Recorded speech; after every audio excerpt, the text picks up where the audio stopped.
really can't complain. Wave, yeah. Everything is straight. Wave, yeah.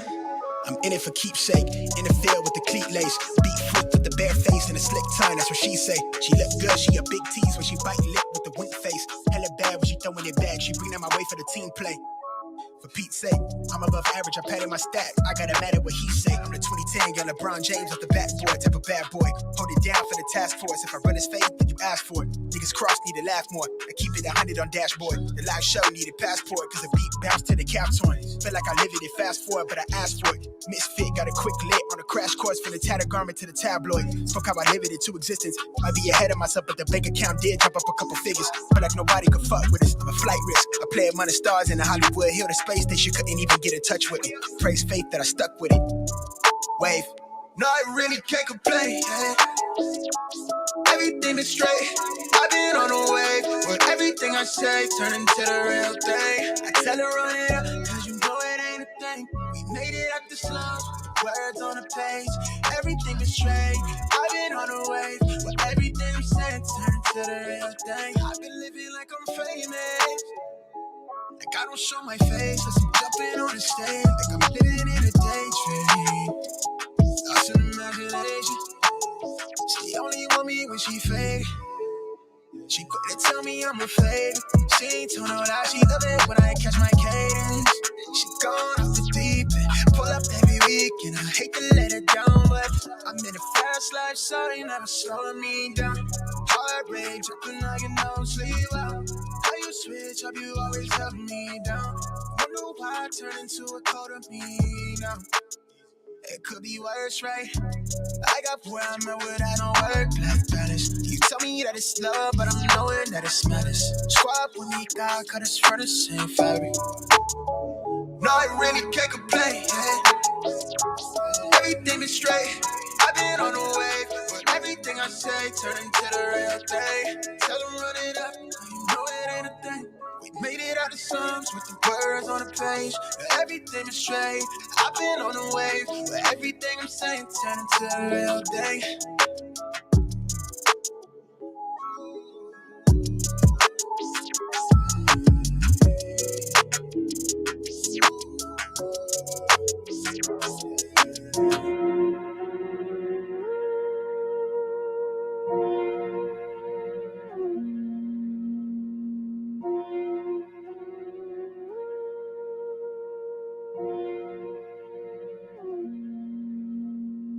Flexing ain't discreet about it.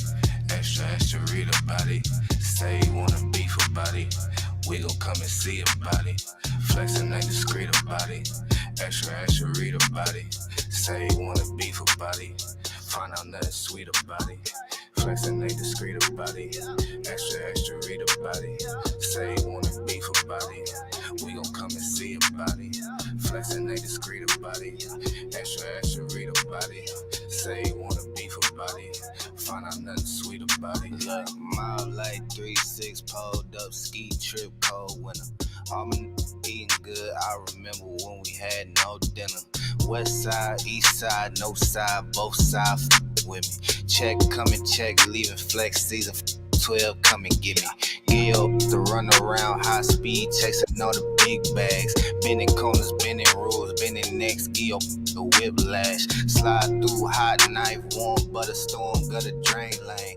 Young man, old habit, still at it, tryna let my chain hang. True story, new story, 2-story condo, PnB. 4 bath, 1 me, no key, like I did a B&E. Being me so good, so hood, so not worried about it. 250,000 new views, old news, know you probably heard about it. Extra, extra, read about it. Headline, word around town, flexing. Ballin' on my course, so I ain't worried about nobody out of bounds, stressing. Feeling like Hercules, murder these ain't a problem to me. Tried to tell the maid service don't come unless you bringin' condoms to me. Flexing ain't discreet about it. Extra, extra read about it.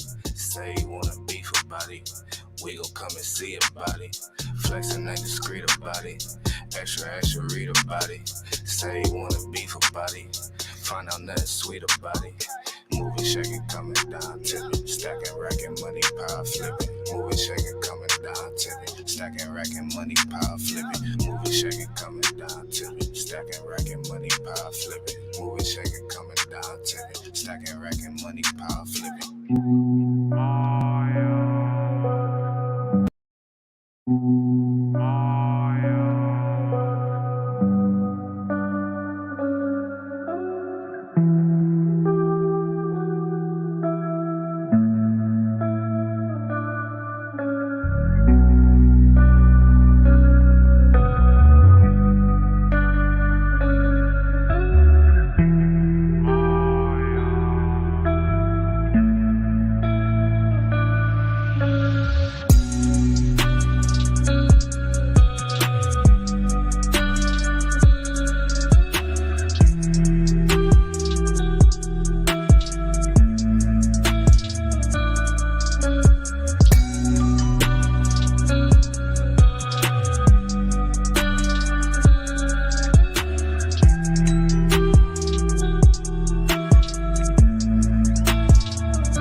Guys, listen up. As you get older, the best way to continue to look young, exuberant, and vibrant is to continue to take care of your skin. That's why I'm excited to have Teej Hanley as a sponsor of today's video. You heard me talk about them before, and you're going to continue to hear me talk about them because I believe in their products and the positive impact that they have on every man's life. Teej Hanley makes taking care of your skin so easy. They provide you with all the products you need and nothing that you don't. Every box comes with an instruction card that tells you when to use each product, how much to use, and in what order.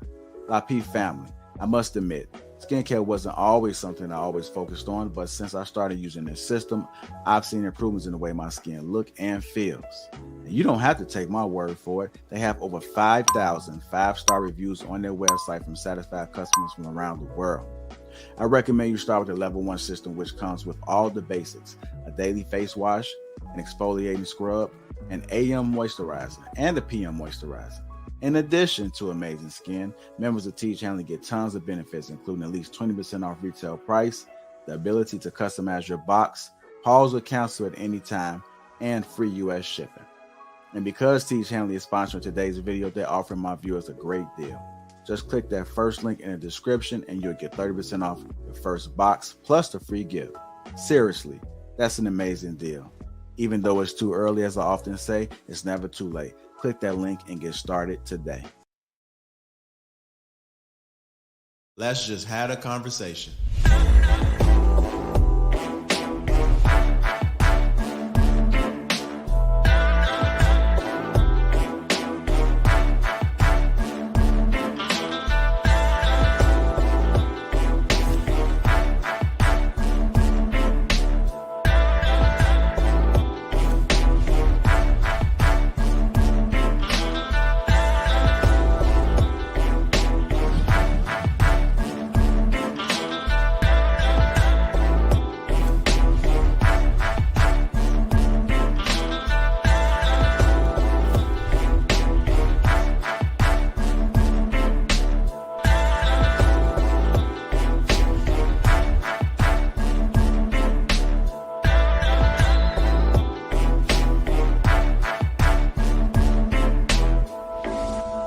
How y'all doing, family?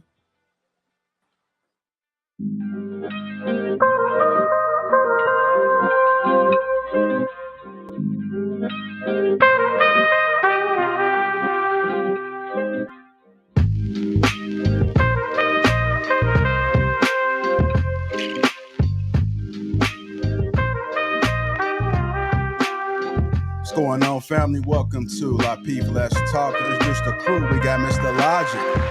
We got Lauren, Trigger Mike, Anton, Isla Girl Q, Tam, Kay, Kayla, Siobhan, me, myself. I'm Lapeef J.I. Welcome to Lapeef Let's Talk. How y'all doing, family? How y'all doing? It's Friday Eve. Good. Yes, it is Friday Eve. Thank you, Jesus. Friday Eve. Really, Logic? That's what we doing already? You on mute, Logic.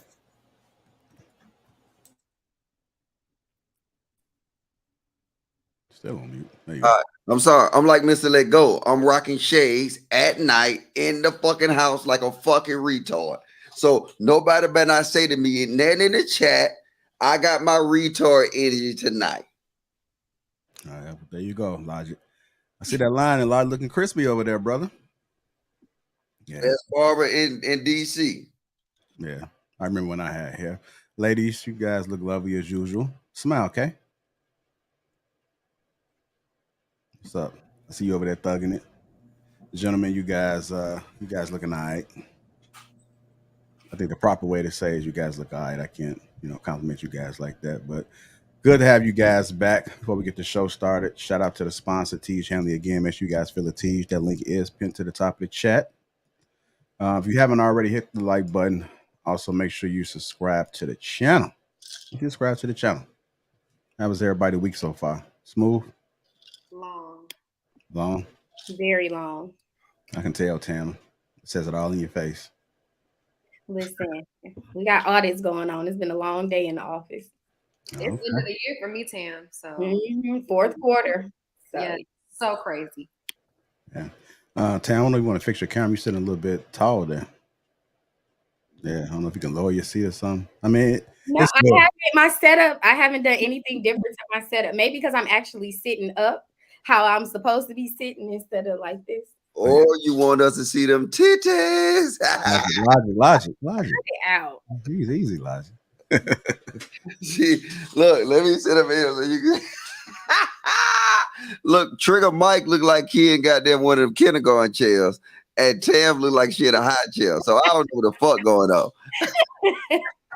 I swear my setup has not changed. I don't know why I'm You sitting. know what? I'm just looking at everybody across, and it's a clear distinction between you and the rest of the ladies. But it's fine. I mean, you keep it set up. I'm sure it's pretty not going to be. Say just like that. Damn, your hair look good, girl. Thank you. Yeah, no hat today. They was tired of me in that hat. They said I was trying to hide some. I'm like, I have been on the panel before without a hat. I didn't feel like combing my hair. All right. We're going to be trying something new today, and I do need the chat's participation with this. So what's going to happen is I'm going to bring up some topics, and we're going to do trivial or big picture. You're going to explain why. Okay? You guys have an understanding how this is going to go down? Okay. Also in the audience, I know these are big words for you guys, so make sure that you put a T or a B, and that's going to be able to let us know you guys' thoughts about what the topic is, okay? All right, let me go ahead and put up super chats already.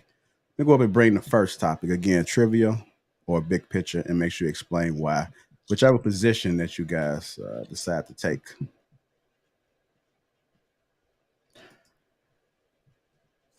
Holly Bailey's Little Mermaid is already making waves among young black girls. If you guys haven't seen it already, we now officially have Ebony Mermaid. Ebony Mermaid. So I'm gonna go around the panel and I want you guys to say if you guys think it's trivial, meaning that we shouldn't care about it, shouldn't talk about it, or whether it's a bigger picture with it.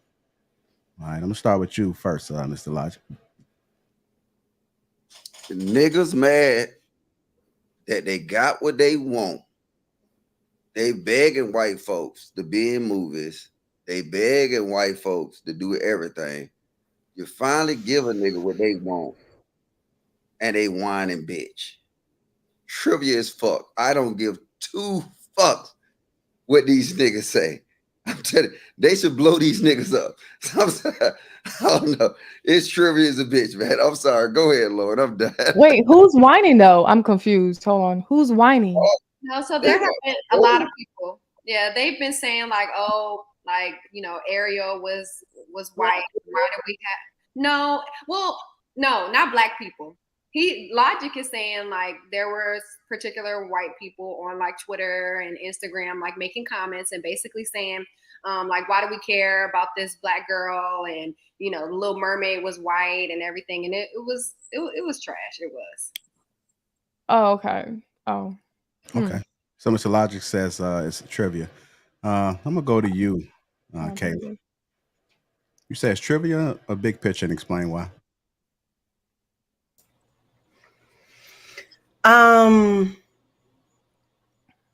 I would say it's trivial. I do think that big picture entertainment in any capacity is not, or should not rather, be like our focus of our attention. There are other major things going on in the world and in the country that deserve our attention. So big picture, I think it's trivial, but I do think that because it is a fictional character, it could be anything. So this character is one way, like this character is not real. It could be anything that a creator wanted to make. So that doesn't make sense to me either. Anyone that's giving kind of pushback against it, especially because there's been a black every other Disney character. So what is the problem now? So yeah, that's what I think. Okay. What about you, Siobhan? Trivial or big picture, and explain why on this particular topic.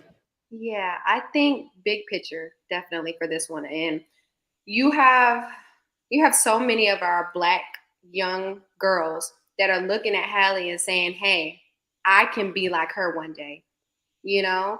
And there's a lot of Disney characters that we don't have Black people. But I think Halle is really setting the tone to say, look, yes, I'm Black. We already knew that in the first picture, you know, Ariel was white. And I think that she's just kind of opening the tone for other Black women to be able to have those roles. And I think it's huge. I think it's huge. And my daughter, particularly, she loved it, you know, and I guess for people that don't really like musicals, they're not going to like it. But I really do like musicals, and I think it's going to be a great movie. Okay. Trigger Mike, what are your thoughts about it, sir? Trivial or big picture? Explain your position. Well, honestly, I'm kind of confused on which. So people took big picture and trivial. So I guess I'll put more context to why, because Siobhan said big picture, and I was going to say big picture, but we're kind of on the opposite sides of it. So I'll say trivial in the sense of, you know, trivial, I guess, means of little importance, right? So to me, this should be of little importance to Black people in general. Here's why. I'm kind of on Logic's train. I don't know why we keep infringing on white people's territory. All right, this is asking them to do something. To me, that's not really good. Like, I would rather see a Black character created by a Black artist, and maybe Marvel sold or bought that production and brought it to life. But I want you to notice how every single thing they do for Black people is muddied up with controversy.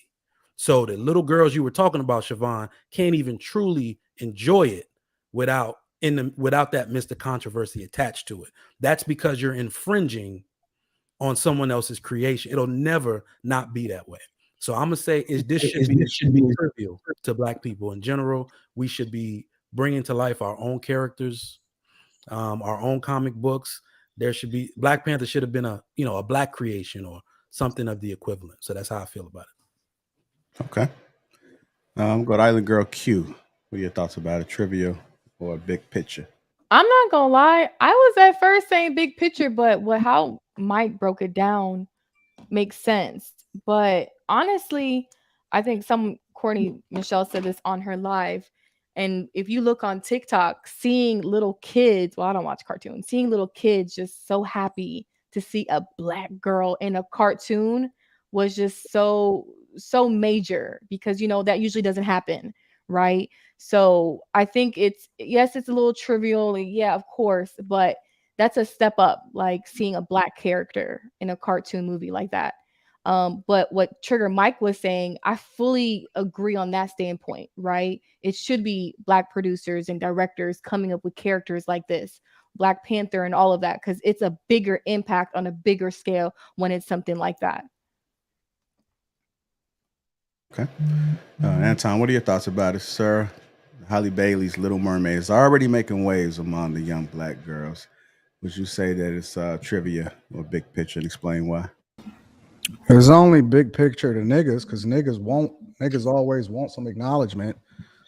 Like, when we talk about these little kids, right, and they talking about, oh, the little girl, the only reason that little kids are so excited about it is because y'all taught them about racism and how to divide themselves against other people in the first place.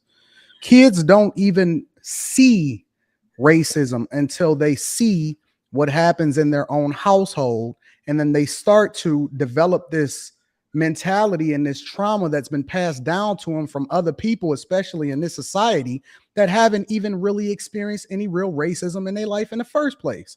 As a matter of fact, the most racist people that I know perpetuated against not only other people that look like themselves, but also they're the ones that's in your own household talking about honkies and white people and crackers, bro. Listen, this junk is trivial. It's absolutely positively trivial. And as a matter of fact, I believe, because I don't look at myself and I don't separate myself except from trash people, right? I rock with Black people, I rock with white people, I rock with Asian people. And for me to even be able to or have to have this conversation amongst people I rock with just because we want to separate ourselves is asinine. It's stupid, it's silly, it's childish. We act like we the boomer generation that was trashing themselves, and you see how far that got them. And I just can't stand separating myself based off of something that none of us can even help that we are in the first place. I'd rather be around people that make decisions based off of what they can control than things that they can't control. And I've never, ever, and I will never, ever teach my daughter to separate themselves or separate herself based off of something that she cannot control. And we teach this garbage, and us even having this conversation continues to emphasize and place this generational trauma on people when in reality, if you wanted to do something, you can do it, and it's not anybody holding you back. And if you need a fictional character, because as a matter of fact, I liked The Little Mermaid, the original, Under the Sea. I liked the original Little Mermaid, and I don't want to see a nigga swimming with a mermaid costume messing up what I experienced as the Little Mermaid earlier in my life. I like the original Little Mermaid, and I'm tired of y'all fucking up the characters. Go and make something new and original. Why we got to continue to transform characters that was already set into something else just to please niggas that wasn't even supporting that in the first place? Hey, you know she gay, right? You know she gay. She gay. In the movie? Oh, man. You know what the worst part about it is? She like her mouth wet. Hey, you know what the worst part about it is? Y'all asking for something from people y'all don't even know who own it, because anybody can buy stock in Disney. Anybody can own Disney. There are no gatekeepers. But Anton, think about it though, right? The younger generation, some of them probably never even seen that old Ariel, or the old one, Little Mermaid. You see what I'm saying? Like, how? Unless and y'all gonna pass the trauma right on. Y'all gonna pass y'all own trauma that y'all learned from y'all daddies and y'all great grandmothers and y'all great grandparents. Y'all gonna pass this same trash narrative down to y'all kids, and they gonna pass it down to their kids, and they all gonna be running in the victim Olympics. Real talk. All right. If you're watching in the audience, you're engaging in the chat. We're doing trivial or big picture. Put a T if you think it's trivial. Put a B if you think it's the big picture. We are discussing the Ebony Mermaid. So let me hear your thoughts. I'm looking in the chat right now. I see some B's. I saw some T's earlier, but go ahead and let us know what you guys think. Lauren, I'm gonna go to you. The Mermaid, trivial or big picture. So,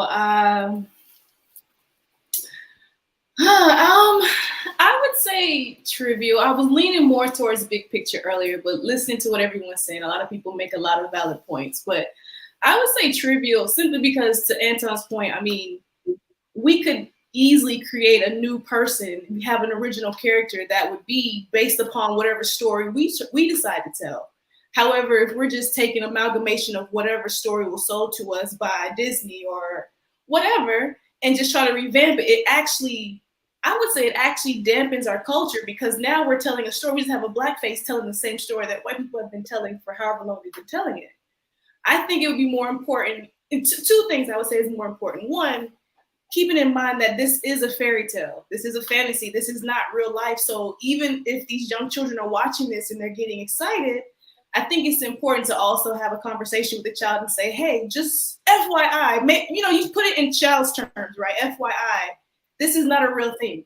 This is a character. She's fictitious. She's not real. So try not to put too much of yourself into this character. It's good to have an identity, but she's not a real person. You know what I'm saying? So I think we would do a lot better if we had characters that actually resembled real people, or people that can give us, like, I don't know how to describe it, but basically I don't have an issue with Ariel. It's more or less of, if what you're saying is true logic about her being, I guess, gay in the movie or whatever. I haven't seen. No, that was a joke. That was a joke. Okay.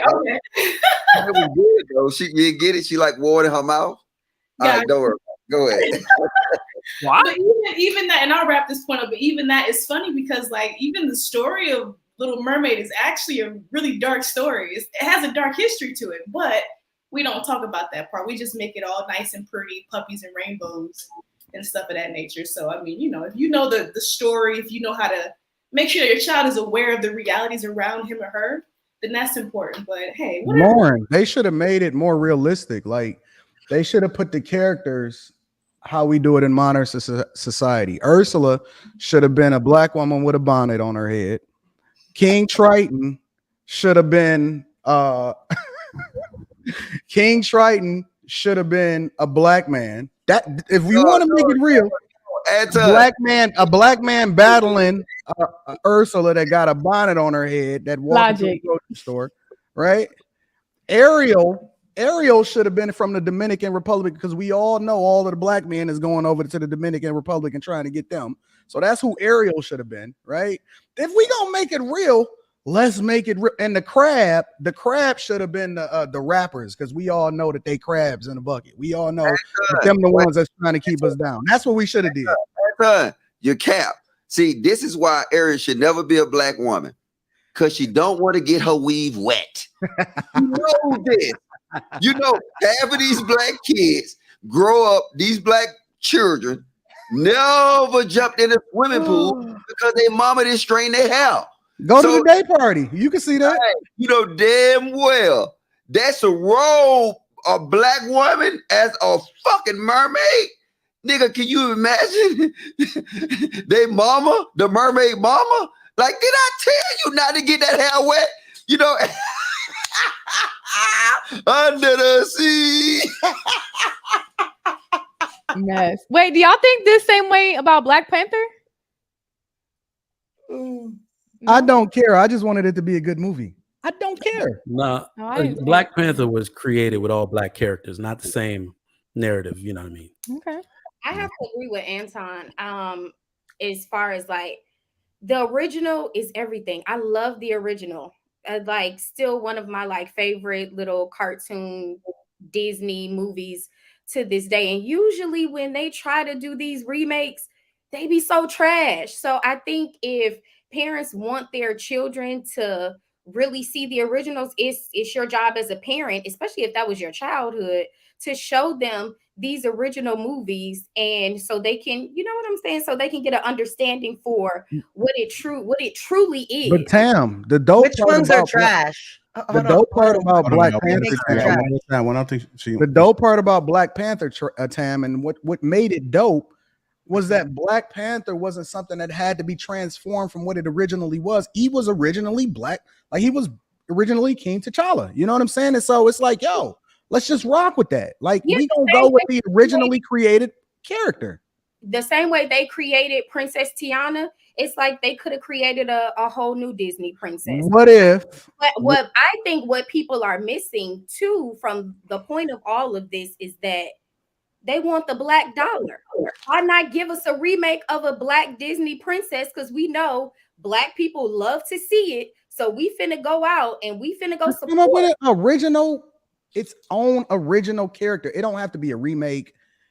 If they took Black Panther and made it White Panther, y'all would be having a riot. We would be tearing up every single major city. If Wakanda was White Conda, it would be a complete riot up in this mug. Imagine a whole bunch of white women that's bald. Like that wouldn't be a pretty sight. Hey, wait, Anton, I got a better one. Isn't black women whining that these white women getting cornrows and shit? Isn't they say, oh, I can't believe she's trying to be black. I don't know. Oh, she's trying to get a butt on this very exact panel. I ain't gonna call no women name, Kayla. This only my second time. I don't give a shit. It wasn't me. If you want to get all your fine ass hair pulled out from trying to have some cornrows, that is on you, sis. That is you don't want no edges, get them done. Tam, I'm going based on an argument that was on this panel that's saying white women, when they get cornrows and shit, they trying to be like fucking white. When white women do it, they trying to be like black women. Well, guess what? Ariel trying to be like the original. So fuck that black original mermaid chick. Fuck her. I hope she drown. Oh wow. I'm gonna go to Kayla next. Kayla, what are your thoughts about it? Trivial or big picture? And explain. I thought I already answered. Oh, you answered? Oh, okay. Send it back. You didn't answer. Okay, my bad. Yeah, so it's for you, Kay. I'm pretty sure I answered. It's on you, Kay. What are your thoughts? I think it's big picture, generally speaking, for the demographic that it's being marketed towards, which would be younger children. Now, for me as an adult, it's not doing anything to me. Like, I don't, it's not changing my life as an adult, but I am glad that children get to see, more representation in the media. Because even though, I think Anton was saying earlier something about kids not like naturally being racist. Even if no kid had any type of racist ideologies like embedded in their mind, it would still be good for them to see someone that looks like them. So kids do notice things, even if it's not like they're having some negative type of connotation. But I think it's good that young children who this movie is being marketed to are going to be excited to see that. But for me as an adult, I mean, I can respect it. I'm glad. I'm proud of Hallie. I think that's good for her to be that person for all these little boys and girls that, will find joy. I just like when kids are happy. So I think it's definitely big picture for kids, but I can see how an adult, wouldn't make a big deal out of it. All right, copy that. You guys just tuned in. Welcome to Lapeef Let's Talk. Make sure you guys get the likes up. We're gonna be moving to our next topic, and for this segment, we're doing trivial or big pictures, and you got to explain why, of course, on the panel. So once you guys see that topic, come up, put a T in the chat if you think it's trivial, a B in the chat if you think it's big picture. Let's get to these super chats, Siobhan. Okay, I'm ready. All right, plant-based bay, $5. A black Little Mermaid is cool, but we still need to make our own ish. Let's make a movie about a Superman who's trying to be a good dad in 2022. Okay, I like that. Eugene, still $20. Q, you have handled the situation in the car wash beautifully. From what I have heard in these YouTube streets, a woman being approached by a man, especially one as peculiar as that dude, would breathe fire on him. Thank you, doctor. JB's fiance, $4.99. Thank you, JR, for making Broken Dusty happen. We appreciate you so much. Yeah, that name kind of threw me off. No problem, JB's fiance. Tyler Martin, $1.99. Instead of crying about Disney, make your own. Construct Icon, $1.99. The Wiz was a good way of spinning it. I am. Valdez Brown, $5. With all of our black ancestors they threw in the sea, are we really surprised that the mermaid is black? Stephen Baker, $1.99. Shallow Waters could be a black movie. JC, $2. Black 101 Dalmatians. Tia Next Door, $2. Black people need to be producers instead of consumers. I agree. All right, I'm just highlighting a couple more that came through. Give me 1 second. Again, if you haven't already, hit that like button. Also, make sure you subscribe to the channel.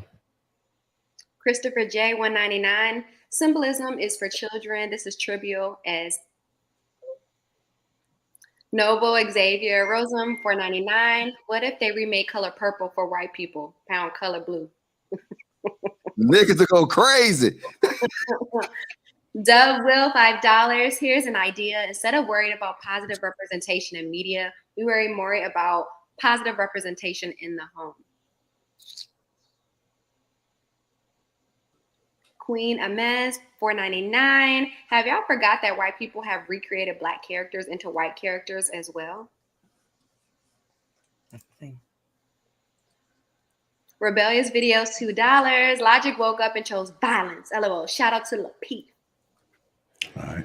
Appreciate all the super chat that has come through again. We are doing trivia or big picture. Put a T if you think it's trivial, and put a B in the chat if you think it's big picture. Our next topic that we're going to bring to the panel is the PnB Rock passing at 30. PnB Rock passing at 30, you guys know, passed away at the Roscoe's. So you guys, it was a lot of attention that was surrounding this situation. You guys think it's trivial or big picture? You think it's something that we should have been focused on or we should have passed on? Go ahead, Siobhan. See, you had your hand up first. Yeah, I think it's definitely big picture. I think it's hard to continuously see our Black men dying at the rate that they are. It's so sad to me that a Black man is going out with his girlfriend. The girlfriend posts the location and he literally gets shot not even 30 minutes later. It's so sad. Why are we even in a space where we're still posting our location? I don't understand. This man was so talented, and I don't understand. If it was his time, it's his time. I'm okay with the fact that everybody has their own time. But it's so frustrating to see our Black men dying like this. It's crazy. And then you have, T.I. talking about it's not Black on Black crime. Like, it's just so freaking frustrating. It's big picture for me. Big picture. Yeah. I think, girl Q, what are your thoughts? PnB Rock passing at 30, trivial or big picture? I mean, it's a big picture, but it's been a big picture. Black on Black crime, right? You gotta be careful. Shoot, even if you're not famous, you gotta be careful how you move in. Shoot, there was a woman that got stabbed up the other day at a gas station because she denied a man. So it's like we have to be careful in how we move in these streets or how you speak to people in general, even on social media. I mean, I don't know what his music was about or anything of that nature or his history prior to this. So I don't know if that had anything to do with it, but you got to be careful. And today we don't know what's going to happen in 10 years, what it's going to look like, because it's getting worse and worse. So no. I want y'all to stay on code. I want y'all to stay on code, rocking with Black people, regardless of what it is that they do, what they stand for, and how they look. I want y'all to stay on code. The same conversation. I'm going to bring up this. Listen, I've been on this panel for a long time. The same conversations that we used to have over a year ago when y'all was talking about being on code with other Black people. I want y'all to keep that same energy. Rock with them. Stick with them. Don't divest yourself from them. Keep rocking with only Black people based off of the color of their skin. I'm gonna just stop right there. I ain't even gonna say nothing yet. Okay. All right. I'm gonna go to K on this one. PnB Rock passing at 30. Is that trivial or big picture?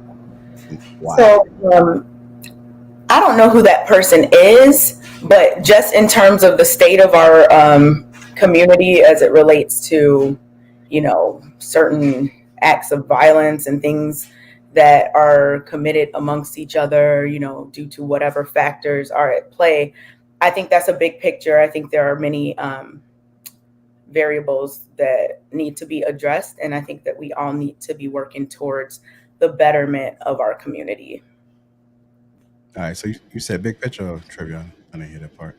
Big picture for like violence, amongst ourselves and things like that. Like, I don't know who PnB Rock is, but I'm just saying in general, I think that violence in our community is a big picture issue. All right, can I go next?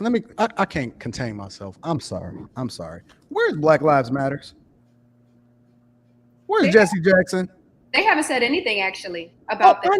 I know. Yeah, they have not. It's shocking. Where are the protests? Why are we not out marching in our communities all of a sudden? Why don't we have the same energy for these dudes that die every single day in LA, Atlanta, Detroit, New York, Chicago, where they passed the purge law? Where are all of y'all? Why y'all not calling y'all legislative branches all of a sudden? How come y'all ain't got no energy for them now? We all calm now. When we was talking about Breonna Taylor and all of these other dudes, y'all was on fire. Y'all was on 10. Where's all the energy at all of a sudden? Huh? I don't see no protesting. I don't see no advocating. I don't see no talking about defunding the police no more. Now that all of them is quitting in all of the police forces in urban communities. I don't see none of that. I don't see y'all going out there and demanding justice. I don't see y'all trying to find the killers. I don't see nobody doing nothing but talking. But ain't nobody standing up for the thing that actually matters in the Black community. Where's all of these where's my pro-Black people? I ain't seen Umar Johnson said nothing. He said nothing. Let it be a white person But we got exponentially more violence in our own communities and ain't nobody saying nothing. I don't see nobody talking about their property values all of a sudden continuing to go down. I don't see nobody complaining about the fact that they can't even go and eat breakfast no more. See, the problem is we saying that Jesus Christ. The problem is that we need to protect ourselves instead of identifying the killers. We still got this no snitching culture. Come on, man. I want to see that same level of outrage that y'all had during the pandemic when y'all wasn't even supposed to be 6 feet within each other and wearing masks, but y'all was out there protesting and tearing up y'all own communities. You was tearing up Wendy's. You was tearing up AutoZone. You was trying to hold somebody accountable. Where is the same energy, the same love and passion that y'all got for each other? Where is that at all of a sudden? They're not going to I do don't see nothing. They're not going to do that in South Central. Sorry to say it, They but ain't doing it nowhere. they're not. Ain't nobody complaining about black people killing black people. Nobody is complaining about black people killing black people. Nobody. Not Maxine Waters. Not nobody. I don't see nobody having a conversation except for the people that's divested themselves against the worst versions of us. Y'all know what y'all gonna do? Rest in peace. Put him on a t-shirt. And that's the end of the conversation. Meanwhile, your favorite dude that you said to be on code with, the dude that's gonna go with you to the show to go and see Ariel and the Little Mermaid, he gonna be out here rocking somebody's snot box tomorrow. And we ain't got nothing to say about it. I'm done. I'm it. That's all I gotta say. Kayla. When So it comes to PnB Rock at 30, trivial or big picture, and explain why. Again, if you're in the audience, make sure you guys put a T if you think it's trivial, or B in the chat if you think it's big picture. All right, Kayla. So overall, I think it's big picture to just violence in general. I mean, violence in general is at an all-time high. The nice neighborhoods that used to be nice and safe are not nice and safe anywhere in America really anymore. So I think it's definitely big picture because violence is just becoming more prevalent. Like it wasn't even at nighttime. It was in the middle of the day. You know what I mean? Like nobody has no coof anymore, even about it. Where I feel like there's used to be at least, a certain code with like, I don't know. But I do think that in terms of what like Anton is saying, that's very different because these are citizens against other citizens. You know what I'm saying? Like these is people in their community. Yes, black people kill black people more because they live around each other. And the same thing for white people. More white people kill more white people. We are not the number ones in killing them. They kill each other just as like we do because they're around each other. So I think that is I think that's very interesting. And so when you speak about that, the marching in the streets, I've never seen that when it comes to like a citizen per citizen type of situation. I've only seen that when it's the establishment that we pay to protect us that deletes us. All last year we were saying white people, black people on white people lawn. Hold on, I think she finished. This is crazy. So I think that is the reason that people are in the streets, because obviously we've seen historically that the criminal justice system does not work for black people. So that is the real reason people in the streets. Now, when it comes to crime in your neighborhood with the people that are around you and how that goes, that's a separate issue that comes back to self. People have to look in the mirror and figure out what is going on with them. I mean, in terms of trying to hold other people accountable, I don't see that. Most people are just trying to keep themselves safe. You know what I'm saying? All last year, just trying to keep themselves safe. So I think we created a whole thing behind Karens. A whole theme behind what a Karen was. You couldn't walk on a person's, if a white person approached a black person, that junk was going on social media immediately. You couldn't bump into nobody in the parking lot. It was people, listen, they marched into a gated community and some white people was like, yo, don't come on my property. And we was all on them. All on them. Anything, and it ain't got nothing to do with the establishment, is regular everyday citizens that y'all hold accountable that don't look like y'all. But when somebody that looks like you rock your snot box, ain't nobody got nothing to say. That's crazy to me. It's just normal. Oh, you know, that's just regular. You know, black people kill black people all the time. We don't need to address that. We don't need to address our own households and our own neighborhoods and communities. No worries. I never said that. We Just in only need to reverse to what focus I on the said, people I that was don't look speaking like on us the people and marching in the kill us. streets. Yeah, one at a time. There are definitely people that are speaking out about it. You have to diversify your feed. There are people talking about it. So if the people that you watch on social media and the shows that you watch, if they're not talking about it, they don't care about it. So you have to find mediums of people that care about it. This is the space of information. They're like, even the marches, there are networks that were not fucking covering it because they don't care. So you have to find those outlets that care about what you care about and that are speaking what you want to hear and that are passionate like you are. And they're out there. I've seen them on Instagram. I've seen them on TikTok, like have a major problem with this. People are upset about it. They're just, the marching in the streets thing is a separate issue because again, that has to do with the establishment that we pay to protect us. That does not, they target us. They literally kill us. So I think that's a separate like thing, but I don't think there's that two things can't be true. Like people are holding people accountable when there's crime in our communities, and people are trying to hold the establishment accountable as well. People are holding people accountable when it's crime in our communities. Are you serious? People are speaking out about it. How do you want people to hold them accountable? How those dudes that killed him? How are you going to hold them accountable, Anton? What are you going to do? So the biggest, how are you going to hold them accountable? Because I had this conversation with Jay Prince. Like, no, I just want to know, how are you going to hold them accountable for their violent act against this man? How are you going to do that? You gonna let me answer? Yes, I'd like to know. So the biggest thing about it is that who you had this conversation with? Say what? Who you had this conversation with? Jay Prince. Oh, okay. Yeah. I had this conversation with Jay Prince, and the biggest thing about it is that we don't call our legislative branches. We don't hold the people that's supposed to be in power as far as that's establishing our laws accountable. The first thing that we need to do is participate in the voting process to get the people out of here that's making these laws that continue to enable criminal activities in our neighborhoods, such as this past purge law that's happening in Chicago right now. That's A. B, I believe that every single black person need to be what we call quote unquote snitching. Tell on Little Pookie and Ray Ray and make sure that everybody tell on everybody. If you know somebody that's out here doing criminal activity, we need to purge ourselves and divest ourselves by sending every last one of these dudes to jail, not allowing for them to be able to get out with no bail, depending on what type of felony they commit.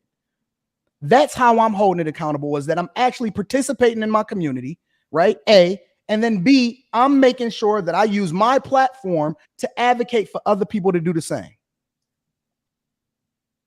Can I go? I don't want to interrupt nobody. Yeah, go ahead, Logic. I'm trying to be nice. All right, speaking on the topic, trivial or big picture, PnB Rock pass. All right. If it's big picture, then when it become big picture? Was it King Von? Was it Crondo Rondo Homeboy? Was it every last rapper that we know? It become big picture? Or rest in peace records? Y'all be forget about PnB tomorrow. Just trust me, it's a phase that y'all go through these fast. So your words might say big pictures, but your actions say trivial. Because if you really gave a crap, try not to cuss. Change my glasses. What? If you really gave a crap and you really say it's big picture, then Anton right. You'll start snitching. You'll try to protect them black lives. But it's not big picture to you. It's big emotions. You know deep down in your heart it's trivial. You will go to sleep and not think about the young dogs. Chat. Put all the niggas that didn't die in the last year. That's rappers. And look at the chat. That's why I don't listen to shit niggas say. Because what you say means absolutely nothing. When we get on here, we talk about black on black crime. And then you condone it. You condone no snitching. You blame it on the system. You say white people jump out, you know what I'm saying, helicopters. King Bun. Young Dolph, PnB, they're criminals. Do anybody know what the PnB stand for in his name? A ghetto ass street in Philly. Just Google that street. And guess what? A whole lot of niggas is dying on that street that he represents so hard. Why you ain't talking about that, Siobhan, if it's big picture? Kayla? All the big picture people. No, that's fine logic. But what if I don't have any people around me that are doing any criminal activity? So what now? What can I do? Okay, then it's trivia. You don't give a fuck. No, I'm asking you, if I'm giving a fuck, what can I do? I don't have people around me that are doing criminal activity to snitch on. So what can I do? Well, first thing you can do is you can start calling out the bullshit. If you tolerate it, you tolerate the nigga shit. Like, even though you said this, Lapeef, we tolerate it. We condone it. We see and say, Jay Prince get up and make a fool out of himself with the no snitching rule. And goddamn, he said if he go out with Anton and Anton gets shot and he see the tag, he see the nigga that did it, he's not snitching. That's the black mentality. So as long as we get that black mentality like that, it's trivia. I've held JP accountable. I only have so many days in my life I can commit to JP. So hey, Kayla, I think he was just making a point. I don't think he's it was just a point, man. Yeah. I make it about you. But the thing is just be honest. I know the emotions, the impulsive part of you would say it's big picture. But if you want to be honest, is it really big picture? Do I big picture?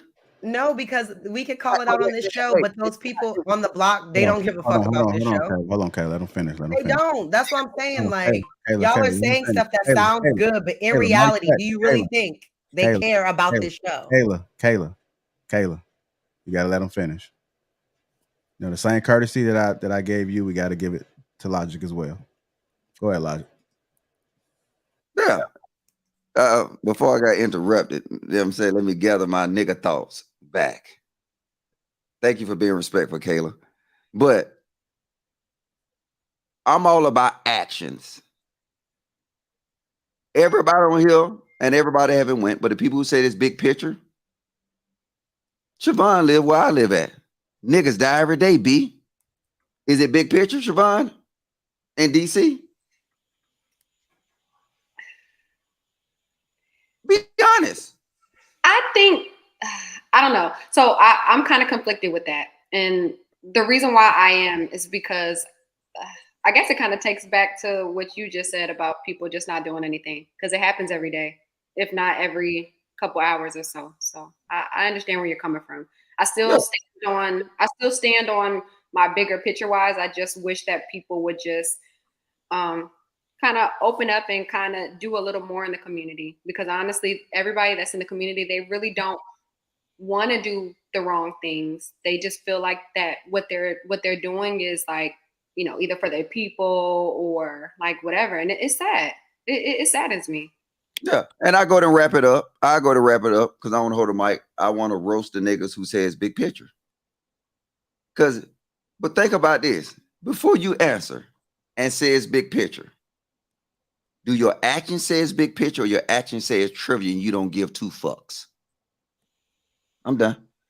All right. Go to 10. What are your thoughts about a PnB Rock passing that 30? Again, in the chat, if you watching, put a T in the chat if you think it's trivial. Put a B if you think it's big picture. Go ahead, Ms. Tam. So I see both sides of it. However, I say big picture because somebody still lost their life.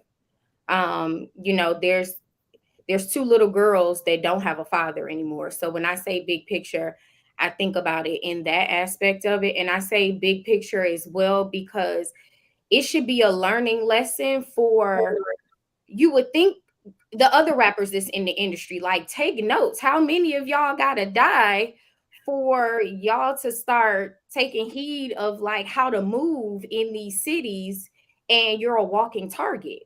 So it's like the big picture is start learning from this shit at some point. Like, when you know better, you do better. And then I think too, when you bring anybody in your space and you're a person of celebrity, you need to teach them how to move accordingly. Teach them not that, listen, you just because you're doing it don't always got to get posted. So I think they just is be mindful of the people that you have in your circle. And just because you might be comfortable in some of these establishments, it doesn't necessarily mean that that's where you belong. So I think the trivial part of it, to answer Logic's question, am I really that affected by it? No. Did I cry over it? No. Am I going to lose any sleep over it? No. But it's still a sad situation. And I think there is a bigger picture that can be learned from that. Trigger Mike, what are your thoughts about a Sir PnB Rock passing at 30? Trivial, big picture. I mean, not much to say after Logic and Anton, but I'll try. So we talked about this on King Talk, right? So I can't say, so let me say no death, you know what I mean? It's trivial. It's important to someone. All right. But in this particular discussion, so his mother, his father, the two children he left behind, it's important to them. So I'll say that because someone lost their life. But I cannot understand how anybody can say big picture on this in the conversation that we're having. All right. His death was trivialized the moment somebody was filming him in Roscoe's Chicken and Waffles and not helping him. That boy was moving, gasping for his life, moving his knees. And that's the culture we have now. Somebody was filming him and not helping him. It was trivialized in that very moment. His death was trivialized when Roscoe's Chicken and Waffles opened up for business the very next day, because that's just how they get down. In that area of LA, that's just how they get down. It's just another day. We're just going to open up for business the very next day. His death was trivialized because nowhere do we have any indication that it was a catalyst for positive change anywhere in the Black community. I'm willing to bet 90% of the people on this panel and in the chat did not think about his death one time today, and it just happened. I didn't think about it. I'm gonna just be honest. We were just talking about it on the panel. None of us thought about that today because it's just what happens in the Black community, right? So it's trivial when we allow these rappers to represent Black culture in the mainstream media. We buy the music, we consume it, we allow them to play it on the radio, we request it on the radio shows, we allow our children to listen to it, etc. We trivialized his death before it even happened. All right, so there's no way his death could be a part of any bigger picture. Okay, if we really want to get granular with it, we trivialized his death when women choose a man like that over a dude that's in school, you know, or a regular working class man. We trivialized that man's death and everybody like him, the King Vons, Drake Yo, the Ruler. We trivialized their deaths a long time ago. Sugar Mike, can I ask you something? When, you know, you just stated about the guy, you know, pretty much filming him, right? Would you agree that with him filming and not helping, just because they kind of put him out there, would you say that he should get charged in some way, shape, or form for even posting it? Oh no. I mean, what else you gonna charge if you charge him for that? Well, it depends. So, you know, laws are different in every state. So if you see a crime happening and you're recording, you can actually go to jail for just being a participant. I would love to be in that courtroom on the day somebody tries to convict someone for a Good Samaritan law violation in South Central LA or Inglewood. I'm sorry, Inglewood. They don't care. They don't care enough about the Black community to even bother themselves with that or waste the manpower. Not gonna happen. I hear you. Thank you. Okay. Miss Lauren. Hey, question. Do y'all think that anything's going to change with society? Because I know Anton said we should hold these criminals or we should snitch, but let's just be honest. A lot of people have scammers as friends. A lot of people hang out with drug dealers as friends. Y'all not about to snitch. So do you think anything's going to change? Oh yeah. It has How? to. It naturally changes. It's already changing now. Let me tell you let me tell you a story of today, right? My daughter started Kumon math. And this is something people used to say, like, oh, don't know black people do that. Don't know black people do that. And then I took my son to soccer practice after that. Tons of black people. We don't have to say a word to each other. Everybody there. And when we see each other and we give that little nod, we're throwing a silent celebration saying, we ditched these niggas. Okay, it's we're not in the hood no more worrying about anything. I'm in here and you in here. It's gonna happen silently. Okay, the baby boomers moved a little bit different than the generation before. Generation X moved a little bit different than generation before. We've seen too much. It's gonna naturally happen. Attrition is gonna happen, and people are gonna leave quietly. Right now, I can tell you, especially like let's say on the women's front. There are women defecting from feminism silently, but they got to stay on code. So they're going to get on these panels and big you up, but they know that they can't really cross that man they got at home. So they never going to talk that shit in the house. It's already changing, I promise you. Okay. All right, Lauren, what are your thoughts about it? PnB Rock passing at 30, trivial or big picture? And it's okay to be honest, too. You're muted, Lauren. So it's okay to be honest. Don't worry about what everybody else saying. F these people. Lauren, you're not talking. I think you might be having some, I think you might be having some mic issues. I'm going to come back to you. Go ahead, Tim. Did you go already, Tim? Yeah, I spoke on it. Okay, who hasn't spoke, man? It's a lot of you ninjas. Hey, Lauren, big picture, Lauren. You marry me, I'll buy you a mic.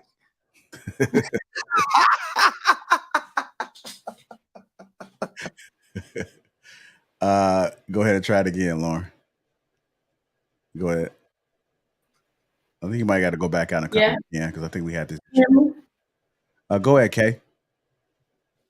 I already went. Who hasn't gone? Everybody went? Okay, if everybody went, then we just gonna wait till Lauren get back. If you haven't already hit the like button, huh? I said I mostly think that like not snitching didn't come from like people just being like, oh, I want to protect the thug in the neighborhood. It more so was like, I want to keep my life and not bring no drama over here that I don't have nothing to do with. So I think depending on the area you live in and depending on the volatile nature of where you live, you should move out silently before you do any snitching if it's like that. And you know what I mean? If that's the kind of place you live. So don't listen to us. We don't live where you live. We don't know what the circumstances are. So keep yourself safe first. That's all I'll say. But some criminals live in good areas. Like some criminals. I know. That's what I'm saying. If you live in one of those areas, then. So you would snitch? If I lived in one of those areas? No. If you had, because we talked about earlier, because you said you don't surround yourself with those type of people, but would you snitch if your friend was a drug dealer or they stole something from somebody? I stay out of other people's business. What? I don't want no drama with nobody. People out here crazy. There's a lady in Atlanta that got shot in a road rage incident because somebody got too upset. I don't know. These people not stable. But if it's your never mind. I know that's what y'all want. Y'all think that's the solution, but these people out here are not stable. So I don't go looking for trouble. I just stay in my lane. But I think you would definitely also say, like, you tell on your family member, it falls in the friend and family member falls in the same category. So it's like, would I tell on my friend? Would I tell on a family member as well? And most of the time, most people not telling on their family members. Especially because I don't really even talk to a lot of them like that. So I don't know what, So I got a quick question. Over here. Have any of these women, if any of y'all women ever dated drug dealers, scammers, or criminals? Absolutely not. Guilty. In my younger days, I guess I'm the only one. So now the thing is some of y'all was dating a scammer and didn't know he was a scammer. I'm just saying. There you go. You know it ain't a scammer. But see, whatever. You knew the nigga was a scammer. It's a problem. You're trivial. Not just saying you, but y'all are the people that condone this stuff. The thing is, if these women, put it like this, if drug dealers, gangsters, criminals stop getting pussy, wait, did Miss Elijah just say that? The black woman is God and she can clean up everything. If they stop giving pussy to the drug dealers, the pimps, the scammers, the robbers, if y'all give a fuck, now you see why I say I don't listen to shit you say, not to just you on the panel. I'm speaking in general. Because y'all actions is different. You know it's not the bigger picture. You know it's trivial to you. You don't give two fucks. That's why you'll slob on a drug dealer knob, you'll toot up back and you'll poke it up for a drug dealer. And that's what it is. So y'all part of the problem. Because I guarantee you, let me see a drug dealer. I'm snitching. I don't give a fuck what community I'm in. I'm snitching. But Logic, do you understand why people don't snitch though? Because one, they feel like they're going to be targeted. Then the people that they love are going to be targeted. And I know it's not the best way to think, but this is honestly how everything has been in America lately. This is like survival. No, it's not. It's survival only because of the shit y'all tolerate. Y'all put this man in office. Wait, hold up. Y'all put this nigga in office. So now since y'all put this nigga in office, crime shot up through the roof. No logic. No logic. But does the hood have witness protection? Wait, hold up. Let Logic go. And then Logic. Well, hold on, let me finish that time. Let me finish. That bat that's in Chicago for mayor, y'all put in office. The bat that's in the DA in Chicago, y'all put in office. The old mayor of Atlanta, y'all put in office. And the DA that's locking them niggas up, black women is trying to take them out. Black women are doing. I'm sorry. No logic. You are right. Here's the other thing though, Siobhan. You know why that's cap? You know why it's not about survival? Because y'all ain't scared of him when y'all dating him. Or effing him. That's a fact. They're not. Why y'all don't have that same level of fear when y'all riding with him? Oh, and I'm not talking about you specifically, Siobhan. I'm speaking to the narrative. They ain't afraid of him when they riding with him and they going out to dinner with him. How is it about survival? How is it about fearing for your life and you ain't tripping? Y'all ain't tripping, not even a little bit. Y'all don't even trip when they go upside your head. You love him. And you can't live without him. So you automatically a target because he a target. But y'all not afraid though. So I'm not believing this narrative of they being afraid because all of a sudden, because of a different set of circumstances, because y'all not afraid when y'all riding and dying with him as Bonnie and Clyde with him. Breonna Taylor? Oh, oops, did I say Breonna Taylor? Breonna Taylor? I mean, I get where y'all are coming from, but like even in the court of law of Breonna Taylor, say her name. Y'all don't want to hear the truth. And you know what else, Logic? They can report them anonymously. They can report it anonymously. What you talking about? But it still comes out later. It's too many excuses, man. All right, y'all, we gotta. All I'll say is that they have witness protection Hold on, let her for a reason. But sometimes it doesn't work, Kayla. Sometimes witness protection when they move you to a new city and give you to a new name? Yeah. I mean, if it's the cartel, they're gonna find you no matter where you go. I'm sorry to say, baby. But with some other like round the way dudes, I'm sure you could get away if they put you in witness protection and move you to like but you Idaho. Just said you wouldn't snitch, so why would you say there's witness protection? Well, because there's no witness protection in the hood. Who runs the witness protection in the hood? But the women would. Nobody runs that. You got to go back to your house where everybody knows you live at. Wait, are you in the hood? If the women were going to get in trouble and get charged, they're snitching. Yeah. Yeah. one thing up, JR. And then they put you in witness protection for snitching because they know that he's going to come after you. That's how it works.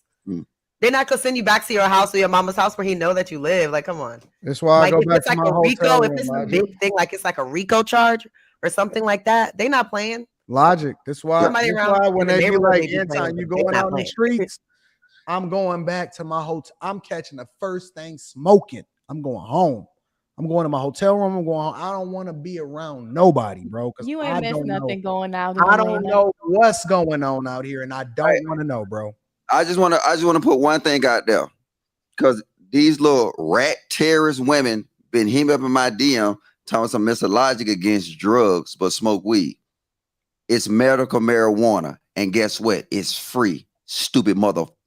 I'm sorry. I'm trying to be respectful. Shut your mouth. What's that saying? Medical marijuana. Right, we gotta keep it pushing. Who hasn't spoke on this yet? Anybody? Lauren, we still can't hear you. Is my mic on now? Yeah, but Still can't hear me? Yeah, we can hear you. It's just a delay. It sounds like you're like in a big room or something. Yeah. Go ahead. Yeah. I mean, it's fine. Go ahead and speak it, and then we're gonna see if you can restart for the next topic. Just go ahead and speak your saying trivial or big picture on this one. Gotcha. So with this, I would say it's trivial. Trivial, but it could become a big picture. Trivial because like what everyone else is saying, you know, like how do we pick and choose who do we fight for, who do we march for, who are we, you know, going to bat for, who are we signing these petitions for? Like how do we pick and choose who becomes the face of our support and our allyship, so on and so forth, right? But really at the end of the day, like I'd say give it a week or so and nobody's gonna be talking about it, which is unfortunate because as Trigger Mike said, this is somebody's father, this is somebody's son, maybe brother, you know, husband, boyfriend, whatever the case may be. So that's like a big picture of it. But the other side of the big picture is, and I saw this video online, I don't know how true it was, but I saw it online, I'll just share it here. But someone talked about how I guess PnB, he left from Atlantic Records and then did his own independent thing. And because he did that, that might have set him up to be kind of like, you know, public enemy number one. I'm not saying it's conspiracy, but I'm just saying what I saw. And so they talked about also how the industry takes out life insurance, life expectancy in the industry. And so the big picture is, you know, if you're finding yourself in this situation where you're a rapper, if you are a rapper, if you're an aspiring rapper, like know what you have on paper, retain counsel, you know, spend the money for the counsel to keep your lawyer on retainer, whatever the case may be. Do something to make sure that you are taking care of yourself, because you're gonna have a lot of people in your ear that's not gonna really be hearing what you're saying, or they're gonna be telling you to do certain things that is not for your better judgment. Beyond that, again, I think this is trivial, unfortunately, because we pick and choose what we want to be upset about. We pick and choose what we want to argue about. We pick and choose who we want to, you know, prop up as being that poster child for our emotions, for our anger, to be mad at somebody else. When at the end of the day, like, we have stuff we got to take care of in our backyard, and we're not doing that. We're not even having the conversation and we don't have that conversation because it's a conflict of interest. Because the moment you start talking about what's happening in your backyard, what happens then? Now you can't talk about anybody else. The conversation stays right where it's at, where you need to have that convo, but we're not having that because we really don't care. Like we really don't care about stuff like that, and it's unfortunate because we should. Hey Lauren, your audio is horrible. You need to get one of them. Why would you say Atlanta Records had something to do with his death? Like that's it. I'm sorry. I think yours messed up too. Is anybody hearing that? Yeah, I'm hearing it. Yeah. Okay, everybody mute up. See, me. Yeah. See, and me. But Laura, for you talking trash and we can't even hear you, Laura.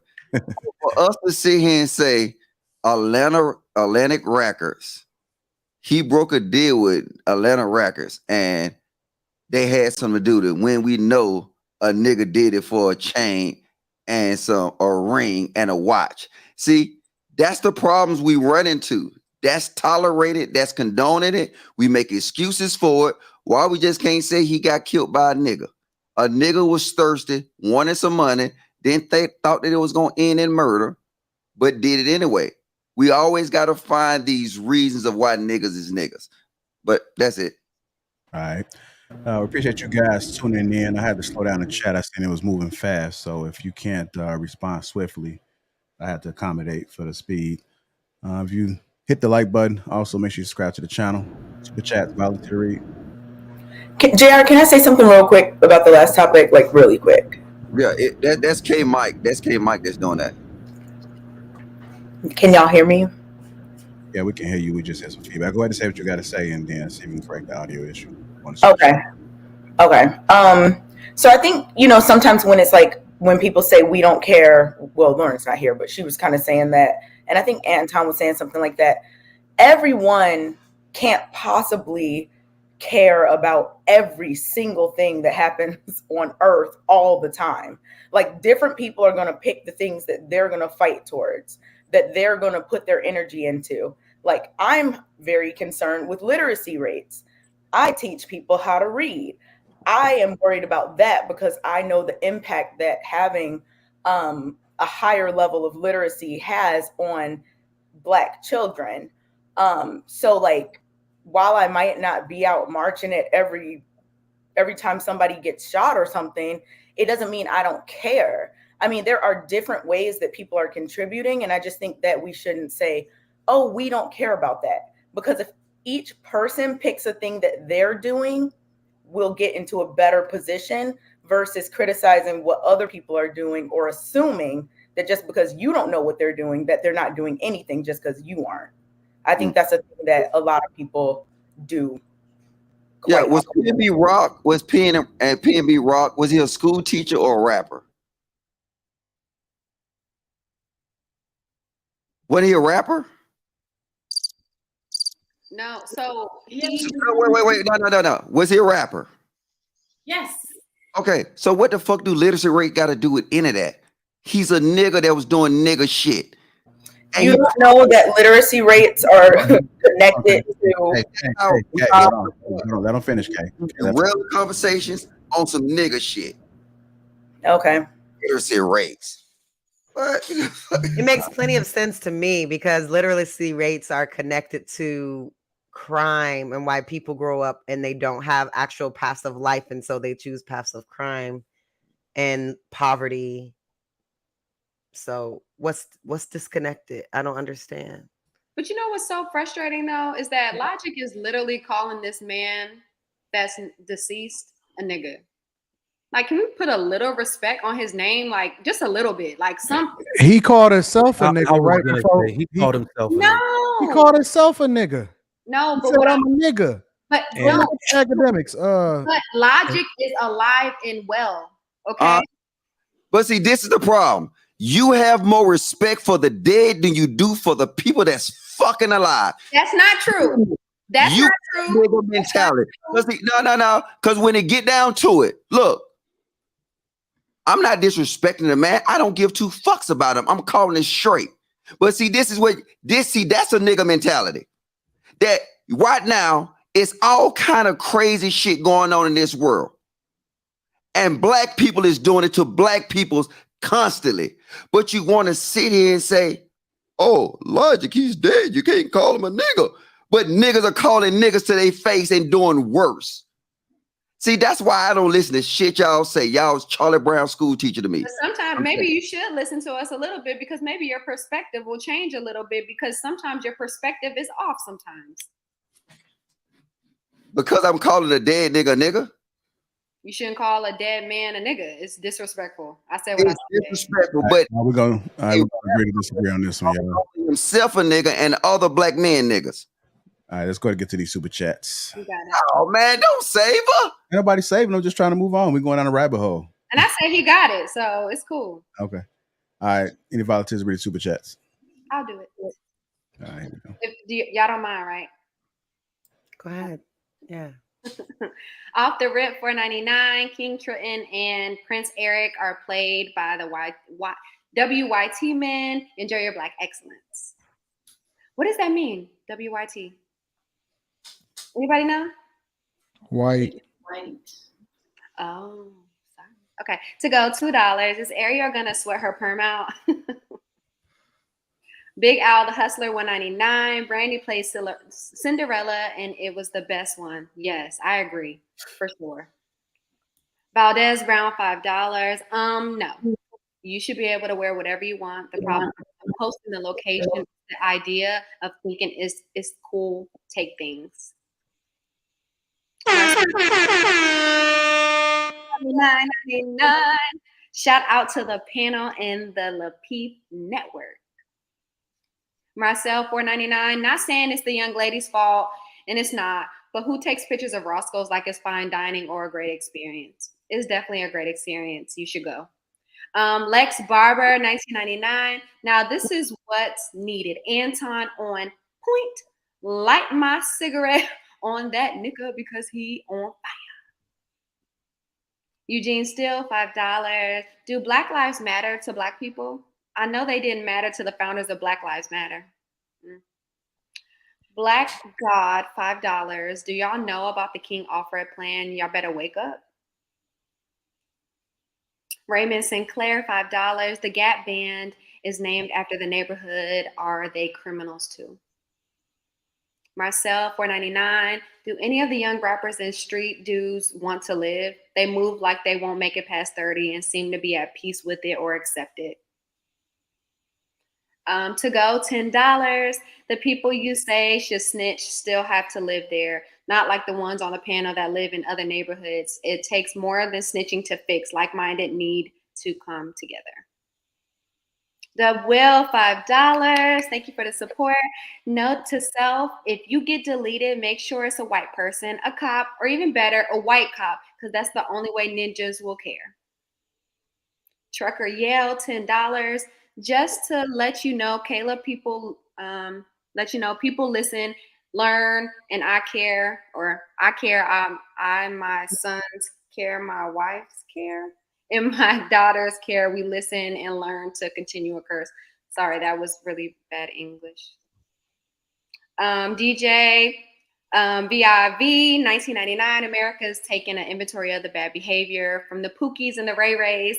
The USA is organically developing an appetite for law and order. We need to separate ourselves from the culture ASAP. Mass incarceration part 2. TO31 $5. If you're not gonna march and say nothing on black crime, please be quiet and white on black.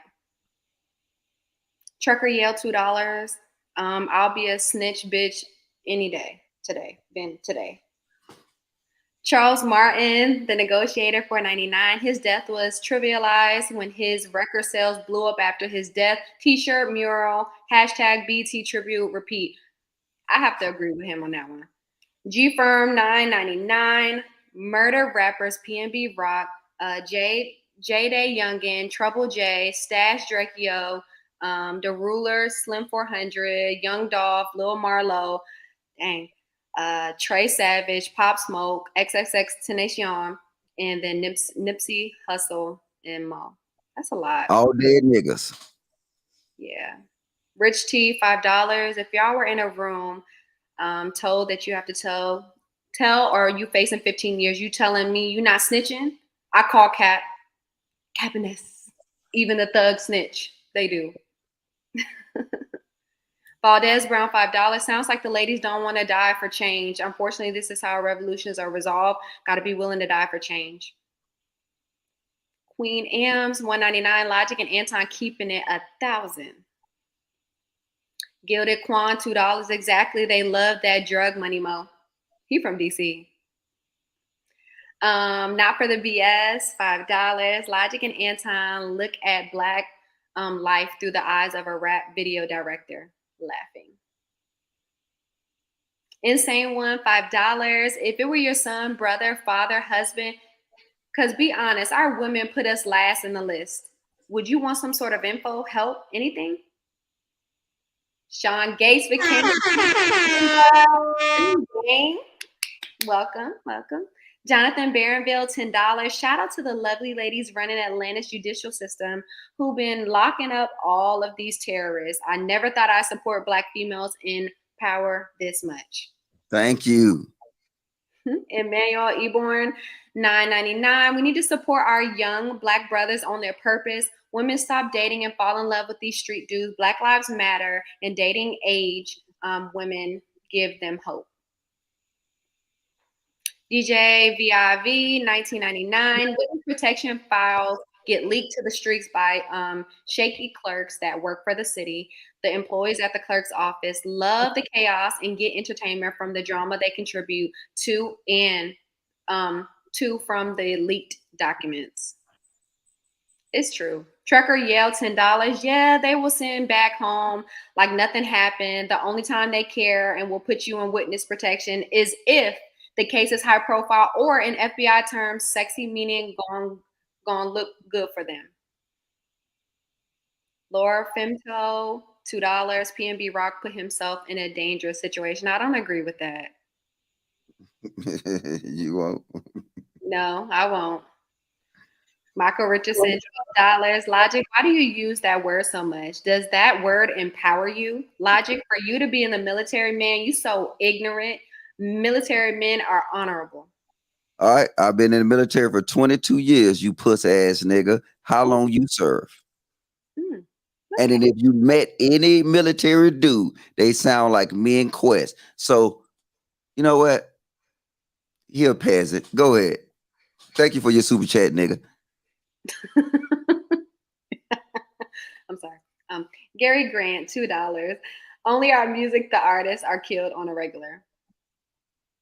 Abdul Omuk, $10. The police know who the drug dealers are in our community. Snitches is what they ask us to do, but cops don't snitch on bad cops. I know people who killed because the cops did not protect that young sister. Practical Absolutes, $1.99. That ninja is a ninja, and he is a lesson to all. Fuck him. Boo. Okay, Laura Femto, $1. Thank you so much. Stanitzia Arnold, $2. Hope I didn't pronounce that wrong, but I probably did. I'm sorry, girl. Love Mr. Logic's Logic. Huh. Laura Femto, another $1. Thank you. You're so silly, Logic. Jonathan Barronville, $10. Black men, if you're going to get deleted, please make sure it's done by a white man or a police officer. Otherwise, these folks are supposedly pro-Black, won't care, and they'll make a million excuses. Stanincia Arnold, $2. Hey, Q&A. I think that's it. I say Miss Parker said it's easier to raise children than repair a broken man. Charity begins at the home and spreads abroad. I agree, Kay. People fight in different ways. So shout out to everybody that's super chat. If I missed some, my apologies. I know it's a lot of them. If you haven't already, hit the like button. Also, make sure you subscribe to the channel. We got one more trivial or big picture before we start to slice the meat. Slice the meat, yeah. Anyhow, let's go ahead and get to it, man. I had two of them, but I'm gonna just drop it down to one just for time's sake. We'll go ahead and do this one. I know we talked about this, the Safety Act for Illinois. I do got a couple clips. Anton kind of brought it up. Want to know if it's trivial or big picture? We go ahead and play this clip.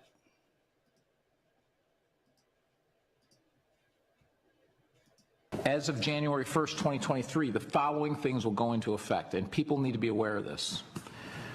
It abolishes cash bail for almost every offense.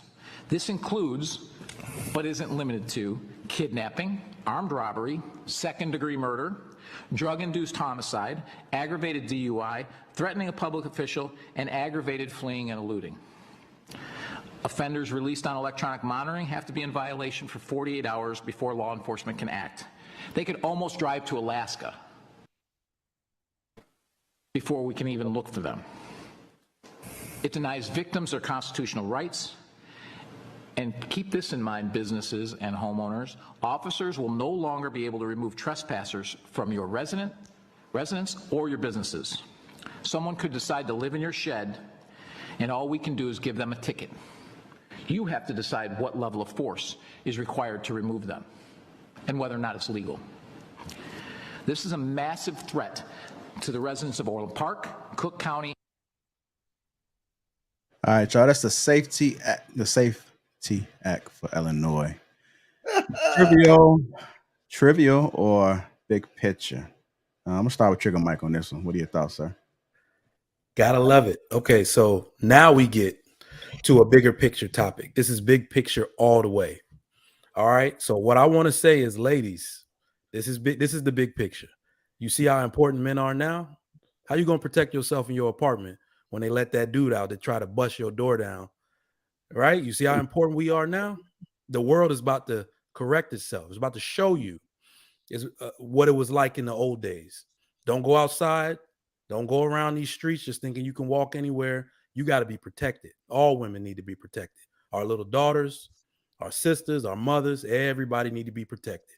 It's about to be a war zone out there. All right. So what they're basically telling you in Chicago is we don't have the manpower and we're done. We stretching out our resources and whatever. It has always been on people to protect themselves. All right. Society has gotten too much freedom and they're going to let you be free. They even going to let the criminals be free on serious charges. And we know how it works. Like, look at that area. It's complete bedlam out there. You got people who can shoot up a block and be an accomplice and get out of jail within 48 hours before the person who they were targeting could even move out of that spot. So I'll just say it's 100% the bigger picture. They are trying to, people are saying that it's terrible or, something's wrong with it. I think not necessarily that it's good that people are going to lose their life. I have to deal with that scenario. But this is what I meant earlier when I said the world is correcting itself.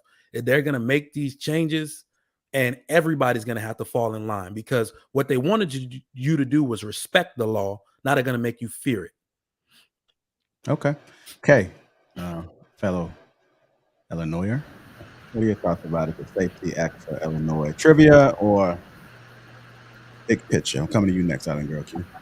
I think it's a big picture situation.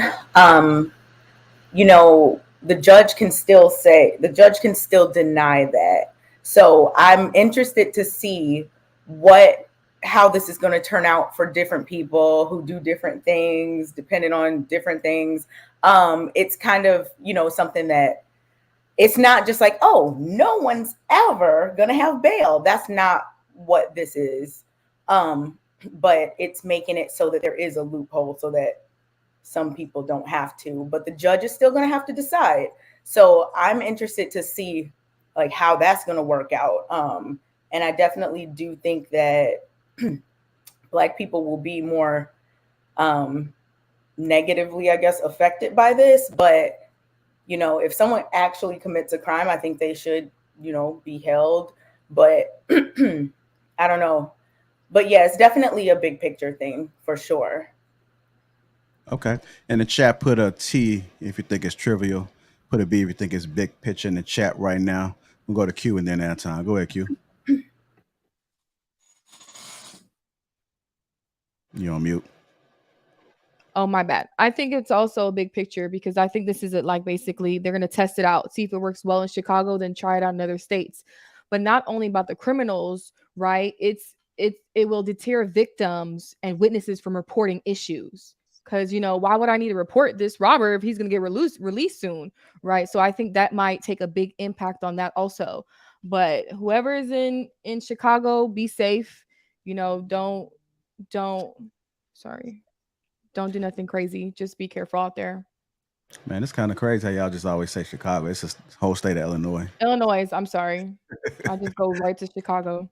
There you go. Go ahead, Anton, sir. Safety Act for Illinois. Is it trivial or big picture? Again, in the chat, put a T, trivial, or B, big picture. It's trivial to me. It's trivial to me. Don't mean nothing. This is what y'all advocated for. Y'all wanted to have social workers go and de-escalate situations at people's houses. Y'all wanted to defund the police. Y'all wanted to get behind what Jay-Z and Beyonce was saying, and as though they knew anything about anything just because they was good singers and rappers. All of a sudden they became the spokesperson for black people. Y'all wanted to get behind them as far as making sure that all of the criminals get out, despite the fact that they been accused of egregious crimes. Y'all wanted this. I am very, very glad that you got it. I am an advocate. Listen, this is my plan.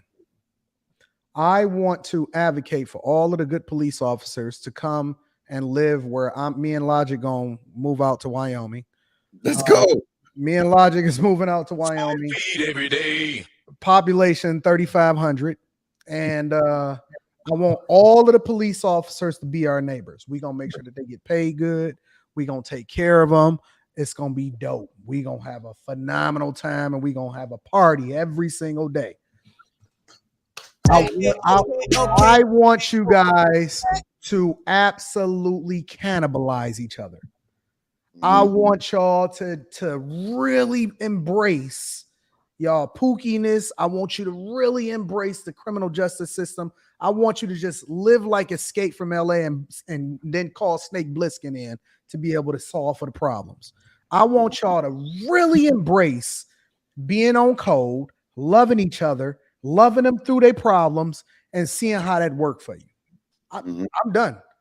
I have enough resources to take me and my family away from this nonsense. Y'all go ahead, have each other, and we're gonna see how that play out. All right, again, put a T in the chat if you think it's trivial for the Safety Act for Illinois. Put a B in the chat if you think it's big picture. I'm gonna go to Tam, Lauren, then Kayla. Damn, just fuck Logic. Go ahead. Yeah.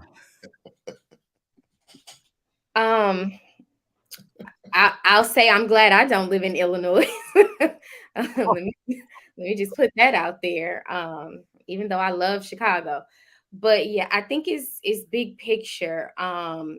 That's scary. That's scary, and I definitely think women in particular definitely need to be doing something to protect themselves, because especially, if you ain't got no man at home, you got to be able to protect yourself against criminals. So and the fact that it's 48 hours before they could even do anything, like at that point they could do whatever in 48 hours.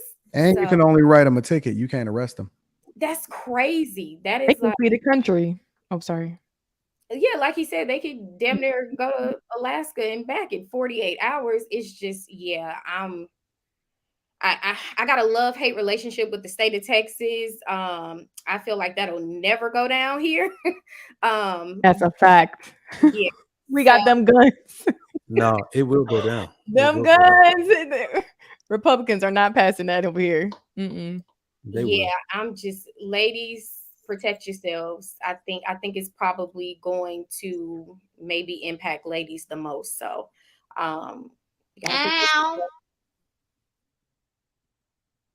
Okay. Go ahead, Lauren. Mic check. Oh, shit.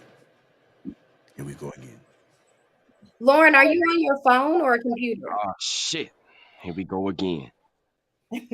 Turn off your Wi-Fi on your phone and your iPad if you have anything. That's she needs to reset her internet.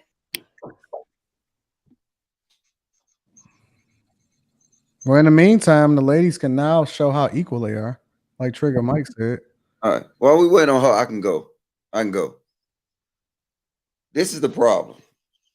I hate to go after Anton, but he's right. It's trivia. What is trivia by definition? Little value or importance. The niggas in Chicago want this. So why is it any importance to me?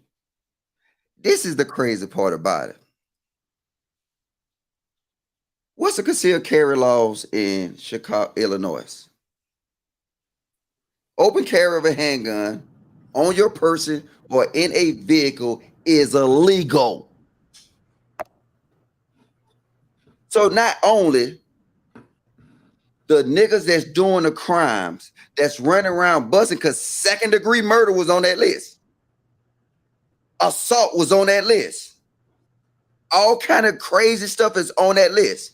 And now they even put it to where you can't even carry a weapon. Ladies, You can Oh, carry. they don't have open carry in Illinois? It's not open carry, but you can carry a weapon for sure. What did I just say, ma'am? No, I was talking to Tam. She said you can't carry a weapon. Here's my point. So guess what? You had all the time to do it. You can be victim later on. What? I was just answering Tam's question. All right. She was talking. I'll simmer down. So open carry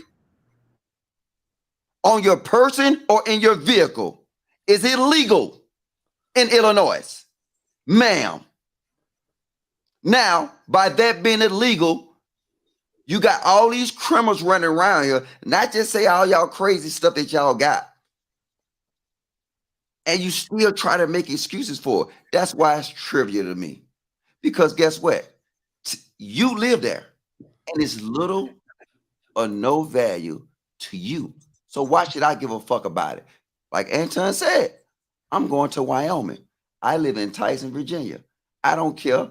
I think the more you niggas die, the better it is for the black race. Because now I ain't got to worry about the stereotypes that everybody else put me in a bucket because of you. And guess what? They are niggas. All the ones that do the murdering, or what? They're an upstanding citizen. All the ones that go upside your head, is they an upstanding citizen, or can I call them a nigga? They're a nigga, and I call a nigga because of the mentality. My bad, JR. Ninja. They have a ninja mentality that you will sit on this panel, you'll see this crazy ass law, and you will continue to make excuses for it.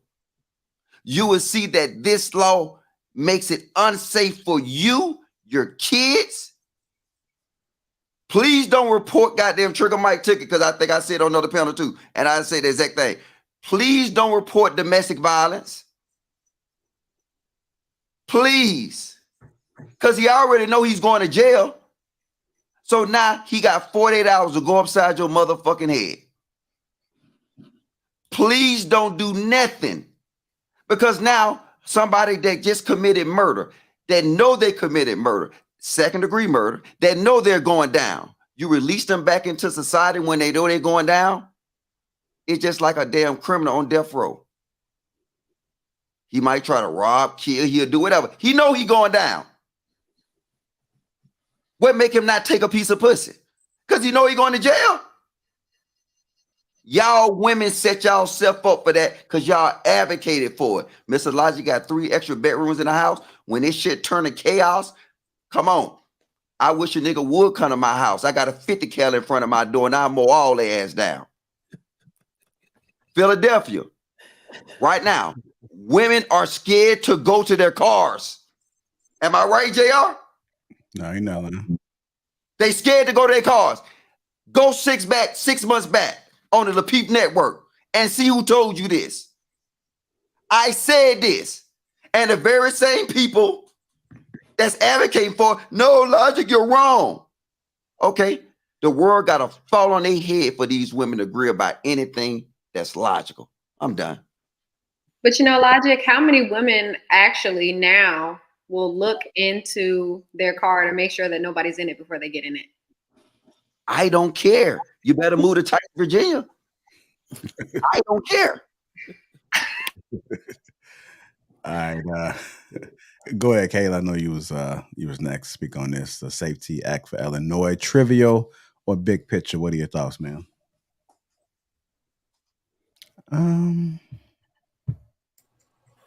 I think it's big picture. Obviously, overall, there's a shift happening. I don't really care what y'all say. I don't see that coming to Florida or Texas. I just don't see it coming down here.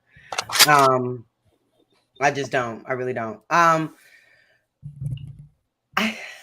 I think that there are a number of things in play socioeconomically in America right now. And that's why certain things happen to distract us from certain things that I think are going on.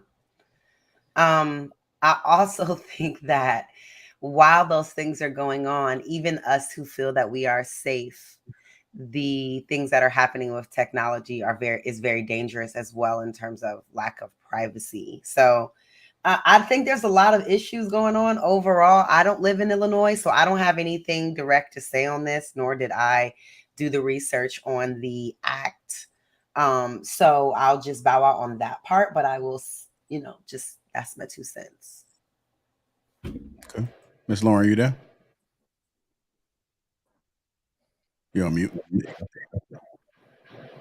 Shit. Here we go again. I don't know what it is. Need a man who's sensitivity, a man like me, someone who can get a mic, someone who can fix the internet, who can make it last like me, baby. Why don't you try to turn your video off and let's see if we get some audio. Turn your video off. Come off mute. Mic check, Lauren. All right, come back on so I can that language. Are you using your phone? The odds are not in her favor tonight. What's going on? Are you using your phone? No? Using your phone? Phone, yes. Computer? I'm not using your phone. Okay. I'm here. Can you hear me? Computer. Yeah, coming in delay. Why don't you try to use your phone? Yeah, why don't you go ahead and set the phone up? There you go. All right. Who hasn't gone yet? There's a lot of you people's on here. Everybody gone? No, the one and only me. Okay, go ahead, Siobhan. I really don't have, well, I do have something to say, but I think it's scary. I think it's scary for, the women that don't carry, right? Because, how many of us, if you're afraid or not, right? How many women carry a gun now, right? A lot more than some. A lot more than some, right? But just think about the women that are nervous or have kind of gone through something to where they don't want to have a gun or have been in an experience where they don't want to be around a gun, right? I'm not too heavy on the laws in Chicago or in Illinois because I don't live there. But I think it's nerve-wracking. I think it's going to be scarier for the women than the men because the men can kind of handle themselves and do this and. Such a misconception. What you think? A lot of men can barely fight. But you know what? Honestly, nobody should be fighting now because a lot of people don't even fight anymore. They'll kill you. They'll come and stab you. They'll shoot you. I think as a man, you should have overall combat and weapon skills. But you know what? You're going to be hanging out with me. I'm sorry to say. Yeah, but some men will lie too. They'll say they have it and they don't know how. Didn't y'all want equal? Now y'all want us to protect y'all? No, we I don't know who y'all is. I don't. We need our wait. So y'all don't believe in equal all of a sudden? Kayla, you don't identify. Huh? Y'all don't believe in equal all of a sudden? What happened? Right, because it's like, come on. I've never said that. I've always said since I've been on the show, like, well, I can't say the whole time, but I just always thought like, be tough, be tough, be tough. I got it. Right. But like, there are certain situations that we talk about on the show. I'm like, damn, like, maybe I did. Okay. So wait a minute. Is there anybody on the panel that believe in equal between men and women? I'm just curious. Anton, I don't want to misquote anybody. Anton, we talked about this before. For me, I think men and women are equally valuable, but different from each other. What does that mean when it comes to how we operate? Explain that. Yeah. What'd you say, Anton? What does that mean when it comes to how we operate in a society, though? Balance, working together, doing what needs to be done. That's it. What about rights? What about pay? What about voting? What about all of that stuff? Do y'all think that y'all are equal in that sense? I think that women. Go ahead, Siobhan. I'm sorry. No, I'm sorry, Kay. I didn't mean to cut you off. But you didn't. Go ahead. Yeah, I just think that in some instances, I don't think that women are probably going to get paid the same way that men are. But I think that there are some jobs that women do better. I mean, honestly. What do you mean the way men are?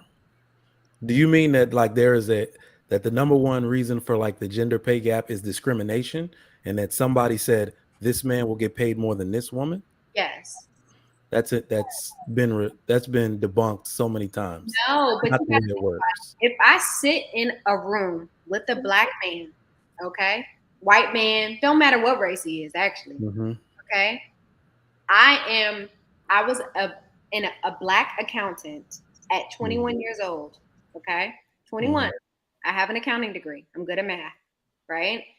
And I sat in a room with all white people. I was literally the only black woman in the room, black person, actually. And they do not look at you the same, to the point to where I started talking. Now, there are things that I don't know, and I'm okay with not knowing them. But what I'm saying here is that sometimes we deserve a lot more compensation than what we're getting. You know what I had to do? Instead of being rowdy and being ghetto and being this and being that, you know what I had to say? I had to explain to them why I deserved what I deserved. Well, wait. Trigger I Mike. shouldn't even have to do that. Hold on, Trigger Mike. Hold on, Trigger Mike. Why do you deserve more? I was gonna say it. Why do I deserve more? One, because first of all, I went to school, went to college. Okay. I got my master's. Okay. And then I worked hard as hell. Now, I might not be the best writer. I might not be the best speller. Okay. But let me tell you something. When I walked in a room and I talked about money, I was good with it. Okay. Oh, really? So you deserve more because you work hard. No, I'm saying that I deserved it because I put in the work to be able to get to where I was at that time. Okay, so Siobhan, let me tell you that the company didn't. The reason why men would ultimately make more is because everything you just named is not quantifiable. Correct. Nothing. Like I deserve and you're it. not in the union either. Yeah, nobody would give you more just based on I deserve it. One of the key reasons men make more is because we negotiate better. No, but they didn't negotiate better than me. Okay, let me tell you How something. do you know? I know. Let me tell you something. When I tell you I know my worth, I know where I'm at, I know what I'm doing. I knew what I was doing. Okay. I'm for real. I'm not saying. And that's how she was able to get more money. So apparently she knows how to do something. Thank you. Well, let's do it like this. I'm gonna add But my she two got what cents. she was asking for. So. And wait. How does she know that she's even? I got. How does she even know? So they can hear us, y'all. How do you know? How do you know that you even close to making what everybody else is making? Yeah. How? How do you know? Let me tell you how. Okay. Well, there's no way I would have honestly known, right? But let me tell you something. I had conversations. I've literally been in the room with, okay, CFOs, like sitting there, like, I don't have my breast out. Like I'm suited up. I have my jacket. I have my skirt. We're having conversations about how to make the company be bigger. That was me. Wait. But you're missing the point. The question is, how do you know that you even remotely close to the people that you look at as your peers and pay? Look at me, Anton. Yes. I see you, baby girl. All right. Oh, look. Let's get past this. Wait. Hold on. We heard the story, Siobhan. I'm gonna say it's full of shit because everybody know. Look, let me get that. Everybody know I'm trying to quit my job. I did put in my letter of resignation. Guess what they did? Came back and said, no, we want to give you a raise. I was like, well, I don't want to be in charge of nobody. I don't want to do that. You ain't got to be in charge of nobody. I said, no, I want to quit. I don't want to be here. I don't want to do this. Oh, well, look, you know what? Just make special projects. That's what you'll do all day. You'll make special projects. All right, well, I don't want to be a project manager, none of that shit. We'll find somebody to do that. So now, if your value is what you say it is, You can tell me anything. You remember I said I don't listen to what niggas say. I watch how they move. If your value was what you said, them people would have no problem. And it's not what you deserve, it's what you're worth. Because you keep saying, "Oh, I deserve this, or I deserve this, I deserve this."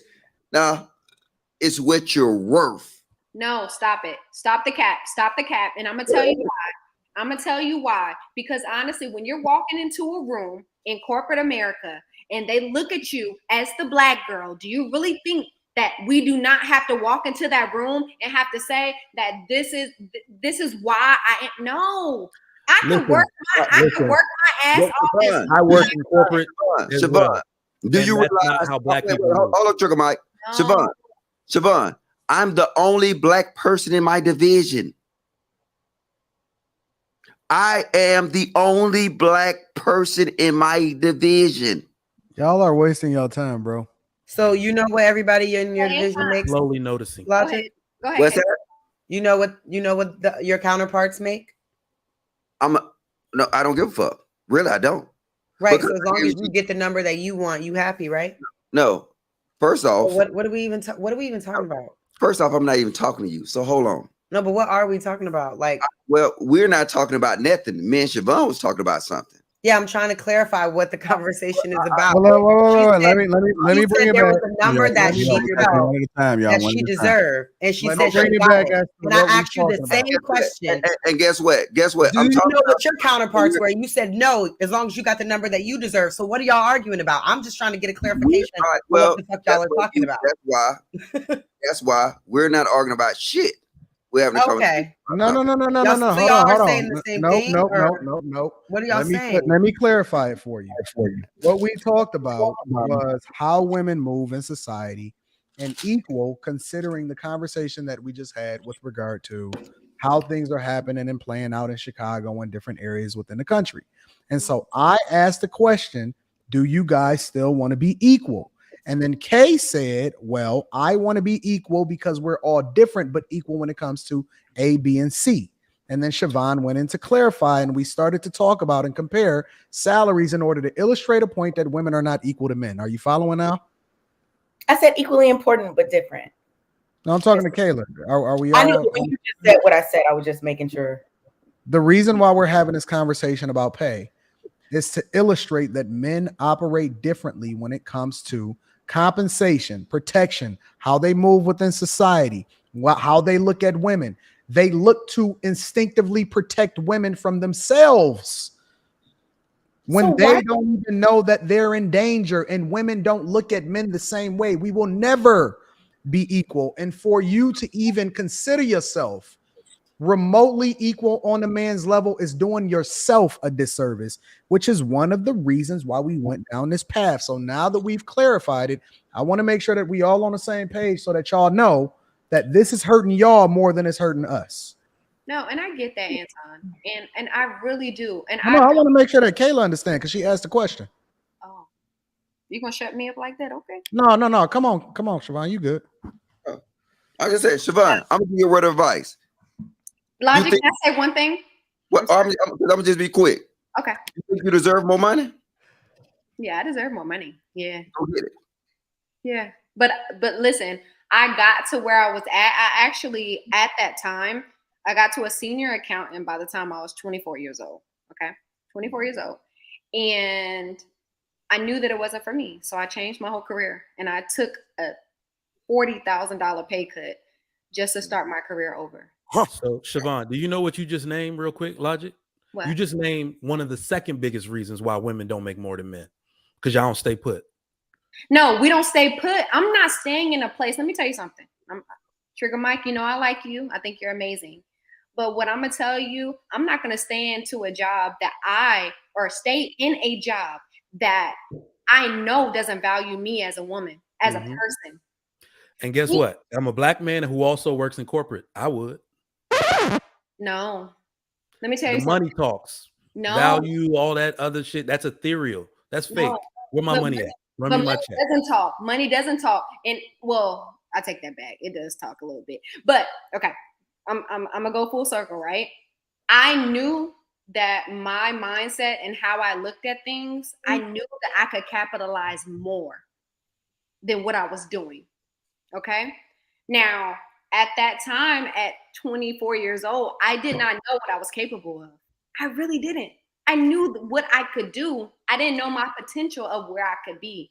And when I got a little glimpse of what I could really do, it took a toll on me. And So what do you do now? What do you do now?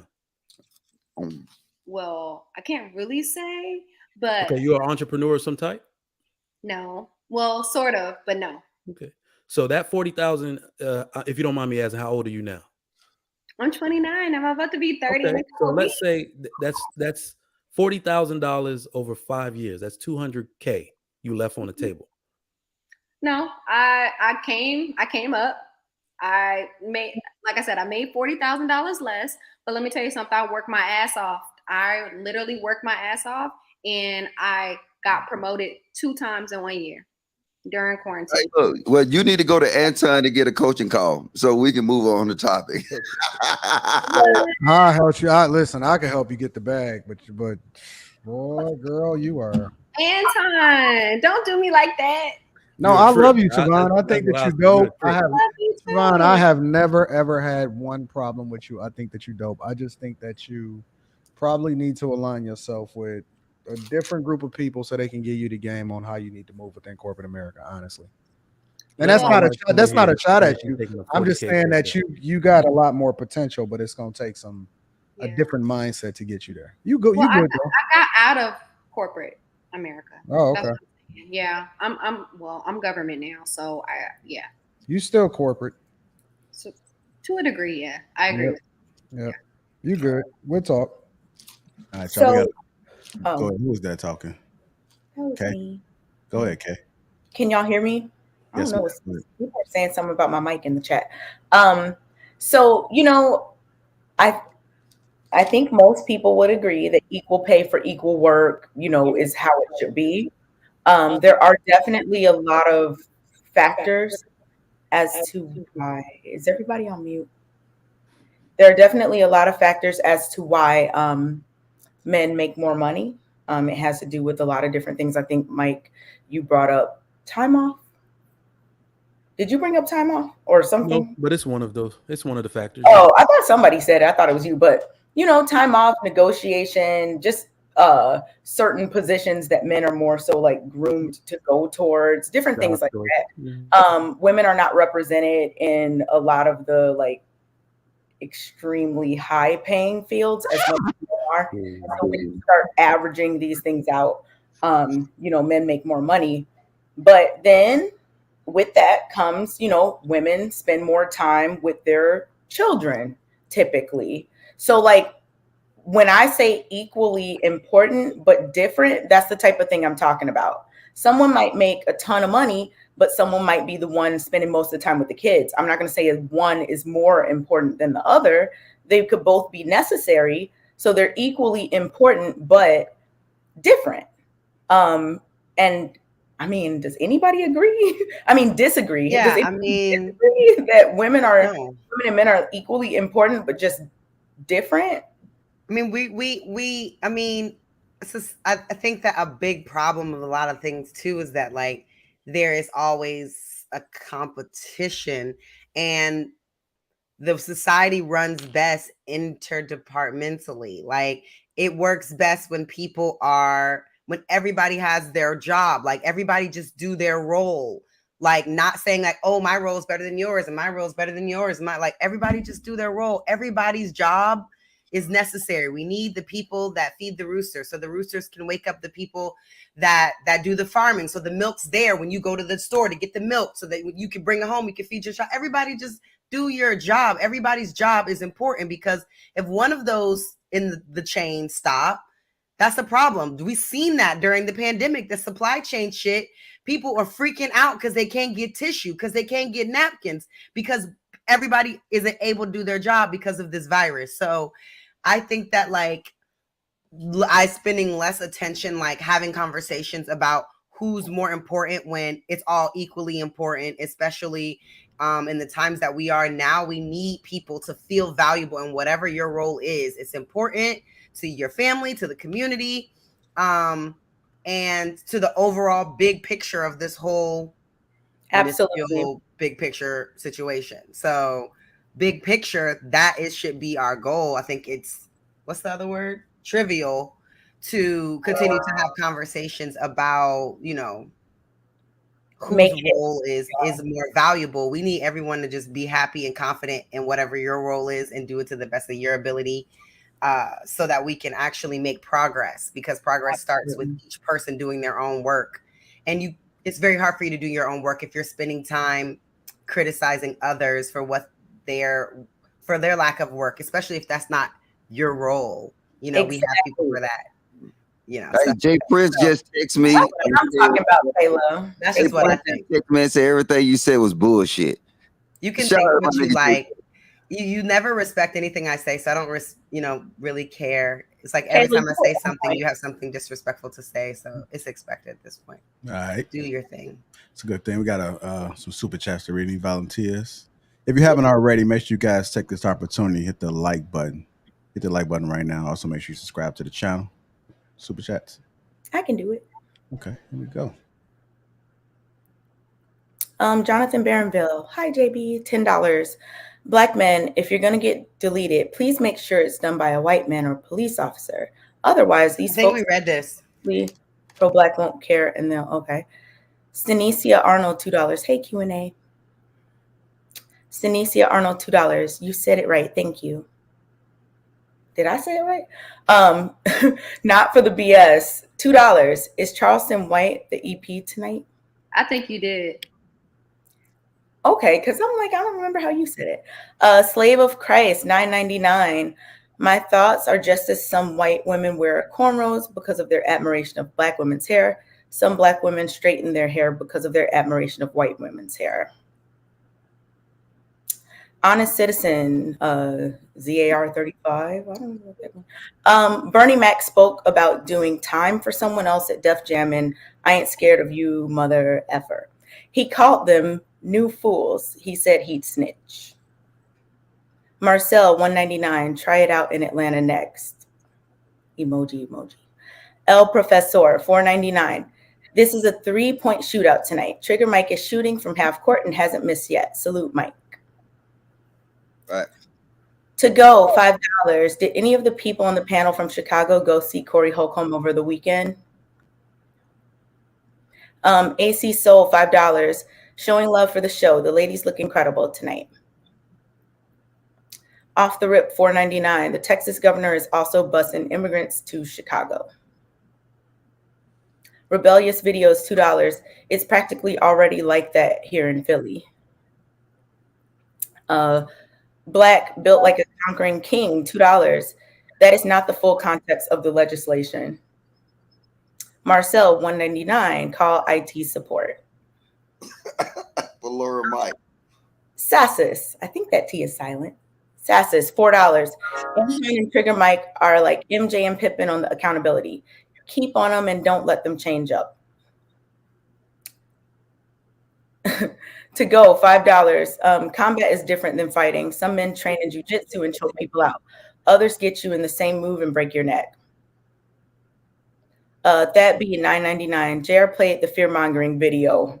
The main goal of the Safety Act is to eliminate the cash bail system that negatively impacts poor people. Folks charged with forcible felonies will be jailed. Exactly. Jonathan Barronville, $10. Facts logic.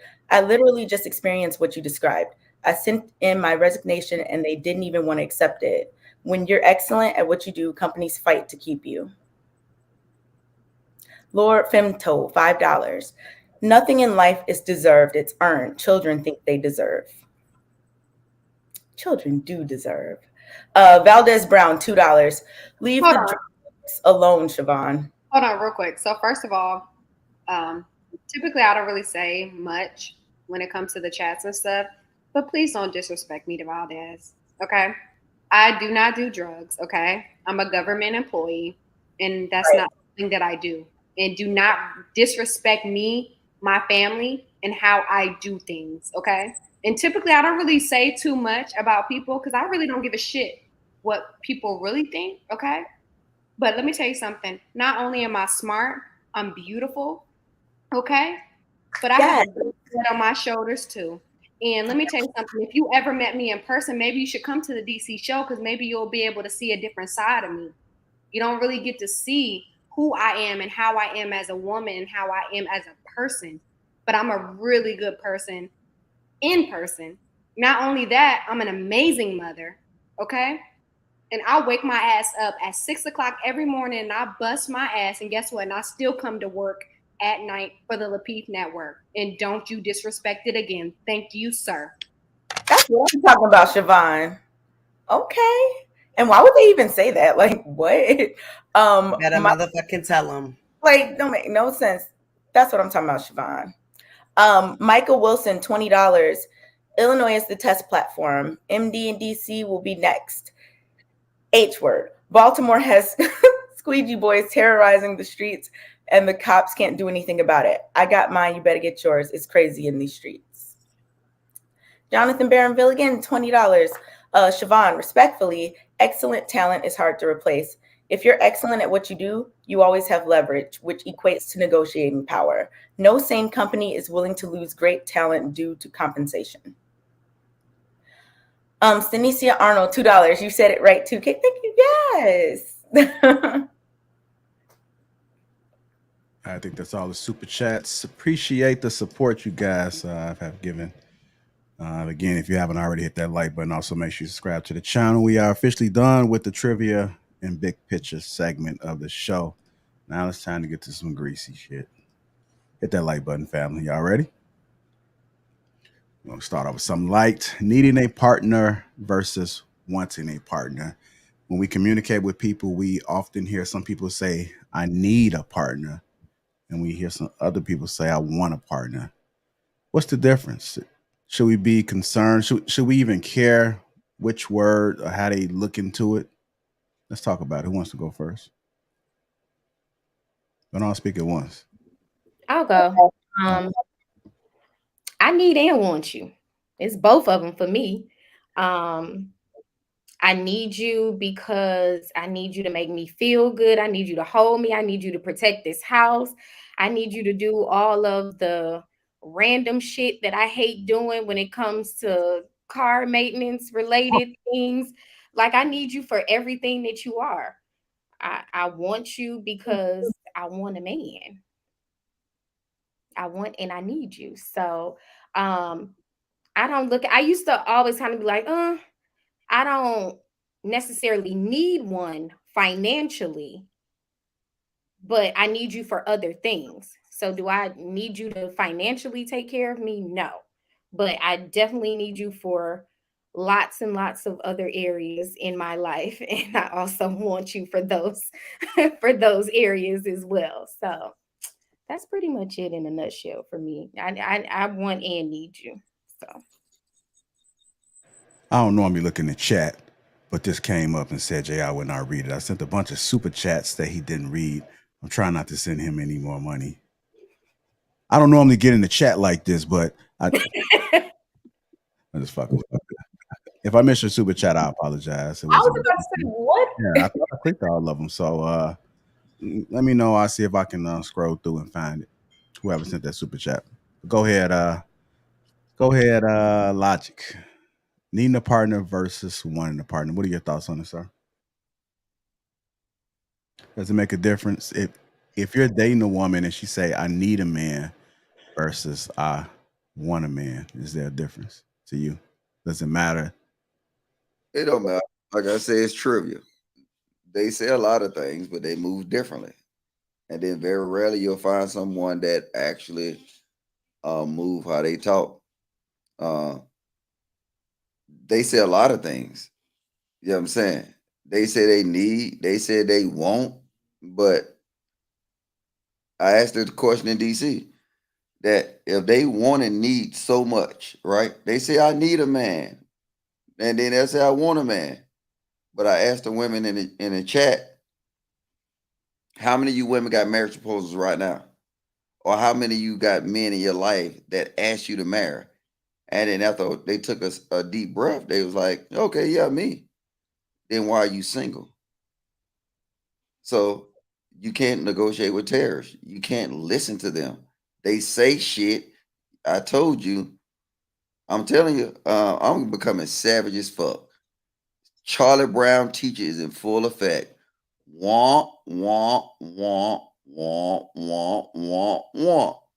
And then until men stop listening to these motherfuckers and say, you know what, Siobhan, you said you deserve that good job. Show me then. Because all you're doing is talking. Or, hey, Tam, you said you want that good husband? Then quit turning down the marriage proposals. You're talking. Okay. You said goddamn fucking Chicago is actually, you know what I'm saying, literacy rates and all that nigga shit, the crime. I said what? I said it's literacy rates and crime. What? You said got something to do with the crime. Then fix it. So I am a teacher. I work on it daily. I am fixing it. All right. Look. What would you like me to do, Logic? What are you doing? Show me the footsteps in terms of literacy rates that you would like me to follow in. Please, because why are you calling me out about this when it's something that I literally do every day and have been for over a decade? Please, you tell me what I should be doing as it relates to literacy rates logic. All right, I apologize. Thank you. Because what? I apologize. I apologize for using her as an example. But the point is, to the topic. Oh shit. These motherfuckers don't know what they want. They say they need shit. And I'm telling you, man, stop listening to them. Be about your, and I didn't change, really. Like at one point in time, you know what? Fuck these terrorists. Go ahead. I don't even like this dick and pussy talk no more. All right, go ahead, Kayla.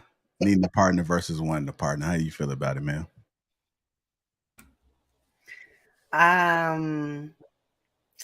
I need a partner. I'm dependent.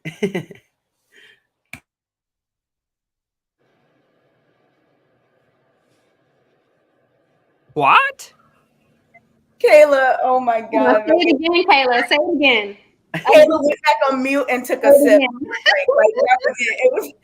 What? I need a partner. Why? I need someone. Why do you I'm need a very partner? sensitive. I need someone to hold me, and I need to be with someone. I need someone to take care of me in all of the ways. I need money. I need someone to help with the car. I need everything. So, But Kayla, do you think that the reason why you need a man is just to live? No, I like men. I like looking at men, touching men. Yeah, me too. I'm attracted to men, so I would like a man there when I wake up. Yeah. I like men.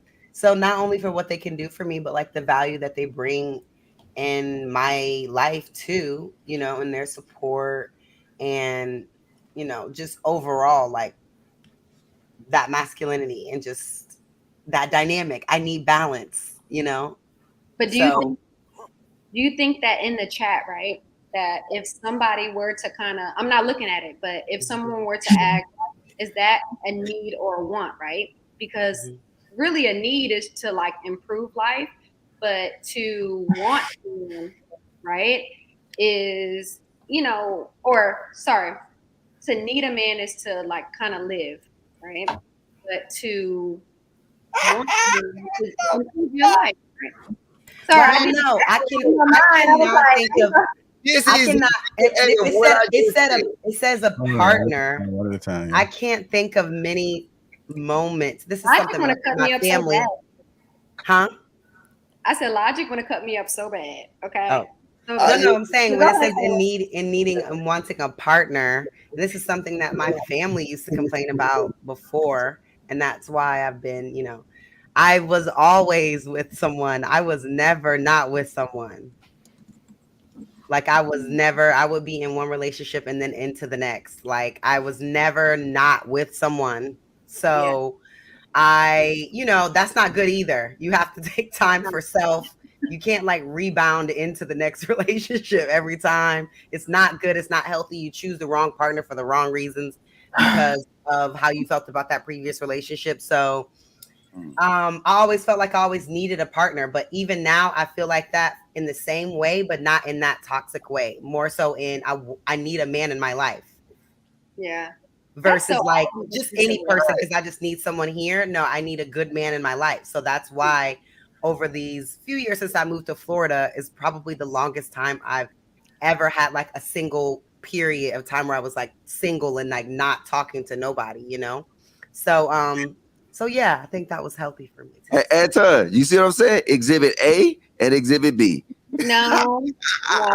What are y'all talking about? We're having a real conversation. We are having a real conversation. Like you have to also take into consideration that Kayla and I we're still young. Okay. We're trying to figure things out. True, we are still young. Yes. And Kayla, I'm like you. I had relationships and I thought being in the relationship, come out, have another one. You see what I'm saying? And I thought that I was fine. But those things that happened in the last relationship would always carry into my next, right? Because it was just so fast. And now that we get older, it's just like, okay, I don't want to do the things that I did at 21, 22, 23 years old. 24, maybe 25 or 26. You got to learn from the behavior. You got to learn from like the mistakes and make new ones. You know what? See, I knew we were sisters. I knew we were sisters, girl. I love you. Yes, but it's growth. Like I think that that's very healthy, and I think a lot of women can identify with that in terms of there's a lot of societal pressure too. Like even in college, like everyone had a man. You know what I mean? Like it's like where's your boo? Nobody wants you. Like where's your man? So it's always been like somewhat of a pressure, but I see JR has 2 fingers up. So you guys are liars. You guys are liars. Hold on. No, I'm just fuck with y'all. Not Ricky. Oh, go ahead. Ricky do Ricky be Ricky be like this, like he in class. Let me put my 2 fingers up. Because hey, go ahead, I girl. Like, let's just be honest. Nowadays, when a woman says she needs a man, she needs him to pay her bills, right? Let's just be honest. When some women say that, the difference between need and want is the difference between codependency and love, right? Love and codependency are very, very different. Loving someone is much more beautiful and rewarding than leaning on them for all the things that you don't want to provide anymore, right? When you want someone, you choose them out of desire because of who they are. So there's definitely a basic difference. But nowadays, these chicks, online or whatever, I need a man. No, you just don't want to pay your bills. You want a man to pay your bills for you. So I don't think people know the difference of needing and wanting on certain aspects. Trigger Mike, needing a partner versus wanting a partner, sir. What are your thoughts? All right. So in, let's say, the woman's sphere, right? I don't even want to give my opinion. I'm going to break it down. I'm going to try to break it down logically. So we can use the hierarchy of needs for this one, okay? In order of most importance. Physiological needs: air, water, food, shelter. Women don't work the factories that clean the air. You don't work any of the factories that clean the water. You don't eat. Women, how many farmers are women? Not many. And those farms are owned by men. So you don't make the food or grow it. And you damn sure don't build any houses. So you need us for physiological needs. Safety needs: personal security and employment. We already went over the Chicago thing. You definitely need us for personal security. As far as employment is concerned, I don't believe there are any Fortune 500 companies that were founded by women. As a matter of fact, only 44 out of 500 have CEOs that are women. So again, you need us for that, ultimately. The last one is love and belongingness that I want to talk about. And that's what I guess women call emotional needs. One of the funniest things about emotional needs is that I don't see very many 50, 60, 70-year-old women on the manosphere talking about they don't need no man. That's because they're at the age now where they realize that all that talk was bullshit and they definitely need one. And they made the mistakes in their life previously to where they can't get one or can't establish a meaningful relationship, and they're paying for it. Women need men for all of those things: physiological, emotional, safety, whatever. If you're still dabbling in that want category, it's unsafe for you and your progressive future. I feel so strongly about this that I wish my daughter would come out her mouth and say something like, "I don't need a man." That it's not going to happen in my household. She's not even dabbling with that rhetoric a little bit. That's all. Hey, Trigger Mike, I'm curious. Do you think that men need women? Oh, for reproduction, yeah, absolutely. I may be naive to say I can't really think of anything else right now, but I'm maybe a little young, so I might grow into finding other needs. But right now, So if there was no women, you'd be cool? I personally would not be cool. Oh, okay. But if sex is a need, is it? The men? You're shitting me, right? You're shitting me? No, Is sex a man's need? Really? Yeah. So I'm like, I need you. Do men need sex? I really? said reproductive services, if that's what we're calling it. Sex ain't always reproduction. I just said sex, just sex. Men need sex. Yeah. So you saying you don't need women? So you like Wait, I didn't say I don't need them. I'm just saying other than reproduction, which is sex in a sense. No, reproduction and sex is not. Come on now. No, come on now. People be fucking for a year before they get pregnant. Like, come on now with this whole reproduction. No, men need sex, so men need women. Period. No, we want sex, but we don't need it. That's a lie. Men that say stuff like that, I'll be like, I be giving them the eye. I'll put it like, to you really, this way. You want to hang out with men? Like, you would be cool with they're just being men. Hey, men need to ejaculate, and if we don't do it, our body gonna do it for us. So, like Anton that said, ain't got nothing. Okay. You know, we want sex with Go women. hang out with your homies. Go hang out with your homeboys. Go ahead. Yeah, right. You're gonna They're be like, all right, so I machines gotta now. go in about 2 Yeah, hours. definitely about to be replaced. So go home to your woman. They making whole machines now, so I don't know how much the need. Wow. Is gonna be, It's so. That has to be something going on with you. But Kayla, he been on that has Amazon to be internal. Like you want a machine. He done been on Amazon too much, sis, because he see the machines. God damn. Machine. What in the hood? Is how the world change. That's crazy. And how wretched our women is. And I committed to not getting that rose simply to preserve love between us. Y'all are gonna get machines. I'm just getting the motherfucking rose. Okay. How ratchet I know you can't do what the rose do. That's why I didn't get it. Okay. I'm like, I'm not doing this. I don't want to.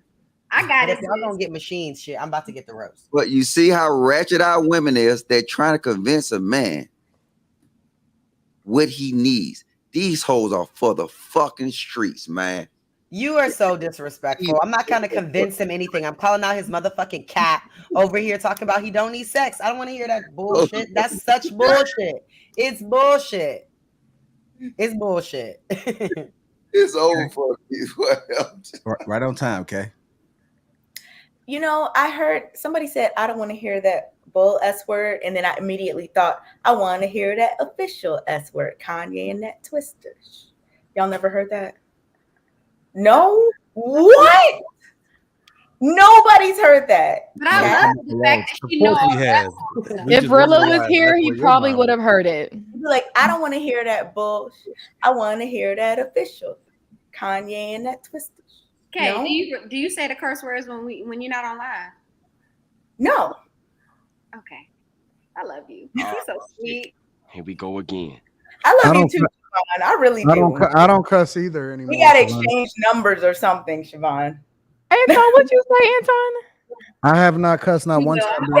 Somebody in the chat at least has heard that. Not one time during this live stream have I said a cuss word.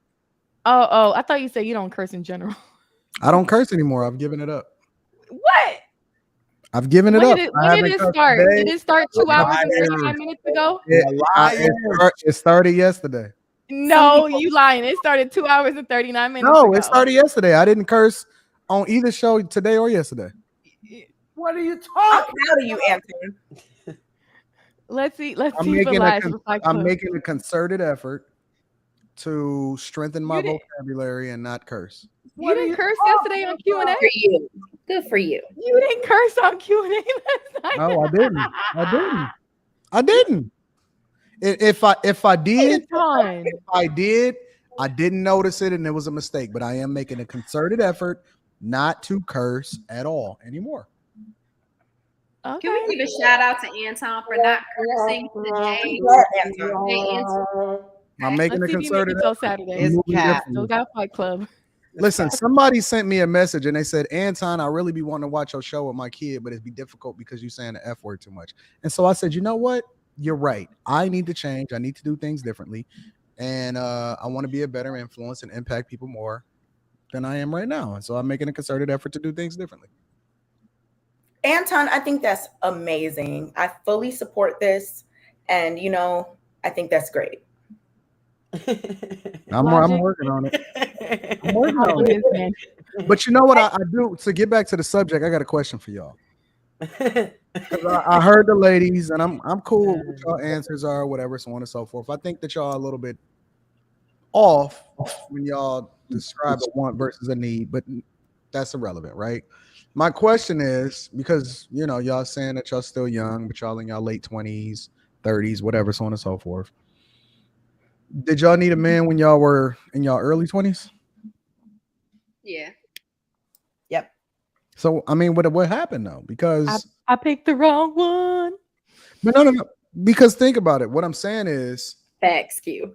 What I'm saying is, if you were able to survive without one, or your mentality may have been a little bit different than it is now, because in hindsight, you may be saying, yeah, I needed a man then, but I didn't necessarily have one consistently, you know what I'm saying, play that particular role in my life. And I'm not saying this to try to catch all up or nothing.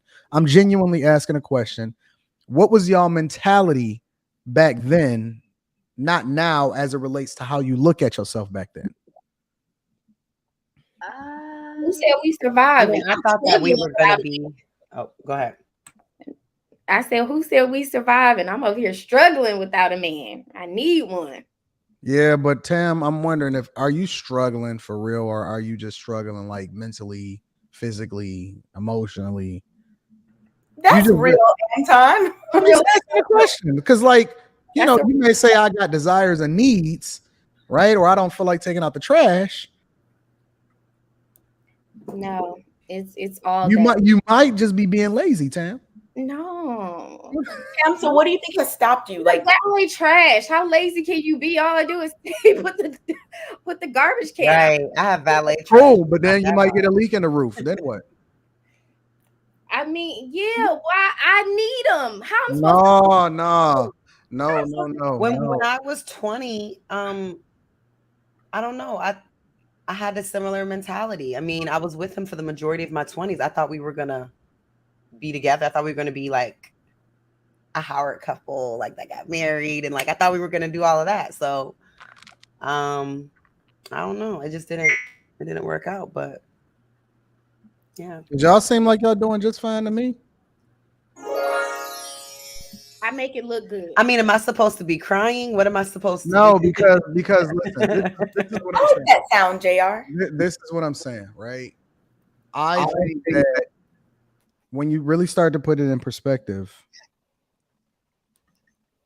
I think y'all trying to use a man.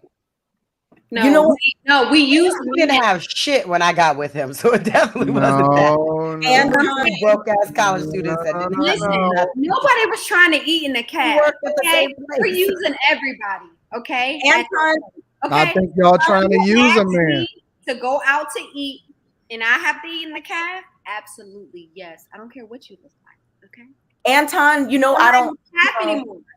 No, listen, and it's fine if you want to use a man, because everybody get used, right?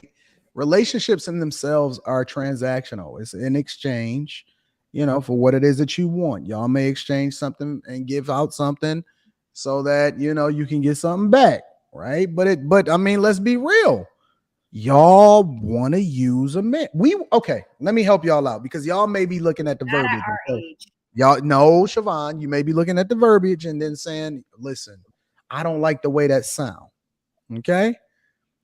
We may be using y'all for what's between your legs and for your mouth. We may be using y'all in order to have y'all as arm candy in order to be able to get that deal down. You know what I'm saying? And networking effectively. Everybody use everybody, but I want y'all to just be honest.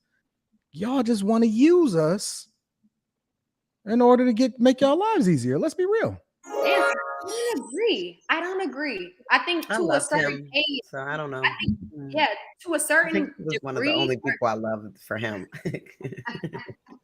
He didn't have nothing. Yeah, but okay. So all right, Kayla, if you loved him for him, if he never went and got a job again, would love be enough, or would he have to bring in resources in order for you to be able to fulfill your needs? I mean, we worked at the same place, so he never didn't have no money, but he just didn't have money. Like we were college kids that were. Are you willing to be a sugar mama? $14 an hour. Are you willing to let him be a finance major? Husband? So No. Are you willing to let him be a stay-at-home husband for love, and then you be the one to go and take care and bring home the bacon? I don't see. That's not the dynamic that I want for a marriage. So everyone's entitled to their preference, and I'm entitled to that. I didn't say you're not entitled to your preference. I don't disagree with your. I didn't. I mean, he was really like he wasn't my typical type. He was really fucking smart. Like he, I knew he wasn't gonna be not like no bum. You know what I mean? I didn't know what he was gonna be, and he didn't have anything at the time. But I believed in his potential, and I believed in what he was doing, what I seen him doing with my eyes on campus and with his frat, and like so. That's when why I see y'all on invested those all the years. time, and Kay says this a lot. This is my Howard years. This is what Kay's favorite. One of Kay's favorite phrases is, "I don't know why people just can't be honest. Just be honest with sound like that, Anton. Just be honest with what they want. Just be upfront. We're all adults here." This is what Kay says. This is literally word for word what Kay says. What does that have to do with this? Because I don't know why y'all won't just be real and say, "Yo, I want to use this dude for this A, B, and C."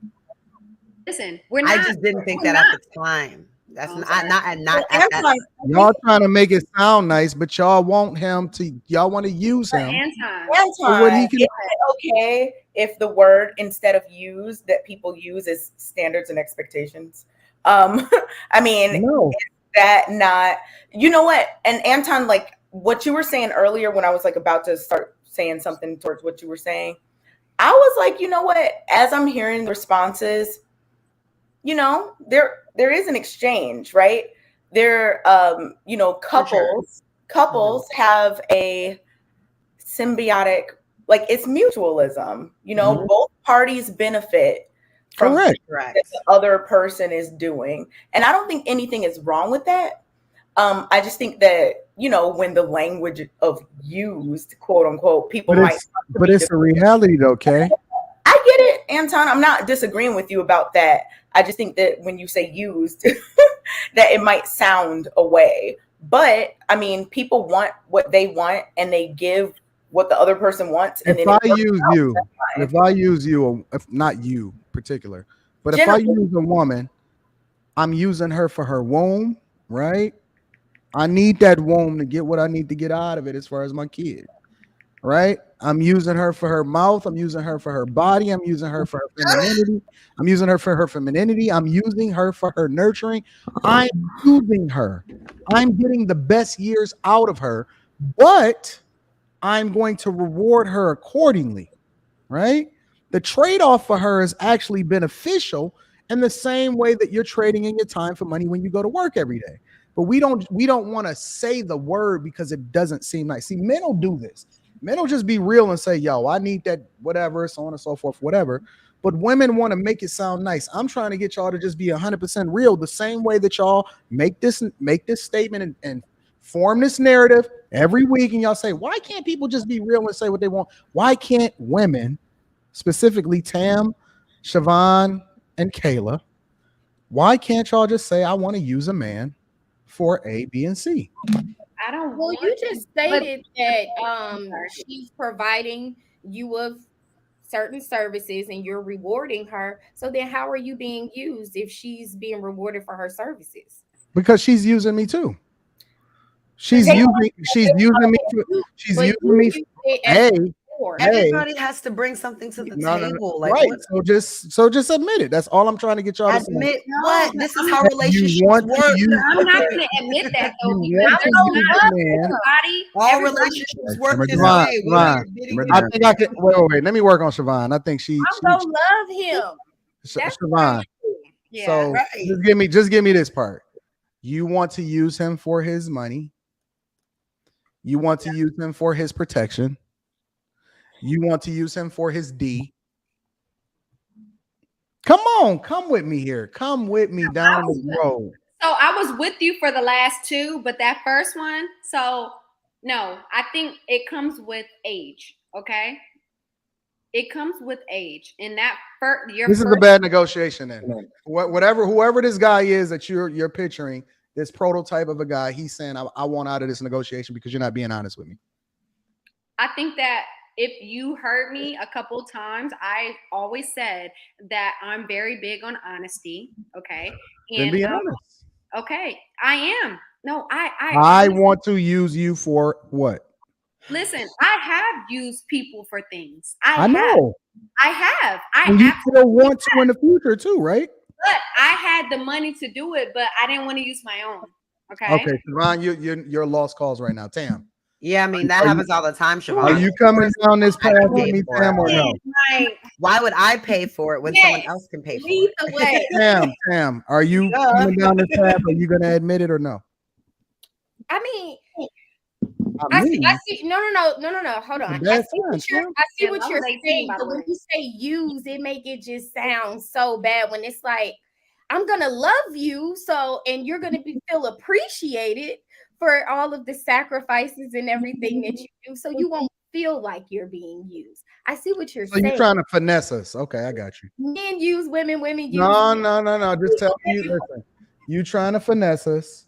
And you wanna pity pat it. No, you're trying to finesse us because we've already established how every relationship has a fair trade-off. And what we're speaking about is normal in relationships. What you bring and your what trade-off. Brings. But I've already admitted that we use finesse and corner people into using a particular type of language when there are other things that we've already discussed that are the same exact thing. So Caleb, would you agree that when I said that because she doesn't want to say used, she's not genuine because she doesn't want to use the diction that you dictate. Do you agree, Kayla, when I said that we want to use you for your womb, your what's between your legs?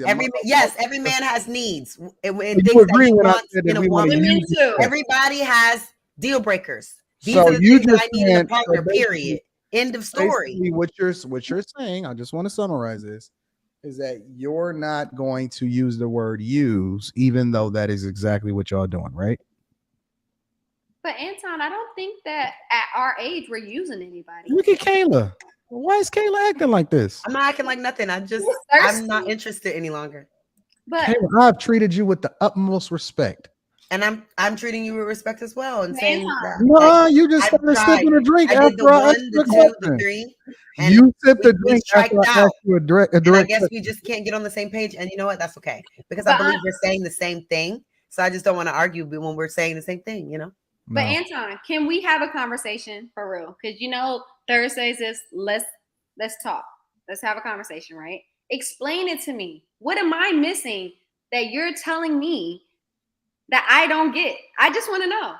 I'm saying You are using men for food. no. You are yes, because when you go out on a date, you're not gonna reach for the check. You are using men for the D because I don't see you. When I asked you the other week, was you trying to let a woman bust you down? You said no, but you still want to have sex with a person. So clearly it's a man. You are using a man for provision. You're using him for protection.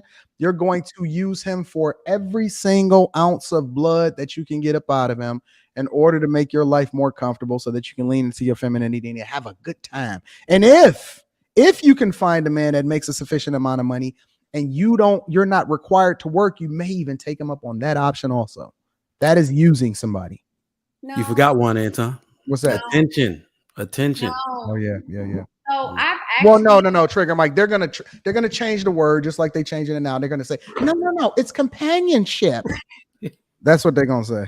It's not attention. It's companionship. It's an equal exchange of words so that we can communicate effectively and be able to build together. That's what they're gonna sell us on. They can use men virtually. Right, we can say that for because we can attention. say whatever we want. But here's the thing, though, right? Is that I think that there's a misconception of. I think people look at me and they think she's beautiful, she's this, she's that, she's gonna use me, she's gonna this and that. But I actually don't want to use anyone. I really don't. I don't want to use anyone. When You don't want to misuse, you mean? Miss you, yeah. Like I'm literally. I walk into a room. I own the room when I walk into. Talk your talk then. That's what I'm saying. I walk All in. right. Yeah, and I own the room. But let me tell you something. Do you think I'm looking like he got $1 million? He got this. He got that. I'm not Yep. for that because you know what? When I was You've already mentally scanned the room to figure out who got what and how you need to own the room. And no, but how do you really? Yeah. How do It you, sounds like the room she go into, everybody got it. She ain't worried about it. No. She know who. Especially She know, she live in she DC. know. Siobhan know where Come she on. going. No. Nobody's thinking Siobhan about that. know. Everybody in this room is financially See, qualified. Siobhan just finessed y'all. She literally just finessed y'all. She know what part of the room is going to be worked the most, which is why she already scanned the room and why she's owning it. And she's going to play to her strengths in certain men's views. She know what she's doing. no, but some men will look like they have everything and have nothing. I'm just saying. You got to know, but you got to know if you have the eye if the watch is real or not. Some people just don't know. Yes, And they're not in those environments. They don't need. Fellas, Real don't get for real. finessed. Don't get finessed. You're not getting finesse. What I'm saying is that when I walk into a room, I'm so confident and I'm so cool, calm, and collected. Okay. I smile, I this, I that. Like, that's what I do. When I walk into a room, I'm like, hi, how you doing? Like, that's just how I am. Like, that's how I am. But it's not being disingenuous, though. It's literally being in my own skin. Like, I love who I am. Okay. And when you love the attention. No. That's why you pause. Attention. I do love Everybody needs And- attention in their relationship. What is this notion that you can No, just not it's not just a relationship. It's Not in true. It's in the Not room. true. It's in the room. But I think that Anton and Trigger That's not Mike true. but what I'm saying in regards to attention, right? I think that sometimes when you know that you are an amazing person and who you sit next to, like, you never know. You never know what you're gonna sit next to and who you're gonna be with. But what I'm saying is, it's like, understand where you're at. I want to understand where I'm at and what I'm doing. Like, I don't want This is Siobhan. This is all word salad. We know you love the attention, baby girl. It's okay though. But how? How do you know You that? good. You good. I got you. You listen, your problem is that your attention is being misdirected. You're not playing to your strengths the way that you're supposed to. You just using it in order to make yourself feel good. You're not using it effectively. We gonna make sure you good. Don't worry about it. I got you. Hey, Lodge, what you got going on over there, brother? I appreciate that, Anton. I'm making it bold for Kayla and Siobhan. You gonna put some cheese on it? I don't eat hot Cheetos. Me either. I have heartburn. I can't eat They're those. not allowed at my school. Like, that red dye is toxic and it causes ADHD. All right. We got it does. We got some super chats. We got a lot red of them. dye. Hit the like button if you haven't already. Make sure you subscribe to the channel. Volunteer for super chats. I'll do it if no one wants to. I just tried to get my oatmeal pies, but lo and behold, all the gas stations out of. You want to? Yeah, but don't you got oatmeal pies of your own? I said, do you want to read them? Physical poetry. $4.99. Come Want to on. like go back and forth? What you want to do, Siobhan? Just read. I could do it. You Physical want and need a man. $4.99. They are stressed. No, it's just don't. It shouldn't be this hard. Physical poetry $4.99. women want and need a man as long as he fits their liking. Also evaluate the impact of your work, not just the intent. Vernell Jackson, $4.99. In my Ricky voice, they are liars. Stanasia? Is that what you say, Kay? Stanasia? Stanasia Arnold, $2. You said it right too, Kay. Thank you. Louise Atkins Jr., $20. Anton on fire tonight, as always. Blaze Skywalker, $4.99. Kayla exposing her body count. Don't be disrespectful now. She not. Blaze Skywalker, damn Siobhan, just expose her body count too, but you will never know. Okay, thanks. Marcel, $4.99. I work at McDonald's and I have the number to AAA. I need a woman in my life. What is that? Sasses? $2. Anyway, Sir Isaac Newton didn't have sex. To go, $5. To Kayla, the Christian Savior Jesus Christ didn't need it. There's something called, okay. The well, okay. To go, $5. To Kayla, the Christian, I read this already. Oh, you didn't finish it. I just threw it back up there as I clicked off. There is, There is something called. There is something called, what is that? You know? I don't know. Unix. Okay.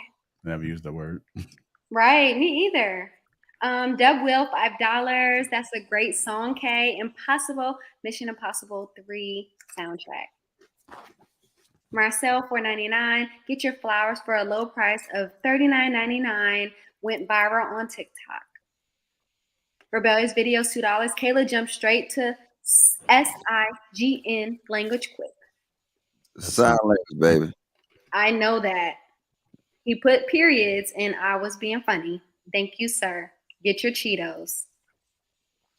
To go, $5. Men, we are not John Henry. Stop killing yourself trying to compete with the robot machine toy. A hammer will not, okay. Fatima,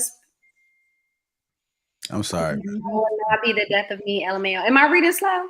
Yeah, can we get somebody else? Can Trigger Mike read these super chats? No, because I can read just fine. Well, I don't know. Well, you need to read like you said you can do. Can you read? Can you read? I can read a little faster because I'm trying to be sexy while I read. Okay, thank you. JR, I'm fine. Tina Spencer, $9.99. I just told this guy I'm dating and I want to use him. Now I'm blocked. Valdez Brown, $5. Kayla's transforming into her deception form. Siobhan, get out of your feelings. Nobody deserves anything. Start your own company. Thank you, sir. Abdul Umuk, $10. Ladies, stand on your squares. Don't let anyone change your views or beliefs. When a woman uses a man, she wants what she wants and gives him nothing. That's using a man. Don't let him use and lose. Oh, hold on, wait. Lead us up here. Let this bitch ass nigga. Oh, you curse. Hold on. See how long that lasted? It literally didn't even last like 10 minutes. Hold on. Lead us up here. Has it even been 10 minutes? Lead us up here because this bitch made Boomer. And again. Hold on, wait. This bitch made Boomer was on my panel yesterday, and let me tell you about this fuck boy. Wow. This fuck boy with his banana peel looking mustache looking motherfucker, old ass Boomer, failing our women. He left his wife. He left his wife for his sad chick, and now he begging for her back. He failed his wife, he failed his daughters, he failed his kids, and now he want to come on our panels. Listen. I will refund you your bitch ass $10 super chat back. Get the fuck up out of here trying to fuck up our women. We got this. They good. You stay messing up your own family, punk ass motherfucker. Nah, Anton, he can't fuck up. These hoes already fucked up. You can't fuck up. Udell's, $4.99. You might think that you own the room, but those millionaires in that room didn't get the way being owned by anyone. Humble yourself. Facts. Reaper Rails 9876 499. Tim looks so wholesome. All she wants is hugs and wood. Can someone give it to this auntie? Siobhan is so cool, even when she says type done ish salute. I agree with everything you said. If you want Tam IG, hit me up and I give her IG. Logic, shut up. Right. I said Tam, not the cross-eyed one with sickle cell. I said Tam, not you, Siobhan. Thank Hugs you. and wood. He said hugs and wood. And JR, can I say something really quick? I don't mean to interrupt you at all. But let me tell you something. When Logic and I go back and forth, it's really love. I really don't like confrontation at all. But if I say something to him, typically I'm not too spicy. I can be spicy, but I really love everybody on the panel. And although I have my moments, sometimes when I am really slow, it's because I'm a little tipsy, just a little bit, but it's all love. I love everybody. Thank And you. I met Siobhan in real life. And guess what? She cool in real life. So you know what? If you niggas don't understand that, then fuck you niggas. But if she start reading slow again, that sickle cell kicking in, I'm finna get my ass. I'm accountability partner. That's it. It's still love. I hate you so much. I love you too, baby. Go, hey, I'm fading the Cheetos. I don't eat Cheetos, ninja. Hey, Kay, you good? Yeah, there's just so much like problematic stuff happening tonight, and I'm just trying to process it. But yeah, I'm fine. If you guys haven't already, make sure you guys get the likes up. Hit the like button right now. Also, make sure you subscribe to the channel. Moving on to our next topic, which is you guys heard the phrase "everything happens for a reason," right? Do you guys believe that? Yeah. Okay. I'm going to play this clip right quick. I believe that everything happens for a reason. Mm-hmm. People change so that you can learn to let go. Things go wrong so that you can learn to appreciate them when they're right. And sometimes good things fall apart so better things can fall together. That's my guy, Inky Johnson. I love Inky. He dope. Yeah, everything happens for a reason. So most of the panel says y'all believe that. Yeah. So you guys kind of just like whatever comes your way, you don't trip at all because everything happens. Oh for no, you. that's not what that means. No, It could I also. think. Well, go ahead, Kayla. No, go ahead. yeah, I'll go wait till I come back. Go ahead.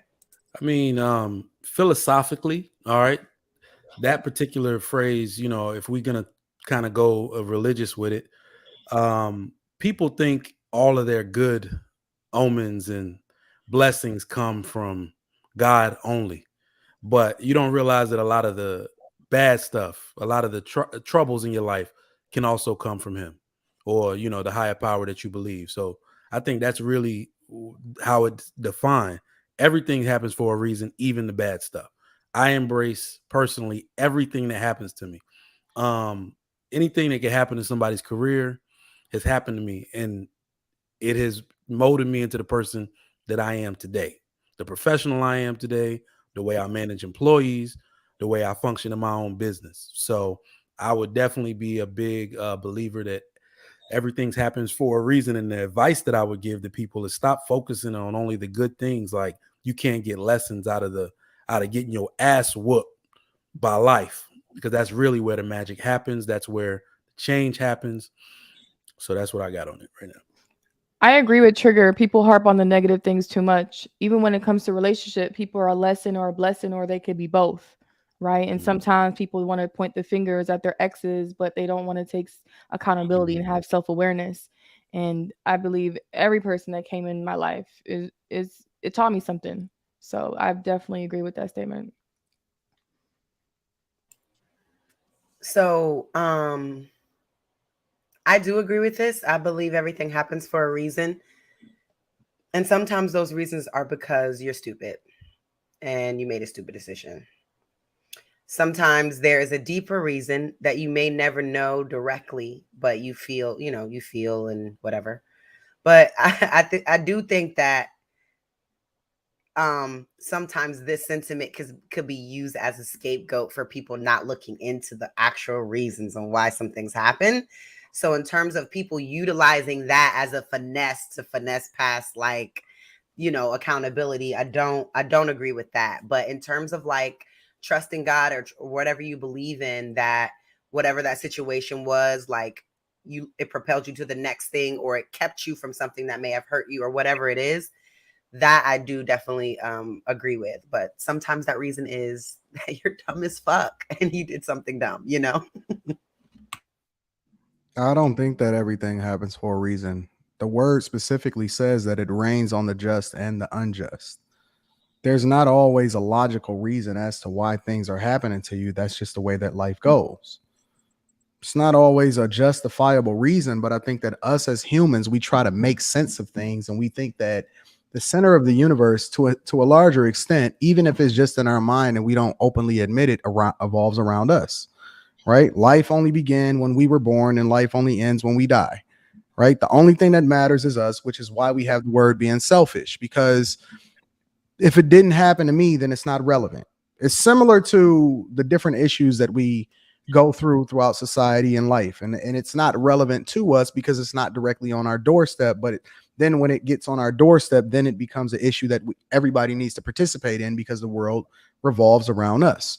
It's not always about anything happening to us or for us or to inform us to move any differently. That's just literally how life goes sometimes. And we try to capitalize or not off of the circumstance, but it doesn't necessarily mean that you are any more relevant because of it or not. All right. Anybody else want to chime in on the concept everything happens for a reason? I think sometimes I've been guilty of kind of saying that, but I think sometimes we say it based off of certain circumstances. When things don't kind of work out the way we wanted them to, we be real quick to be like, oh, everything happens for a reason. Like, no, maybe you didn't apply yourself to get the results that you were looking for. But it's so easy to just be like, everything happens for a reason, instead of, like, to piggyback off of what Kayla said, having that true accountability and accepting things for what it is, and not just using that term, that phrase, as an excuse to just be mediocre. Honestly. You know, I'm sure at some point throughout the night, somewhere in America, there's going to be a stray bullet that hit somebody. What was the reason behind that? What's the lesson in that for that guy that got hit with that stray bullet? Move out the hood. Well, the bullet already hit him. Well, guess what? That's the lesson. For him. I mean, that's what I mean when it's like not everything happens for, you know what I'm saying? That's my point, and I agree with you. Reason. Some things I think we are even meant not to know. Even as human beings in our consciousness, I think there are some things that we are just not meant to really know. And the random acts like that sometimes are those things you may not know until you pass on. But Anton, what's this? Why you get a financial advisor? Why do people get a financial advisor? Yeah. So that they can manage their finances more effectively. Yeah. And you know what I'm saying, prevent our money. Okay. So look, we do things to prevent certain things from happening to us. We move to the good neighborhoods, the what? To prevent our kids from being dumb. Right? To prevent goddamn motherfucking stepping on a piece of glass. We would go to the corner store. You know what I'm saying? We do certain things to prevent these things. So you know what? If you get hit by a straight bullet, I ain't see no straight bullets out here. I'm just keeping it funky. That's because you're on the top floor. But yeah. But I mean, you could use a scenario for anything, right? Like, for example, a year ago, over in Miami, a building just randomly collapsed because of the structural, the failure of inspectors and the structural integrity of the building. That's terrible, right? Like, that's another example of a stray bullet just illustrated differently in an environment where people may have been safe or thought that they were safe. But what was the lesson for the people that the bullet that the building collapsed on? Right? And I understand that happens over in California. And okay, but I understand that though. But even when you're dealing with that, you're talking about a small percentage. Like, look, watch this. You move to a good neighborhood, you get married, you raise your kids right. You know what I'm saying? You have a good relationships. The odds of something happening to you is slim to none. But the thing is, and I'm with you. I'm with you that it might be something like, you know what, a fucking goddamn a meteor come and just crash in your car. But that's or what about if somebody gets cancer, right? Or I mean, there's a ton of things that just happen, and some people survive and some people die, right? And I know, but you're talking about a small percent. But most of the times, huge percent, Logic. Nah, not really. Because I'm with what you're saying. I'm with the concept, but pretty much we mainly controls what happened to us. We have overall say so what happened to us in life. You know what I'm saying? If you do the numbers, the majority of people that, I mean, is it a majority or minority of people that get cancer? No. I agree that we in a general sense have control over what happened to us, but then at the same time, everybody in their life have things happen to them that is beyond their control. And I don't think it's a lesson in it. I just think that was just what happened. I think that that's just life. A plane is going to go down somewhere at some point, right? Or it's going to be a car crash and a drunk driver just came through and knocked somebody out of their socks. It's people that drive drunk every single day. You know what I'm saying? Or literally, I mean, you can name a million different examples and it's not all self-inflicted. And that's why I say you got to control the controllables. Life is 10% of what happened to you, 90% of how you react to it. But life just happens to people and it's not necessarily fair, but it rains on the just and the unjust. And it's not always a lesson in it, in my opinion. Yeah, but what I'm saying is the conversation, I get what you're saying, but you're still talking about a minority. A majority of situations that situations happen to people, they had control over it. I don't know, Logic. And I understand that. Look, I might get in my car tomorrow and a drunk driver might hit me. But I'm serious. Most of the stuff that happens to people, they had control. I don't know, Logic. Not everything, bro. Not everything. All right. Anybody else want to speak on this concept? Everything happens for a reason that hasn't spoken already? You okay? Yeah.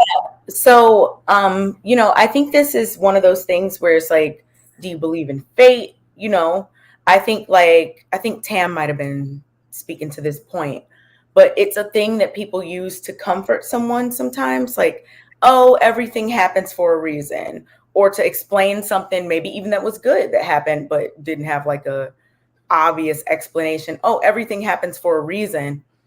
But, you know, I do not think that everything happens for a reason. I mean, I do think as humans, we can find the silver lining, you know, in a situation, but I don't equate that to everything happening for a reason. There are people born like in dire situations. There are people in situations they cannot control. There are people getting abused, killed, raped, whatever. And it's not, I can't say that it's for a reason. Sorry. I can't say that it's for a reason. But like I said, as humans, I think that oftentimes we will look for the positive in the negative. And that's where that, you know, comes from. Like everything happens for a reason, to kind of reframe your mind around something that is negative, so that you can work through it and cope with it and feel better about it and move forward in a more productive way than, you know, getting down on yourself about it. Guys, just tuning in. Welcome to Lapeef Let's Talks. Make sure we get them likes up. Also, make sure you subscribe to the channel. Appreciate all the super chats that has been coming through. We got 3 of them. Brock, $5 to the panel. I appreciate the conversations you all are able to have on this show and across the Lapeef Network. Thank you. Salute to you. Broccoli again, $2. Look up Inky Johnson. Phenomenal. Yes, he is. And to go $5, leave Siobhan alone. She was an accountant, not a professor. literacy. But I also hope she stays humble. There you go. I think that's all the super chats that we had to come through. Hit the like button if you haven't already. Again, shout out to the sponsor, Teej Hanley. Thank you so much for whoever had that last chat. Thank you. Our next topic is do humans need companionship? I'm gonna go ahead and play this clip for you guys. It's supposed to be do people. I just call everybody human because they do humanly things. So I'll update it. But all you guys are humans on the panel. Did you know that? No. Some of y'all Martians. Tam is a Martian. Oh, really? Where's the oh, really, JR? Oh, really? There you go. Thank you. She has Martian tendencies. Nah, here we go. She crazy. Hey, TikTok. You know, it's crazy because I joke a lot about being single and, you know, I laugh it off.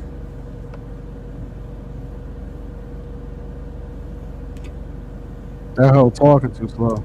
But I'm 46 years old. And while I'm getting ready for surgery and everything, it dawned on me. Hold on. I'm sorry. It dawned on me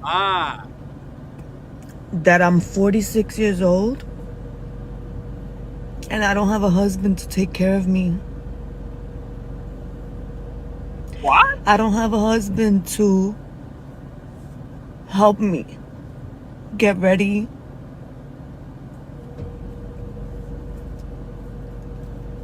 I'm 46 years old and I still need my mama. What? To take care of me post-op. I still need my sister, which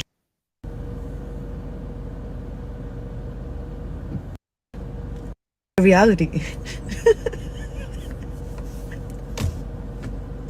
This is my reality. Because women are fucking shit. They fucking batshit crazy. You guys get the picture, man. She got a baby Hey, seat. she was about to go in on women. She's She was 46, about to but she has a car seat in the back. But this What's is this car seat? married. Wait, hold on. This is my reality, and those stories are the shit that's available because all the good men have gotten married in their 20s and 30s because they're good men. I'm not blaming it all on men because women are fucking shit. They fucking batshit crazy too. So, but this is my reality, not anybody else's.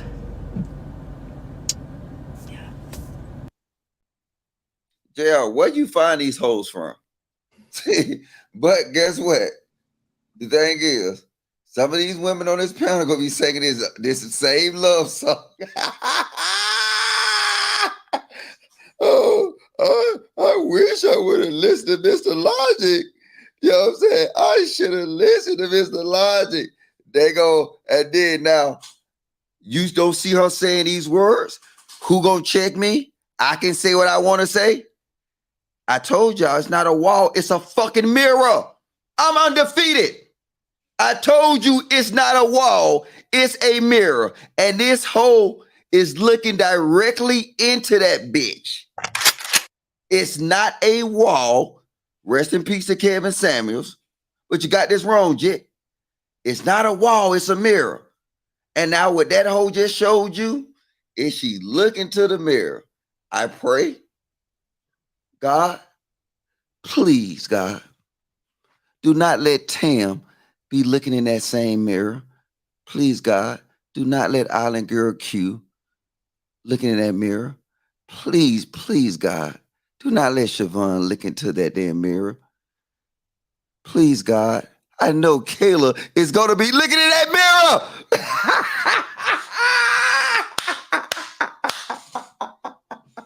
I'm done. Fade the Cheetos. Yo, it's literally happy hour at Logic's place tomorrow. Okay. 1942 on deck. Okay, so let's go ahead and talk about it. Do humans need companionship? You guys seen the video? I see the 1942. You guys seen the video where Antoine, you ain't sharing? I am sharing. That's all we've been drinking over here is 1942 on the low. All right, you guys seen the video where she basically is single. I'm not sure she don't have no kids, right? She don't nobody, just her. Single, 46, and now here comes the challenge, right? She's about to go to surgery and she don't have nobody to look after her ass. And so at that age, she starts to realize that it's lonely up there. She's probably going to go through many experiences alone because her value has gone down. She's not as valuable as she was in her 20s. So let's talk about that. Do humans need companionship? It could be men or women. On this one, I just use her as an example. Okay. Absolutely. Humans need companionship. You know, there was an experiment with I think it was Harry Harlow or it was Harry Harlow, I think.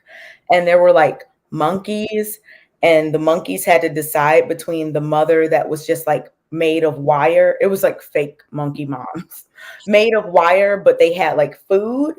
And then the monkey that was like soft and cuddly, but had no food.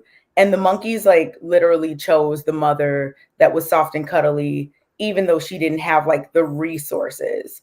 And just thinking about the fact that children, like babies, are born, to ask for help and to look for things they need.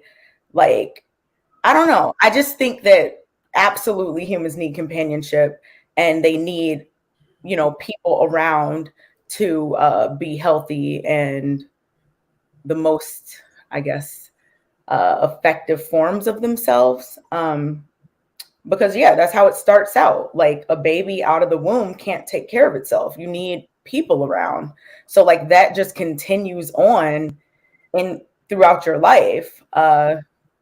Humans absolutely need companionship. Okay.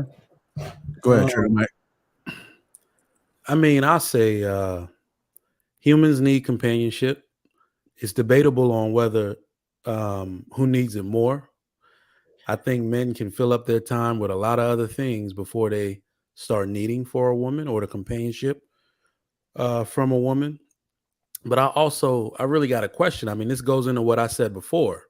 I said, you don't see these women pushing 50, 60, 70 years old talking that crap anymore.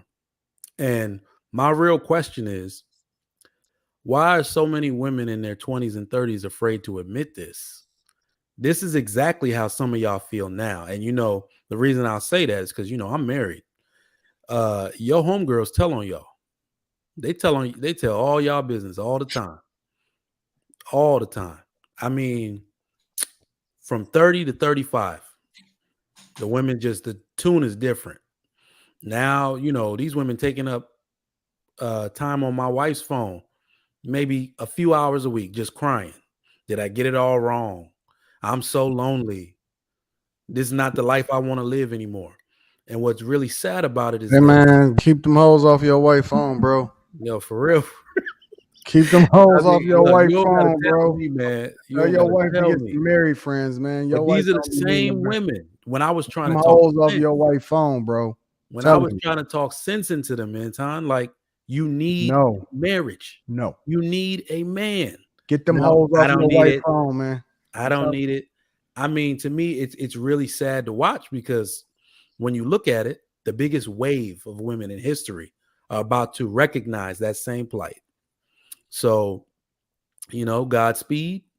It's war out here.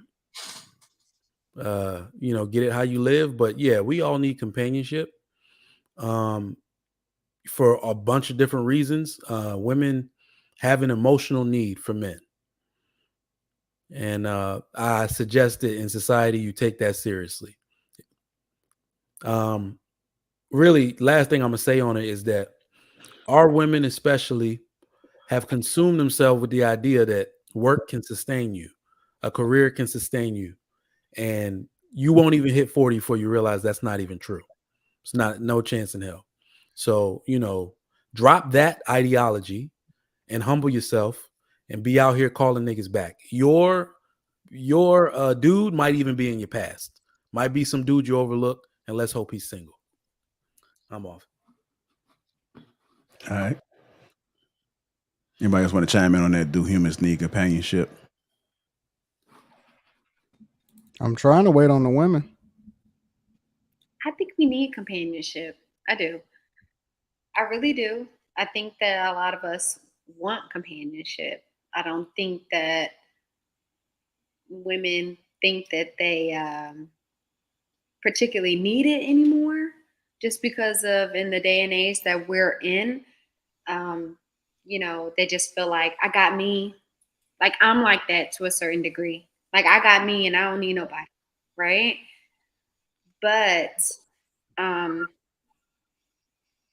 people do need companionship. They do. I think that it makes them better. I think that it will make them stronger. I think that it will allow them to be a better version of themselves. And I think some people won't know the best version of themselves unless they have a companion. Sorry to say it, but some people feel like that. Yeah, there are people that feel like that. I don't know why, but there's this whole "you complete me" thing. It's weird. I hate that. It's so stupid. But there are people that like live their lives like that. Listen, do you, whatever. Exactly. But I do believe that humans need companionship. I mean, it is the reason why we as women are even here, because God made man and said it's not good for you to be alone. So we need each other. And psychologically, it's been proven that like being alone is not even good for your mental health. Like you need to interact with other people. A baby couldn't even survive if it wasn't touched in the first, 7 days or 6 days. Like literally, it could get food, it could get water, it could get everything it needs, but if it doesn't get that touch, it could literally die. So we definitely need companionship, romantic companionship. I believe, most good things come in pairs, 2 eyes, 2 ears, 2 eyebrows. I don't know, 2 ears, but I do think that overall, like there's a notion that people don't need that, but I really just think that comes from a place of fear. Like I know Siobhan was like, oh, there are women that are like, I'm good. I don't think there are any women like that. I think that even some of the stories I heard in the group chat, women are just tired of being hurt. And so they're just like, I don't need this bullshit. Not necessarily that I don't need a man, but all of y'all are on bullshit. Even on my show last night, Mr. Let Go was just like, we know men out here are not trying to marry women. We know that we have the picking of the litter, because men out here are trash. So y'all know a lot of y'all are trash. You know what I'm saying? So women said they just don't need that. But I think most women definitely want a man. Most men want a woman. Ones that like women want women. And I think there's a lot of fear, because there's a lot of fear mongering that goes on, scarcity tactics that go on. And then we see people's drama stories every single day, like on TikTok and Instagram. Like there's a new story about something that happened to somebody, right? I don't know why these things are headlines now. Like people having talents are no longer headlines. It's like what people are going through in their lives somehow are headlines now. But yeah, that's what I think. I think we definitely need companionship. I did have this as well. This woman said being 39 and single with no kids is honestly extremely lonely. Don't get me wrong, I do love the freedom, but humans are not meant to be alone. And I'm only getting older, and the dating pool is getting smaller. Missing my tribe. Hashtag. The dating pool is trash. Sorry. One thing to her. Oh, sorry. Go ahead. No, go ahead. Just a little thing. I think we don't talk much about loneliness or isolation, but which to her point, both are on the rise. Like companionship and friendship can help turn loneliness into togetherness, right? When we share meaningful time with someone we like and trust, whether it's a relative, a friend, or a companion, we're creating a sense of belonging and well-being through togetherness, so we can all enjoy happy moments with those people that we have in our lives. But I honestly think that isolation and loneliness is in an uprise. But Yeah. I got something to add to it. And I don't really feel like talking about the relationships. I'm gonna sing a song. They looking at the woman in the mirror. They asking, could they change their ways? Ain't nobody but the bad did. These hoes gotta change, but they don't want to see it. And they hit the mirror and they slap them in their face. Hey, na na na na na na na na na na na. Oh, they gonna make a change for what's in their life. Tell them hoes, put a one in the chat, hoes. It gonna feel real good. These hoes ain't gonna make a difference. They gonna make it right. You feel good though?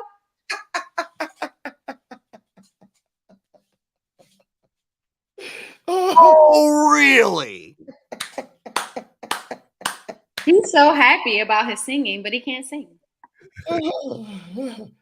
That was It sound good. But go ahead. Yeah.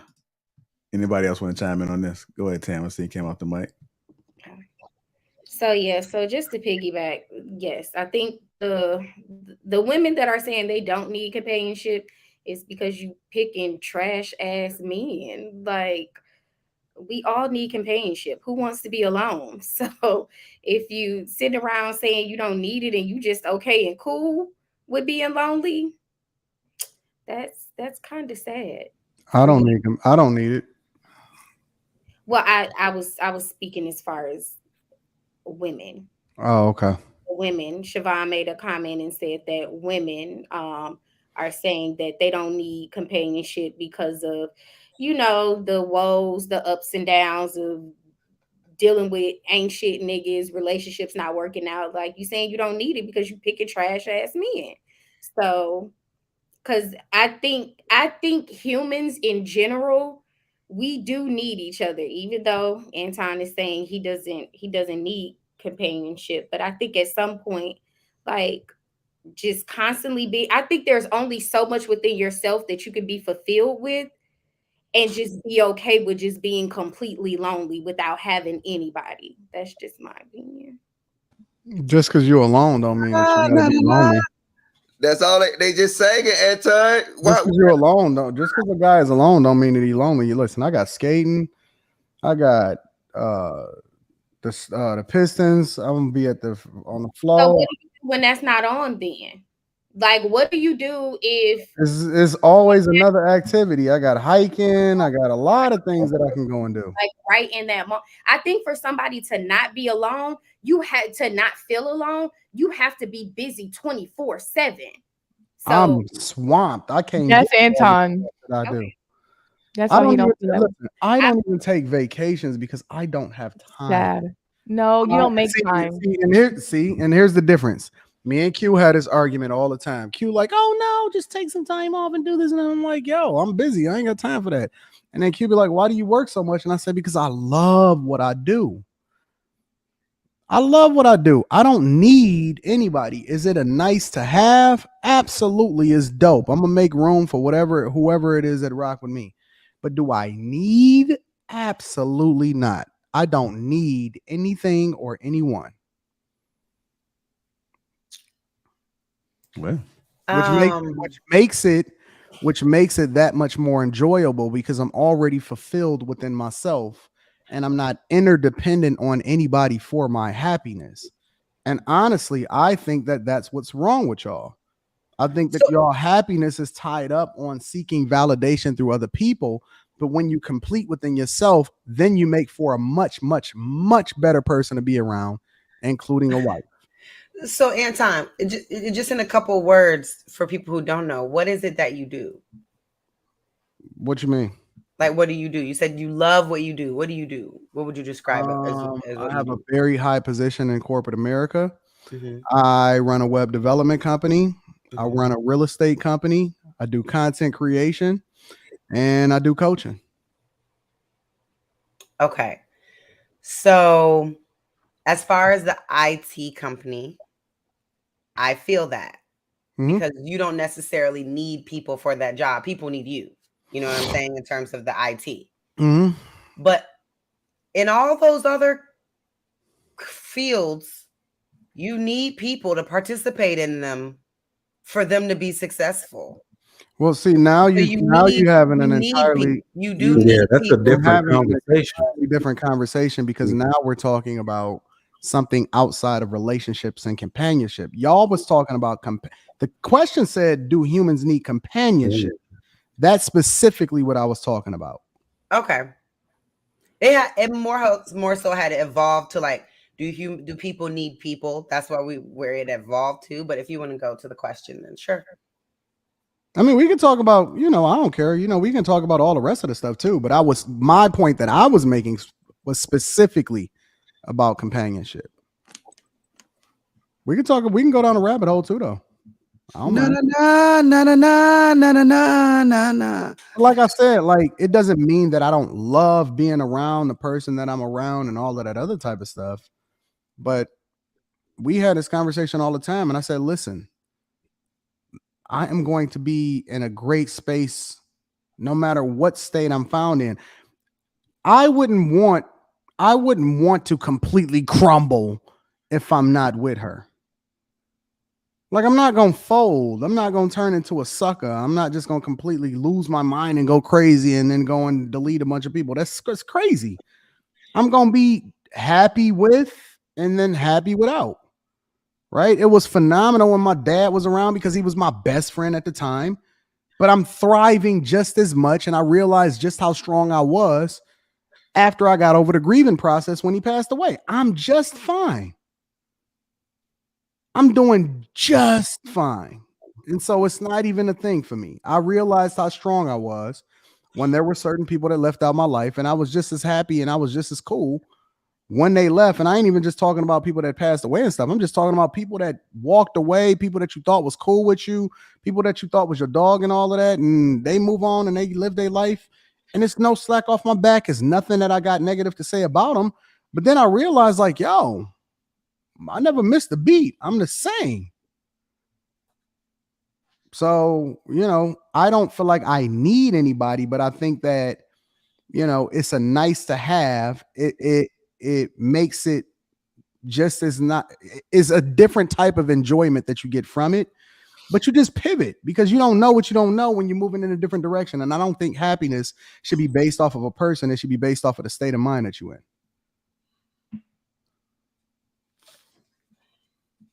Yep, there we go. We got some super chats. If you haven't already, hit the like button. Also, make sure you subscribe to the channel. Volunteer super chats. Go ahead, Ken. To go, $5. She messed with too many black men. Stay away from the Pookies and Ray Rays. Congo English 1999. Trigger Mike talk that S word. Colonix 199. New sub. Uncle Stepdaddy 999. Logic, you were needed on cruise season, bro. You would have ate last night. Darren Walker $20. I finally see why these conversations go nowhere. There's a pro and a con to you guys' outstanding capability to make your point where you can equally and skillfully defend the right or wrong answers. Uncle Stepdaddy 999. Do we need companionship or sponsorship? As soon as women stop choosing men based off looks instead of purpose, then it's going to fail. Go for who you need and not who you want. Trucker Yell $5. Mr. Let Go is trash, and Kayla, men get treated way worse when females, worse than females, and this has been going on for decades. Black Dom $5. While you're up singing, where my money at, Logic? You've been ducking us Fight Club ninjas all week. Nah, hold up, wait. That debate didn't happen yet. So I don't, blame Anton why that debate ain't happened yet. The nigga capped out. He's scared of them chicks. I ain't cap out. I was doing a phenomenal interview that's on the Patreon. All right, well, Subscribe to nigga Patreon, and them women ready to eat. Me University, $2. We struggle with the simplest things. KB24. To go, $5. Anton is capping. Every human needs it. Companionship means friendship. If you were here by yourself, you would be lonely, sir. These D-word Christians. Breezy, $1.99. German Shepherd or Pit Bull at Logic. German Shepherd. B Taylor TV. Hi, B Taylor. $4.99. This is for Logic so we can buy lotion for the ashy elbow. LOL heart. What the fuck is you cross-eyed, lady? This is bullshit. That's bullshit. Nigga shit. Rebellious Videos, $2. Independent women made their bed, so sleep. Shrugs. Rebellious Videos, $2. Pookie, keeping y'all single. City boys up. Me University, $2. As a man thinketh, so he is. A genderless truth. All right, that's all the super chats. Appreciate all the super chats again. Hit the like button if you haven't already. Also, make sure you subscribe to the channel. Time to get to the meat. And we know the ladies like the meat. Where's the other elbow, Logic? Who was chewing meat? No ash here. Only ash. Is it Asher, Kayla? I'm eating bacon. Yeah. All right. Yeah. B Teller. Is you mad I talk about oatmeal pies? Did I trigger you? They mad.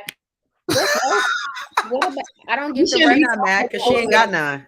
How you know what she got? Hold on. I think Tam got a question. Yes, I know. What's the logic behind oatmeal pies? I mean, what's the reference? I don't know what They're diminishing they're diminishing the bodies of women that have brought forth legacy. No. You asking me, Tam? Yes. Yes. The thing about oatmeal pies is that, not against oatmeal pies, I'm just saying, women, this is going to happen to your bodies. So make sure the men that you give it to will take accountability for that. Ash your elbows and all. Make sure they take accountability for that. That's it. That's all. Okay. Do you know what an oatmeal pie is, Tam? I mean, as far as food, but I didn't know the reference he was using it for. So now, You ever saw a black woman that talking about a woman's stomach after she done had a baby, right? Yeah, said they don't wear two pieces, like a two-piece bathing suit, or they wear them bathing suit shorts and they'll put it up to their stomach. Because all right, you get it. All right. Well, appreciate the breakdown of the oatmeal pie analogy, Logic, and Tam. I appreciate the understanding. If you haven't already, hit the like button. Also, make sure you subscribe to the channel. Time to get to the meat of the conversation. We're talking about a woman of substance. In your opinion, this is just opinion. This is just you, based off your experience. How would you describe a woman of substance? And anybody can speak on it. I think it's the way a woman speaks, the way she carries herself, her femininity. She's ambitious. Anybody that she pretty much encounters, she leaves some type of positive influence over them. Somebody that, influential, leaves their mark on the world. It's kind of my definition of it. Kayla, if you had to describe a woman of substance, how would you describe it in your opinion? So I would describe it as a woman that has integrity, a woman that respects herself, a woman that's honest, and a woman that has some moral character to herself in some way. So those are the basics. Okay. Let me get a couple more people. Island Girl Q, what are your thoughts about it? A woman of substance. You're on mute too, just so you know.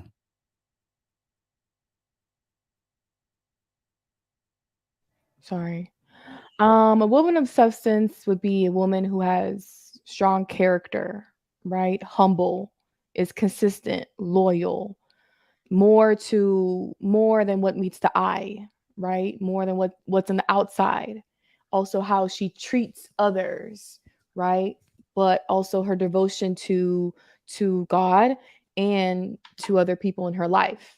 So, and how she speaks regarding her family, her friends, her loved ones, but others not on the same level as her also. So it can, in her heart, you know. Okay. Mr. Logic, I'm gonna get a man's perspective. Lastly, a woman of substance, if in your opinion, what does that look like? Woman of substance?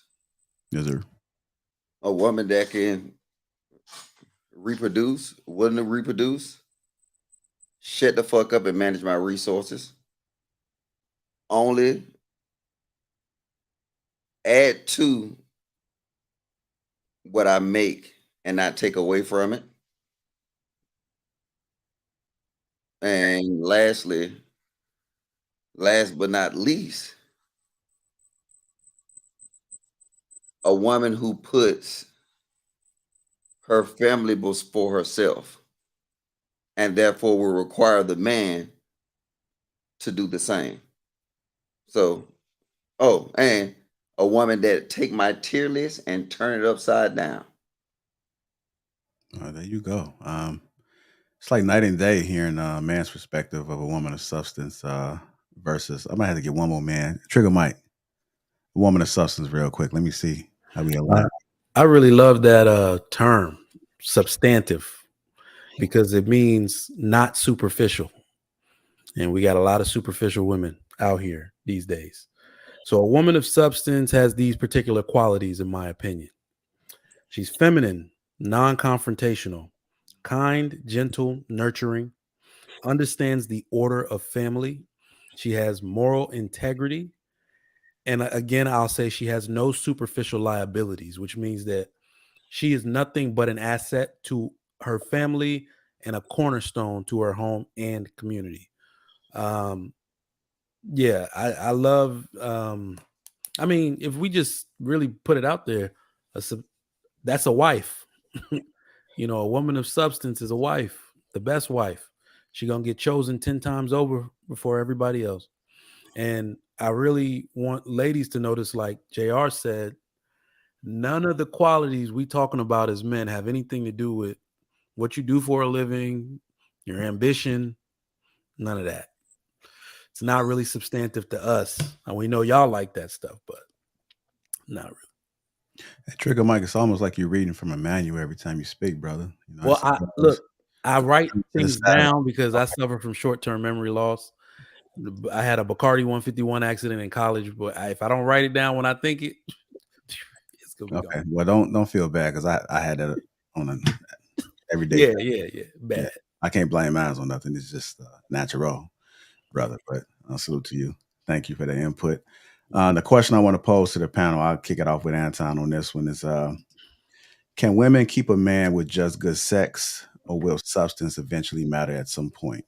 Can a woman keep a man with good sex, good coochie, or will substance eventually matter at some point, Anton?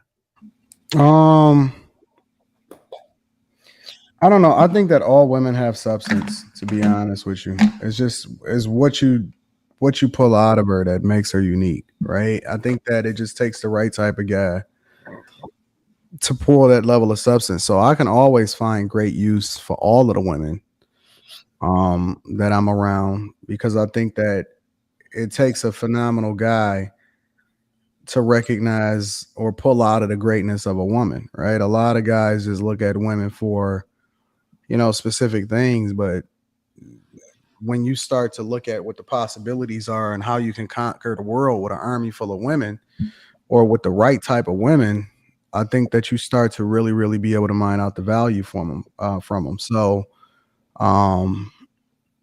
I would say that just great sex, no, but only because that's the only thing that specific guy is looking for from that girl. I think that the minute that you show a chick that you're not necessarily trying to bust her down and you don't look at her just for sex, then you start to really extract the value out of her. And if you just so happen to bust it down, then that's just the cherry on top. But I don't believe in leading with that, because I think that the things that you can get out of a woman and the value that she has is much greater than just what's between her legs. So yeah, I think that if it's just the sex, then I think that it's fleeting. But if you can start to look at, you know, what kind of value you can extract out of her, because women want to serve, they want to be submissive, they want to be giving, they want to be loving, they want to be nurturing. It's just in them. And so when you start to extract that, and you help her to understand the value that she has beyond what's just between her legs, then you can automatically extract the substance. It's just a matter of recognizing it and trying to understand her, instead of trying to just look at her for just a piece of meat. So yep, to answer the question, the sex will fade, but the substance, it lasts for a long time. But what if she has? Oh, sorry. So, by understanding, men should focus on the substance in the beginning. The sex is just a bonus. Yeah, because you could teach a chick anything, right? I mean, all the way from how she's supposed to arch her back to how her gag reflexes is supposed to move. You can make her whatever she need to be. That ain't nothing. That's light work.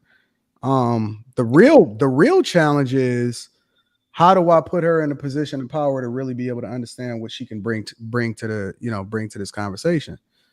That's the real challenge.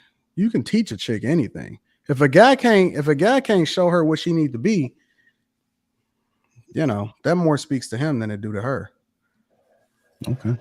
Island Girl Q. My apologies. No, you was trying to. No, I was going to ask Anton a question, but I forgot it. I think my question was, if she has no substance at all, would you want to take the time to pull it out of her, even though she led with her pum pum? How do you know a woman has no substance at all? No, most of the time, women don't even know what their real power is. It take the right man to pull it out of her. I know, but I'm asking you a question though, right? Would you want to take the time to see if she has other substance if she's leading with the pum pum? All women have substance. You just got to get it out of her. That wasn't my question. Would you want to take the time? Yes. Okay. Okay. Kayla, can a woman keep a man with just good sex, or will substance eventually matter at some time? Kayla? Yeah. So no, I'm here. I'm here. Like a little delay there. No, not a delay. I was just thinking, since we don't get these questions before. I think that for most good men, substance will eventually matter at some point. Like, that just has to be there. You spend less time having sex than you do like talking and doing other things. So for most good men, substance will eventually matter and will become more important, especially as you age and you start to look different or whatever. There are other types of men, though. I'll just leave it at that. Other types that prioritize looks, always will, amongst other things that are toxic. So for them, I mean, you don't even probably gotta, whatever. But for most, like I said, most good men, definitely, I believe most people want substance in their relationship. So yeah, that's what I think. Kayla be so scared to deep dive. You be so scared. Sometimes she go all the way in, and then sometimes she want to sip her little drink and act like she don't want to deep dive into it. What's the difference between these two men? I'm just curious. Their priorities. What's most important to them? Like what? One is looks and one is substance. Per the I'm question. saying, but what is the substance part? I know the guys that want the looks. What do you mean? Like, when you say the other one is looking for substance, what they looking for out of the girl? No, there are some men that actually like women for like who they are as people, So they want to be your friend. They really want to be friends with you, Some men, they don't really, they don't really care about that emotional like connection to you. It's more so like is different when they prioritize like their looks and sexuality and things like that, because they're very surface themselves. So it's just different. Okay. I got you.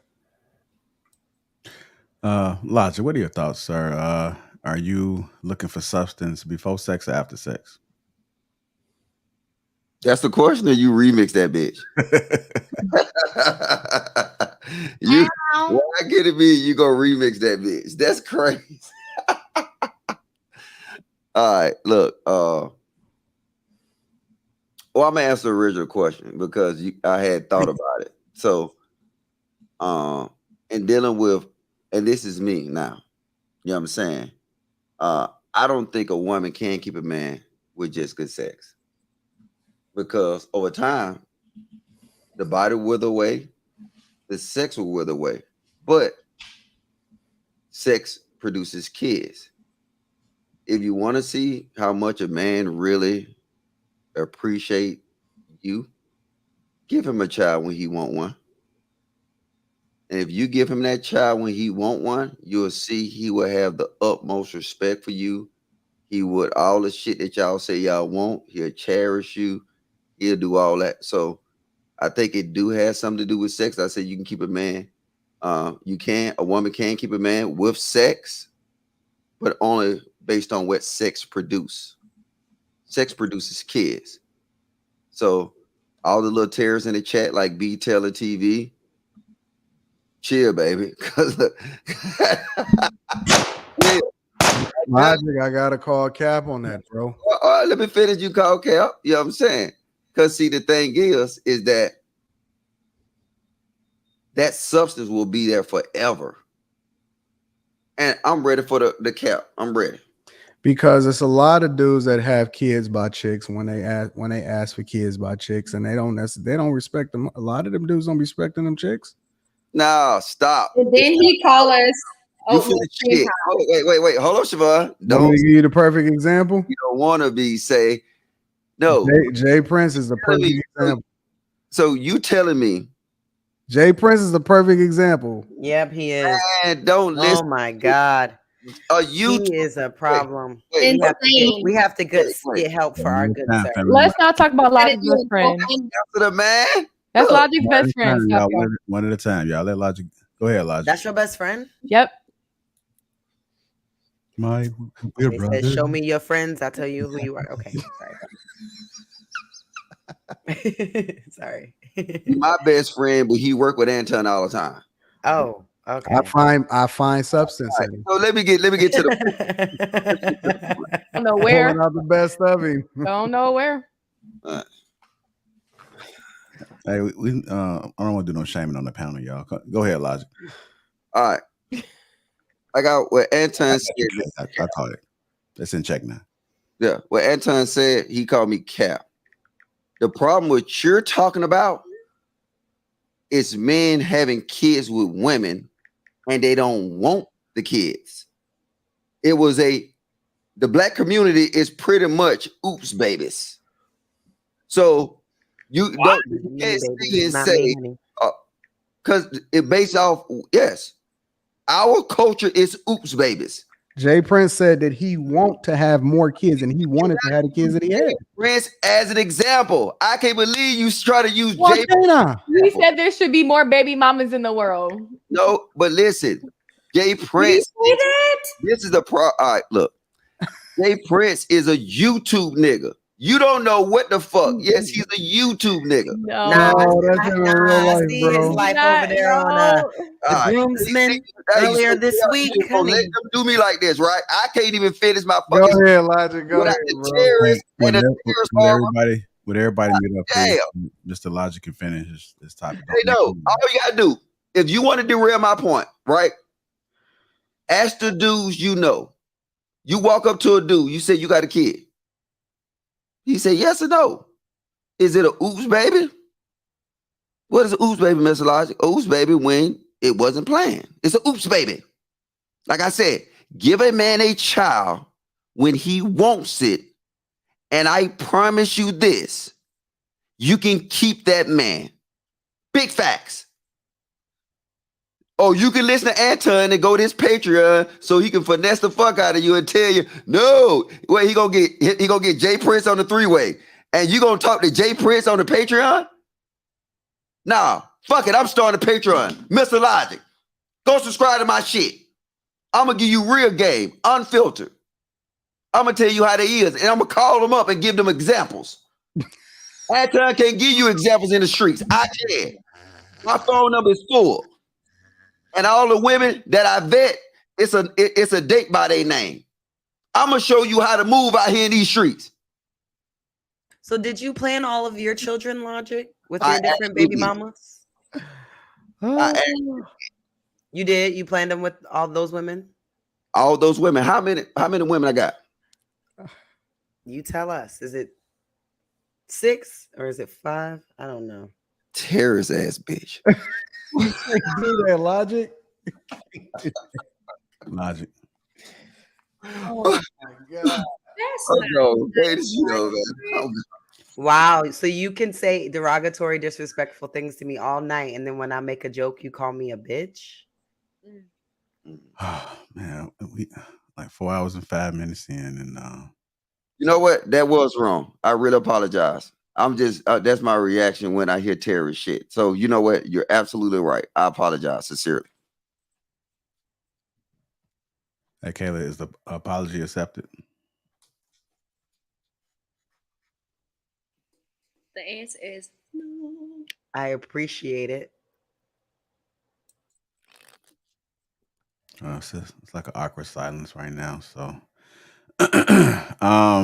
can a woman keep a man with just good sex, or will substance eventually matter at some point?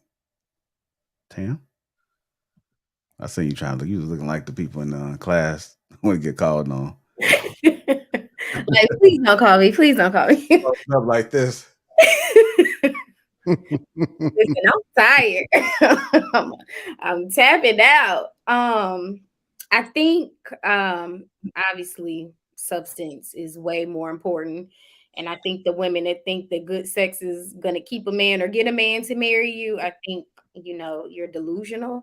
But I also feel like I think it depends on the man, honestly, and where that man is at in his life. You would think if marriage is the ultimate goal, both people want to be married, you would think that substance matters more over sex.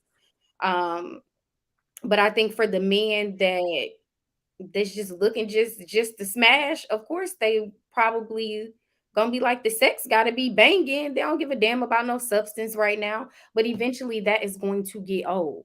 What else does she have that's of value besides what's between her legs?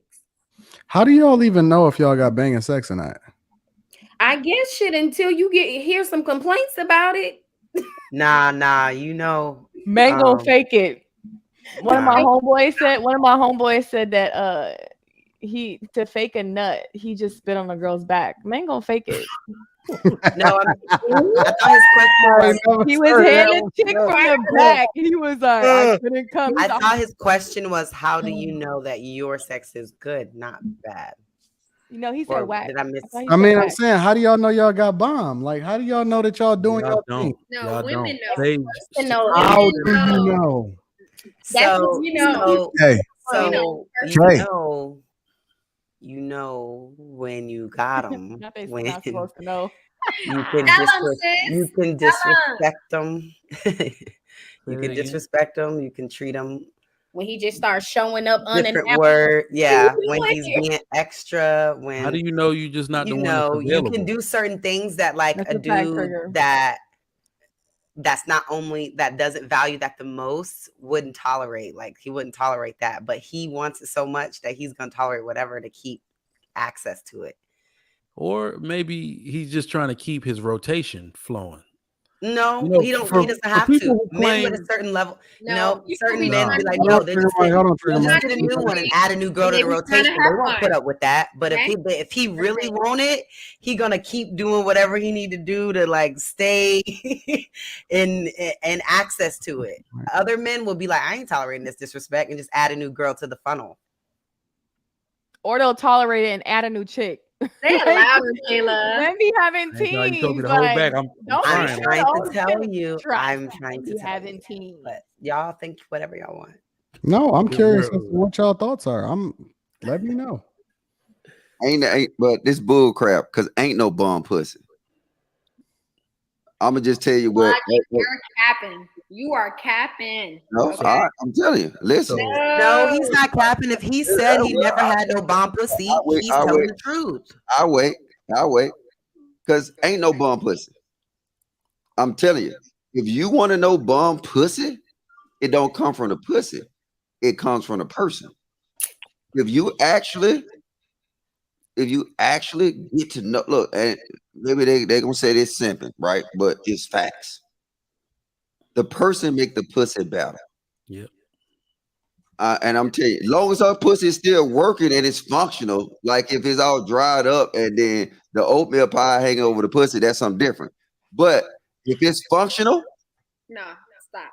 I'm telling. All right, how you know? You ever fucked a pussy before, Siobhan? You don't.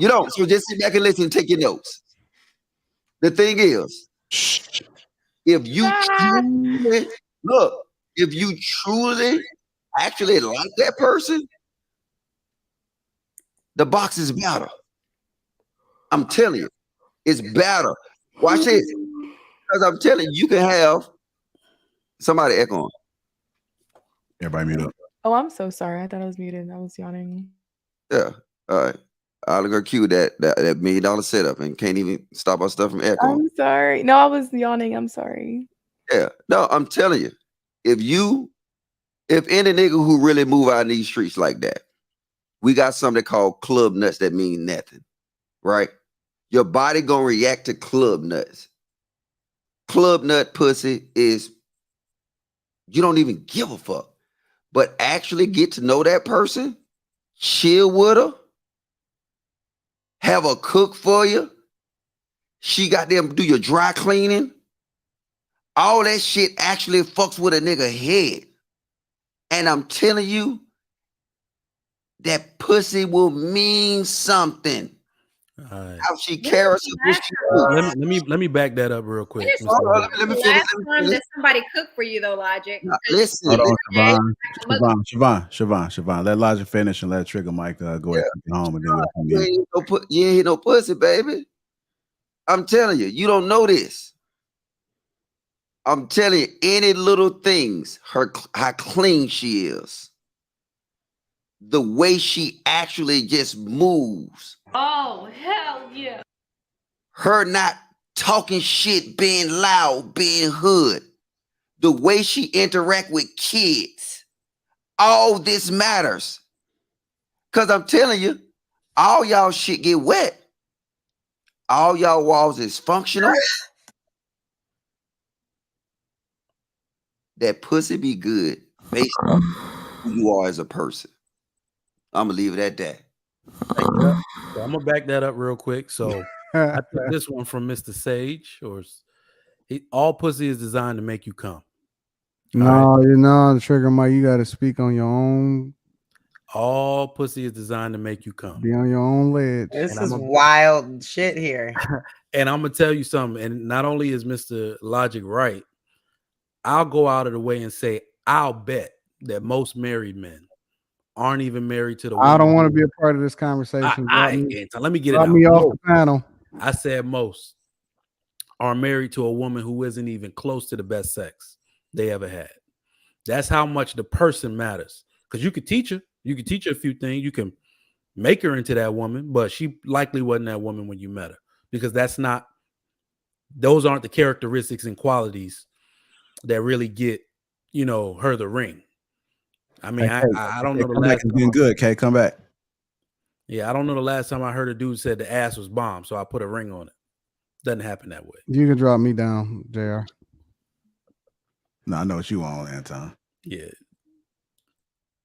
I just think that so is that overall, is that everything, Mike? What do you mean?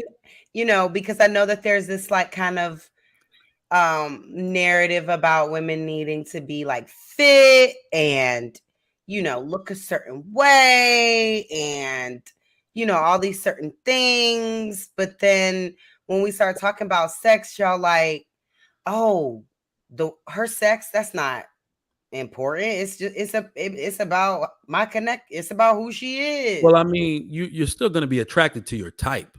My wife is my type. I wouldn't have approached her if otherwise. Okay.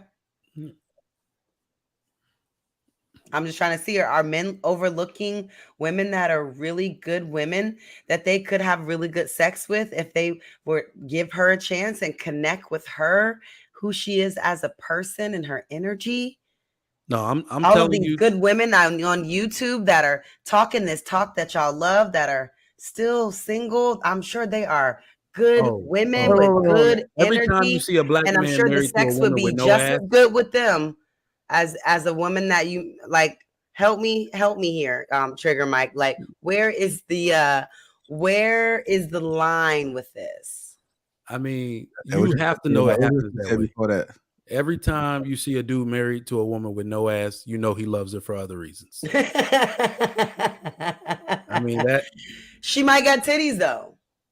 Yeah, but black men are very no, you can't put a race on it. Men of different men like different things. Just because I'm you're not black joking. doesn't Every mean you're time automatically an ass guy. Every time I see a woman with no ass and she got a ring on her finger, I'm like, damn, her personality must be bomb. But men like different things. There was this girl I used to work with at the casino who had absolutely no ass, but she said she literally did not have a gag reflex. So maybe you listen, people have to take people take trade-offs. Like, you can't get everything. You can't get everything you want, right? So you got to prioritize the things you really want. And I guess that was more important to him. And she got a ring and their wedding was beautiful. All right. If we're going to get serious for a moment. All right. I'm being serious. This is all real stuff that happened. We got the most hypersexualized culture of women probably the world has ever seen. And the least amount of married women the world has ever seen. So it speaks for itself. It ain't for me or Logic or anybody to tell you. It speaks for itself. These dudes ain't marrying hoes. We want women of substance. We're going to go find that. Look, I'll go out to say, look, 70% of men alive today. Trigger Mike. Yeah, 70% of men or black men alive in America were raised primarily by a single mother. And even some of them men get married. So that means they thought that much of a woman and her substance to marry her, even though it wasn't modeled for them. That's not just any round-the-way girl. That's a woman of substance for real. Yeah, the problem with this conversation is that I'm not going to be in a marriage without having some good sex. I don't know what y'all talking about. Like, that is very, very, very important. Yeah. But Anton, Rita was a virgin. You taught her everything. Anton, you've been married but that's the same thing that Trigger Mike just said. He literally 1,000 years. Like, what's your sample size? Wait. But my point is that you said this, but you've been married for a long time. What is your sample size? But what you missing, Logic, is that Trigger Mike said the same thing that Q just said. Y'all missed it, right? And one of the reasons why guys wind up getting disconnected, because you said out of your mouth that you have to like the person, you got to be connected to them in order for you to have great sex with them. There's too many guys, and we hear it on a regular basis, that guys are in sexless marriages, which ultimately cause the divide and then ultimately cause the split, and then they wind up divorcing and it goes into a certain way. So I don't know how a person can be successfully married without having phenomenal sex. But Anton, the thing is, if you've been married for over what? How many years you been married? 18 years. 18 years. Your sample size, how you going to say what's good sex or not? Because I know it feels good to me. Watch this. That How just like do I not know what feels good to me? Let me finish. Let me finish the point. No. Hold on. Let me answer the question. Let me finish it though. Let me finish it. If all we did was missionary, no nothing else, but it felt absolutely incredible for us, that's good. right? Because I don't need to be over hypersexualized in order to be able to compare myself to somebody that need another guy in behind them and a thumb up his butt while he messing up with another chick, right? Like, good is based off of whatever it is that you set for what you desire at that time. Now, I will say that I think that I'm pretty, I like to do some phenomenal things and some somersaults in the bedroom, but that's irrelevant. My point is that it goes back to the original thing. How, because guys complain about being in sexless marriages all the time. How can somebody be successfully married if they not having good sex in a marriage?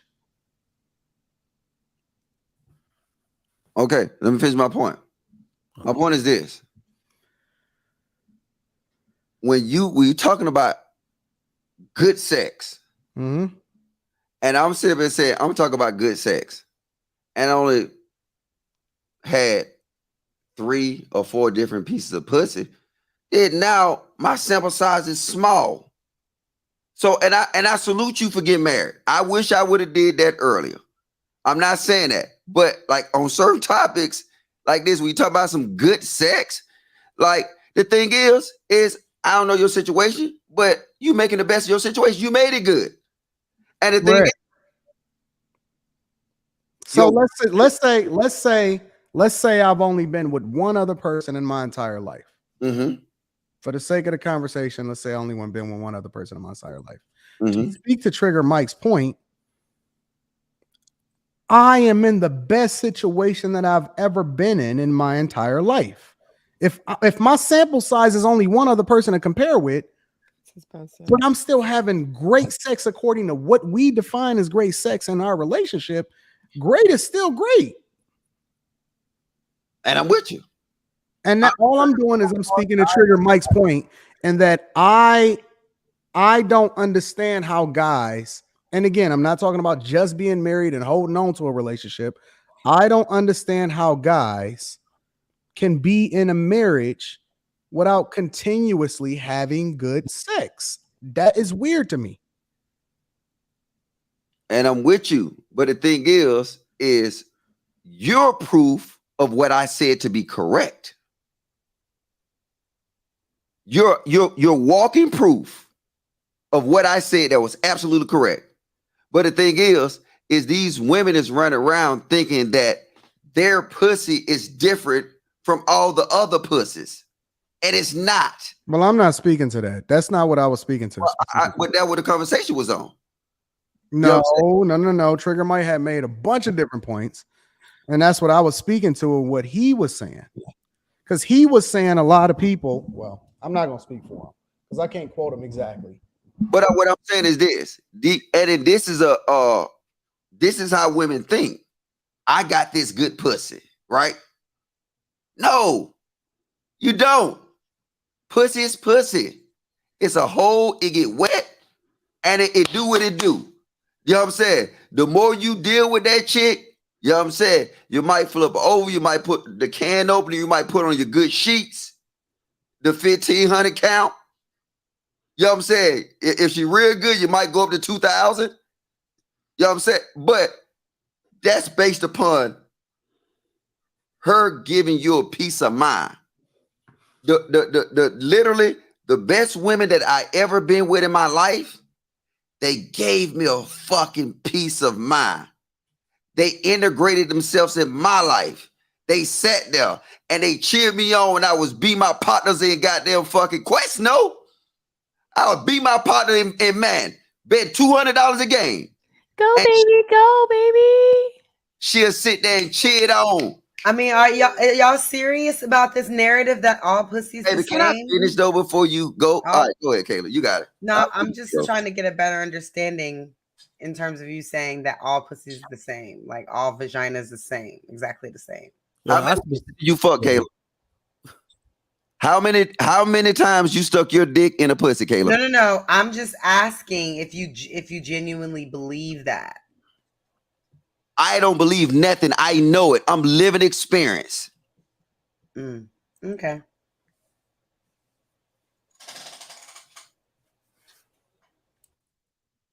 It's the awkward moment of silence again. I don't know what it's about.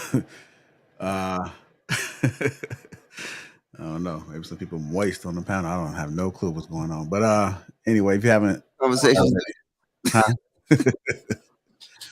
Can I finish my statement though? Because this true game.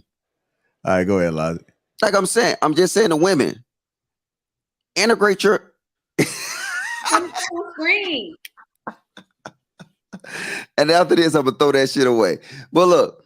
Yeah, no, I'm throwing it away. They get steadfast. All right. Integrate yourself in these men lives. Like I said, integrate yourself. If your man like playing goddamn fucking man, if your man like golfing, if your man like going to the range, you know what I'm saying? Integrate yourself in his life and watch the change in him. Look, I'm just telling you from experience.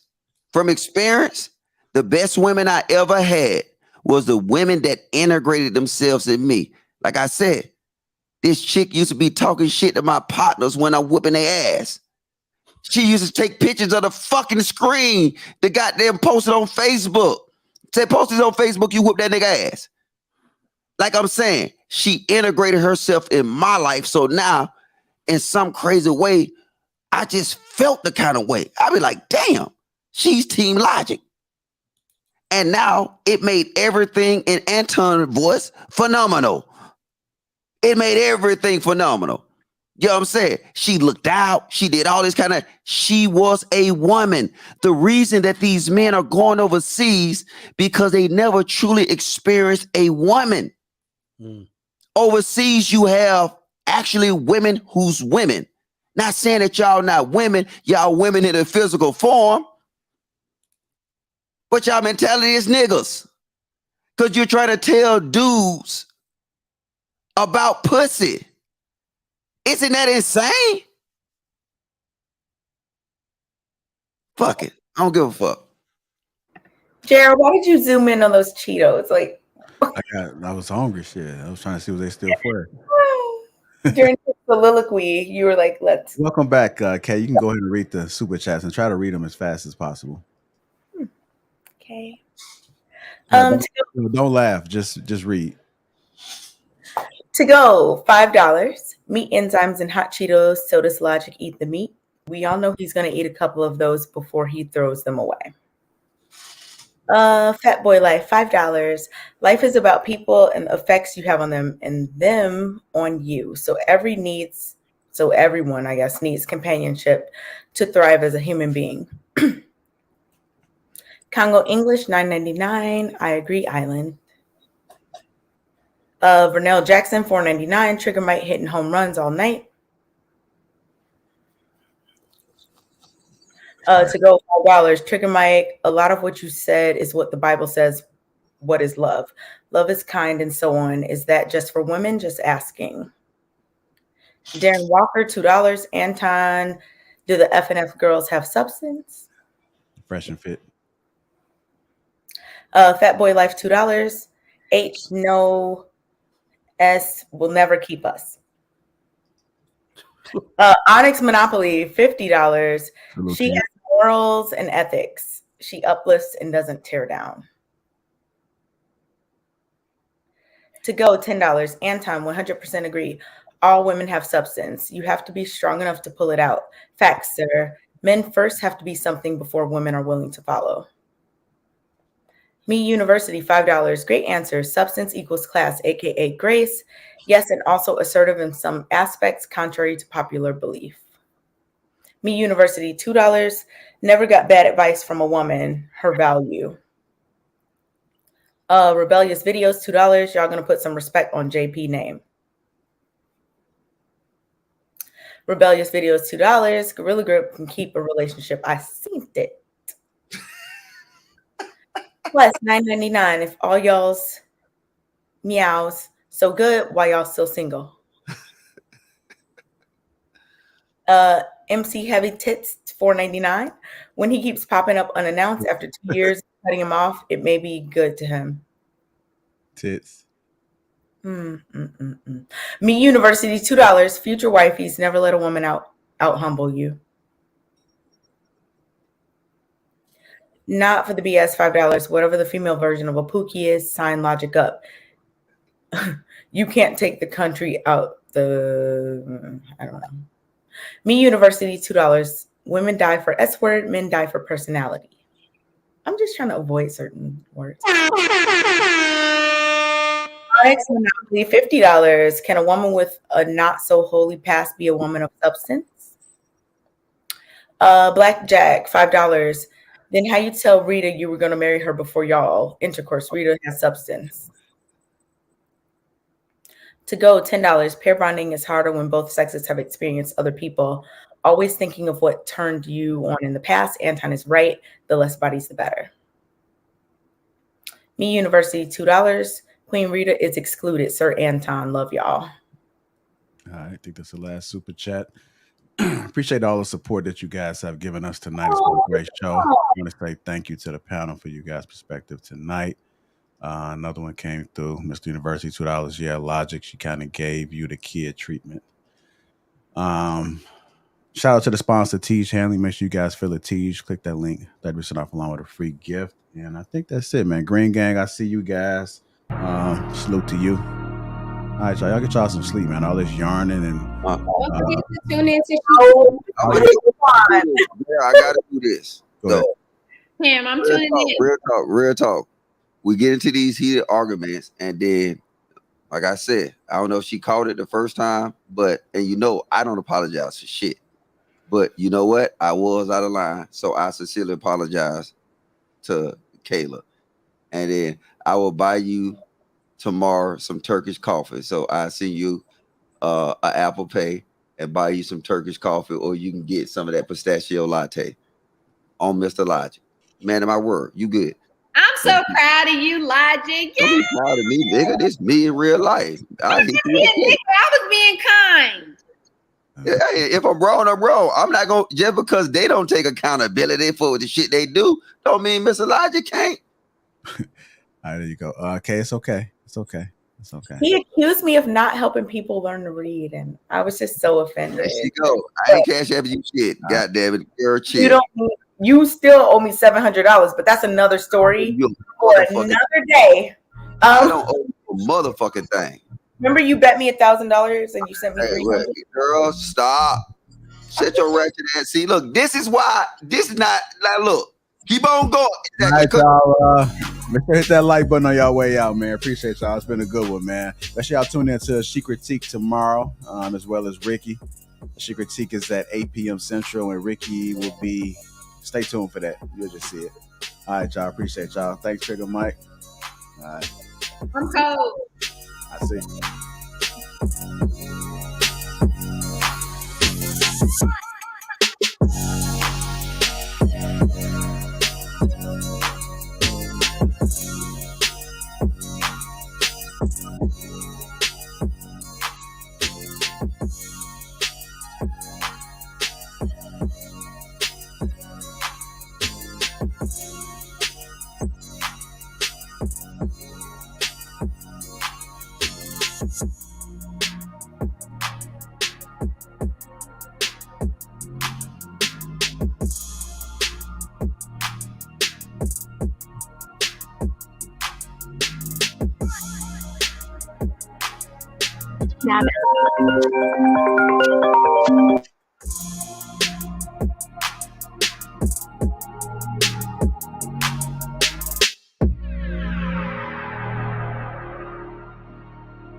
It's the last track. If you haven't already, hit that like button. Also, make sure you subscribe to the channel. Hit that like button, family.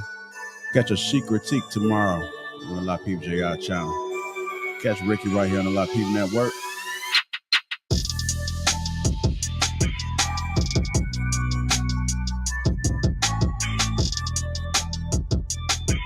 It's the last track.